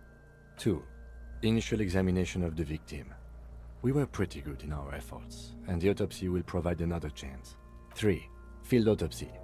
This will not be pleasant or easy, and it will have to be performed on the scene. The fuck are they on about? Cops are gonna cut his shit up next. 4 and final, transport of the coroner's case to the district morgue. I'll do that. God, this stinks. Don't we have someone else for the autopsy, like a doctor? No, you and I are detectives. The honorary rank of detective signifies our ability to handle the entire incident chain. From crime scene to autopsy to cleanup, we do it all. Honorary rank? An honor and a burden attached to your rank. Mine is Lieutenant Detective, unfortunately. I can't tell you how tired I am of this corpse. Why is this the only thing I can say now? That's odd. With shooting like that? Of course you are. Your station would not have assigned you to this case otherwise. Oh, have I got to give him his gun back? In the meantime, we should try to interview Evrard Clare, the leader of the Union. Harbor property was clearly used in the hanging. The harbor just east of here. Getting in might prove a challenge, though. Okay. Or we could ask around for the representative of the logistics company. My initial information says the Wild Pines have sent some sort of strike negotiator to wrangle control back from Evrard. You could ask the gardener for directions. Is this the famous list of initial interviews? Yes. And those were the interviewees. Let's go. Alright. Magnesium-based life form. We tell them, hell no. You're about to become a magnesium-based life form. The age of the primitive carbon man is done. No longer must mankind rely on slow-working background radiation to take us further into our genetic destiny. This is the era of guided evolution, and magnesium is the key. You are the first of your species. The next step in human evolution. An advanced magnesium proto-man who mags it up, drinks it down, and sniffs it sideways. Cool. What's my bonuses? +2 volition. Magnesium receptacle glands. -1 logic. No such thing, man. Alright. Oh, this only has 2 minutes to go as well. Nice. Oh, Ace is low? Temporary research bonus 2 empathy towards Kim. The Insulindian Civil War was not the first war to see the use of hybrid airships on both sides, but it was the coolest. For an entire decade, folded multi-rotor fighters got into dogfights above Revachol, Ozon, Semenine, and the Arcade Islands, spitting death at one another. They flew over sandy beaches and shot each other out of the azure sky, crashing into city blocks and setting island forests ablaze. The Aces Low was a custom among revolutionary brigades performed after multiple kills. Lieutenant Kitsuragi seems fond of it. Why? Ah, okay. So these are slots. So that takes skill points to do? So can I unequip these? Or... once they're in, are they in, I guess?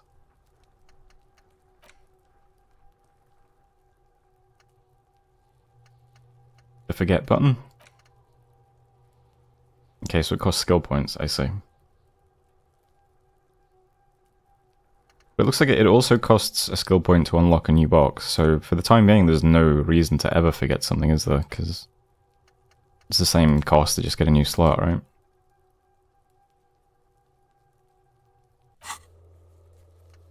Alright, what's next then?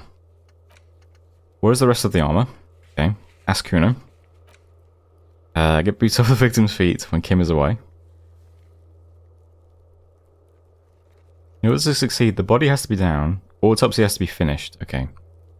Kim has to be absent. This will be devilishly tricky, so don't beat yourself up if you manage to send the body to processing without getting hold of the boots. Okay. Oh right, yeah, if they have penalties, I see, okay. Ask him to tell you about the case. Right, we didn't get any briefing notes. Ask around about the tattoos. Perform the field autopsy. Interview the union boss. And interview the Wild Pines rep. Okay. Oh, interesting. So this is a list of all the skill checks that I can... what, go back and do that I missed, or... and retry?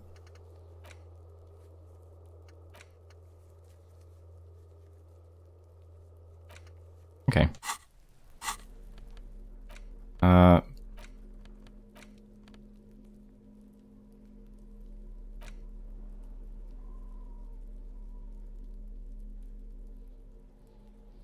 White ones can be retried now. Yeah, I remember, yeah. So if something changes about your skills, you can just do them again. Am I liking the game so far? Yeah, it's fun. It's, it's pretty funny. An intricate web of blue lines. Is there anything I can do with this yet? The torso of the hanged man. The pattern still Kind of has an ethnic feel to it, but nothing familiar. Gone. For you to discover. You've gotten as far as you will without assistance. Okay.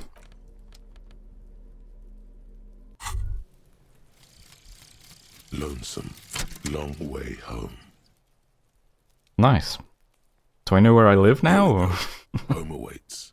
Walk past Station 41 and through the market, past the Boogie Street spearhead to the other side of the lake, the frozen eye at the center of the district.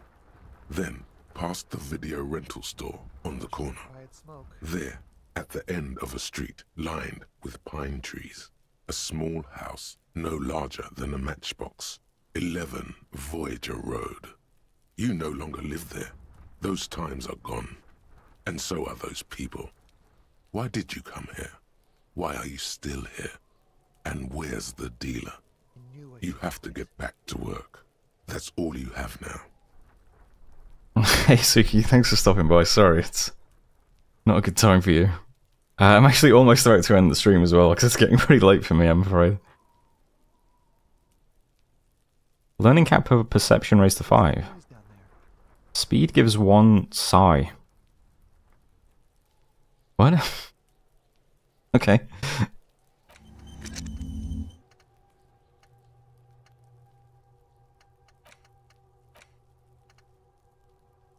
Oh, sigh is all of the purple skills. What's speed, though?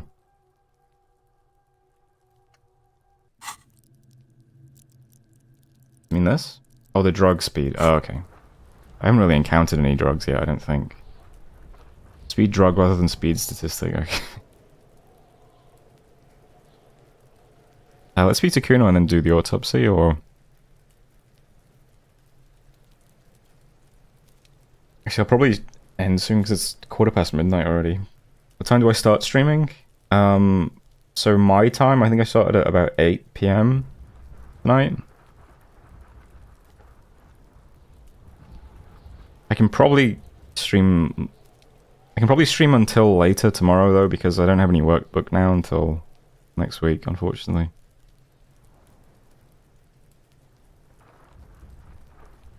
Yeah, let's talk to Kuno anyway. Kuno looks depressed.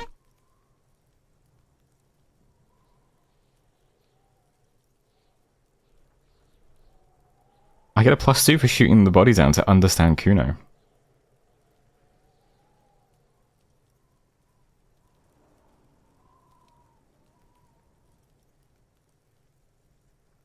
Cheers, Suki. Hope you manage it. Okay, let's try our legendary empathy roll. Figure out what's going on with this kid. What's going on? No. Is an ungovernable youth on your crime scene, throwing around incendiary language, trying to push your buttons. Like you don't have enough on your plate. You feel a sudden surge of self-pity coming on. Oof, 2 failures. Pain threshold. Oh, it's this response again.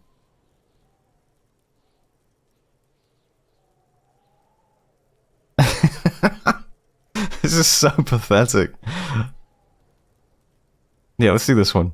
Take the pain, fucko! Take the bad! The child is not grinning. It looks more like a wolf baring its teeth. Smelling weakness. She loves it. You heard that, see? Porker wants to talk about how he can't hack this shit. Porker wants to move in with Kuno. Don't let him move in with us, Kuno! You have no idea what to say now. You're just going to have to try to change the subject. Yeah? The kingdom of Kuno? The fuck do you want with it? Okay. The dead man's clothes were in the trash container. How do they get there? Yeah, Kuno doesn't know shit about that. That shit is beneath Kuno. Right, let's stress the importance of this to Kuno. I'm sure this will go over well. Listen, listen. Kuno doesn't care about this small-time shit. Just listen. Kuno saw what you did there, dumpster diving. Sad shit. Kuno could hook you up with some sweet rags. Shit like Kuno's wearing. Your size, good price. 500 real. You'd have to be blind not to notice the giant white letters F-A-L-N running down his trouser leg. Wait, I asked you what happened to his clothes. You must have seen them lying around. Look, Kuno ain't seen shit lying around, except for that there. Now you want performance gear or not, Grandpa? The lieutenant remains silent, but his expression couldn't say, "I told you so," any louder. Alright, entertain me. What's so great about these pants? Pig, these are found modulars. Liquid fit, performance crotch, urban survival shit. Made in Mirova by scientists. Pants scientists. Believe it, you need this shit. He unzips his jacket to give you a quick peek at the plastic-wrapped pants. They are graphite black and look brand new. These could drastically improve your chances of survival in the urban wilderness. Coach Physical Instrument endorses these pants. They are tartan ready.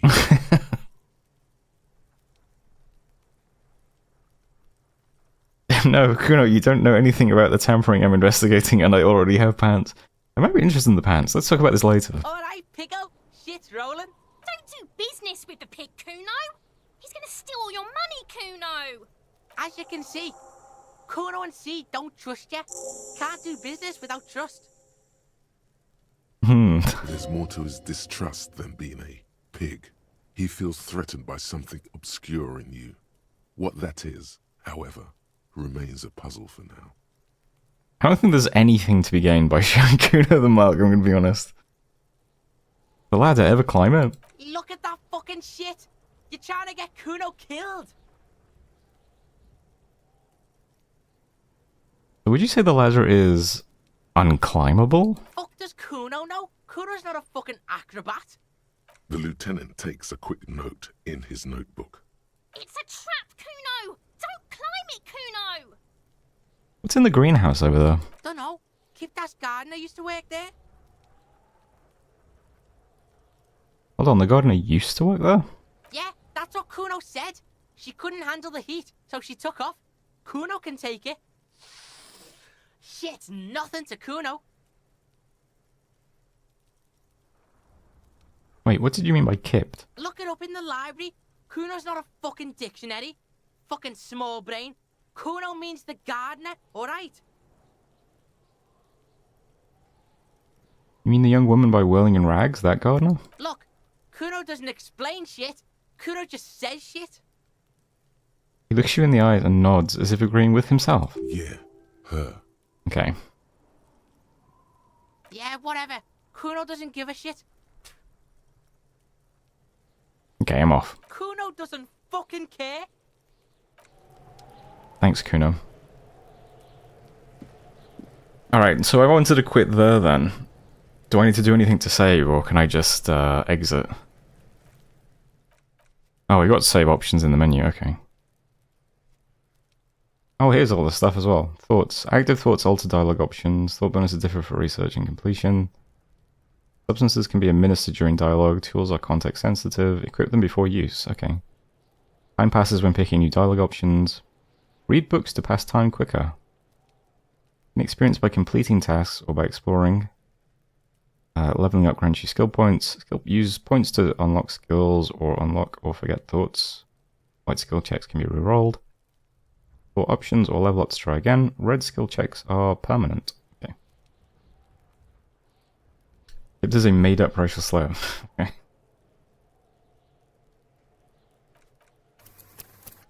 Ah.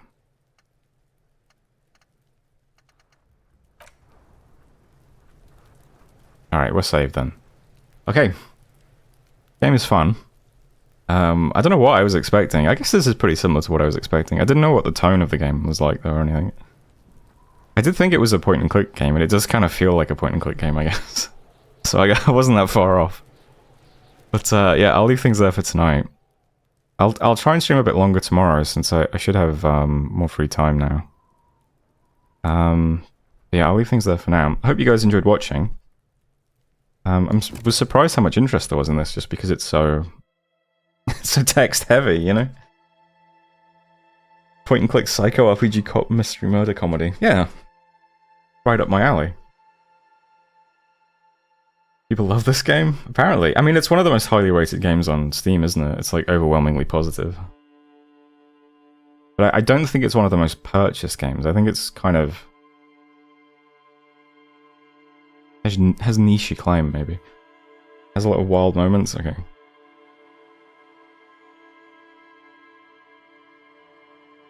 Cult hits, yeah, that's the expression, I think. Didn't the developer just get completely fucked as well?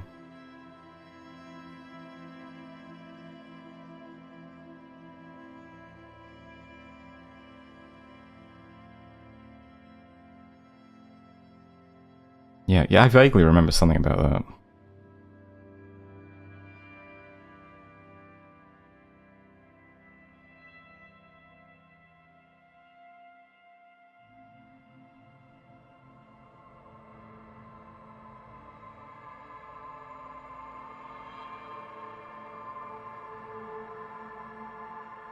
Alright, well, thanks again for hanging out, guys. Really appreciate it. Glad you enjoyed it, and hopefully I'll see you again tomorrow. Have a good night.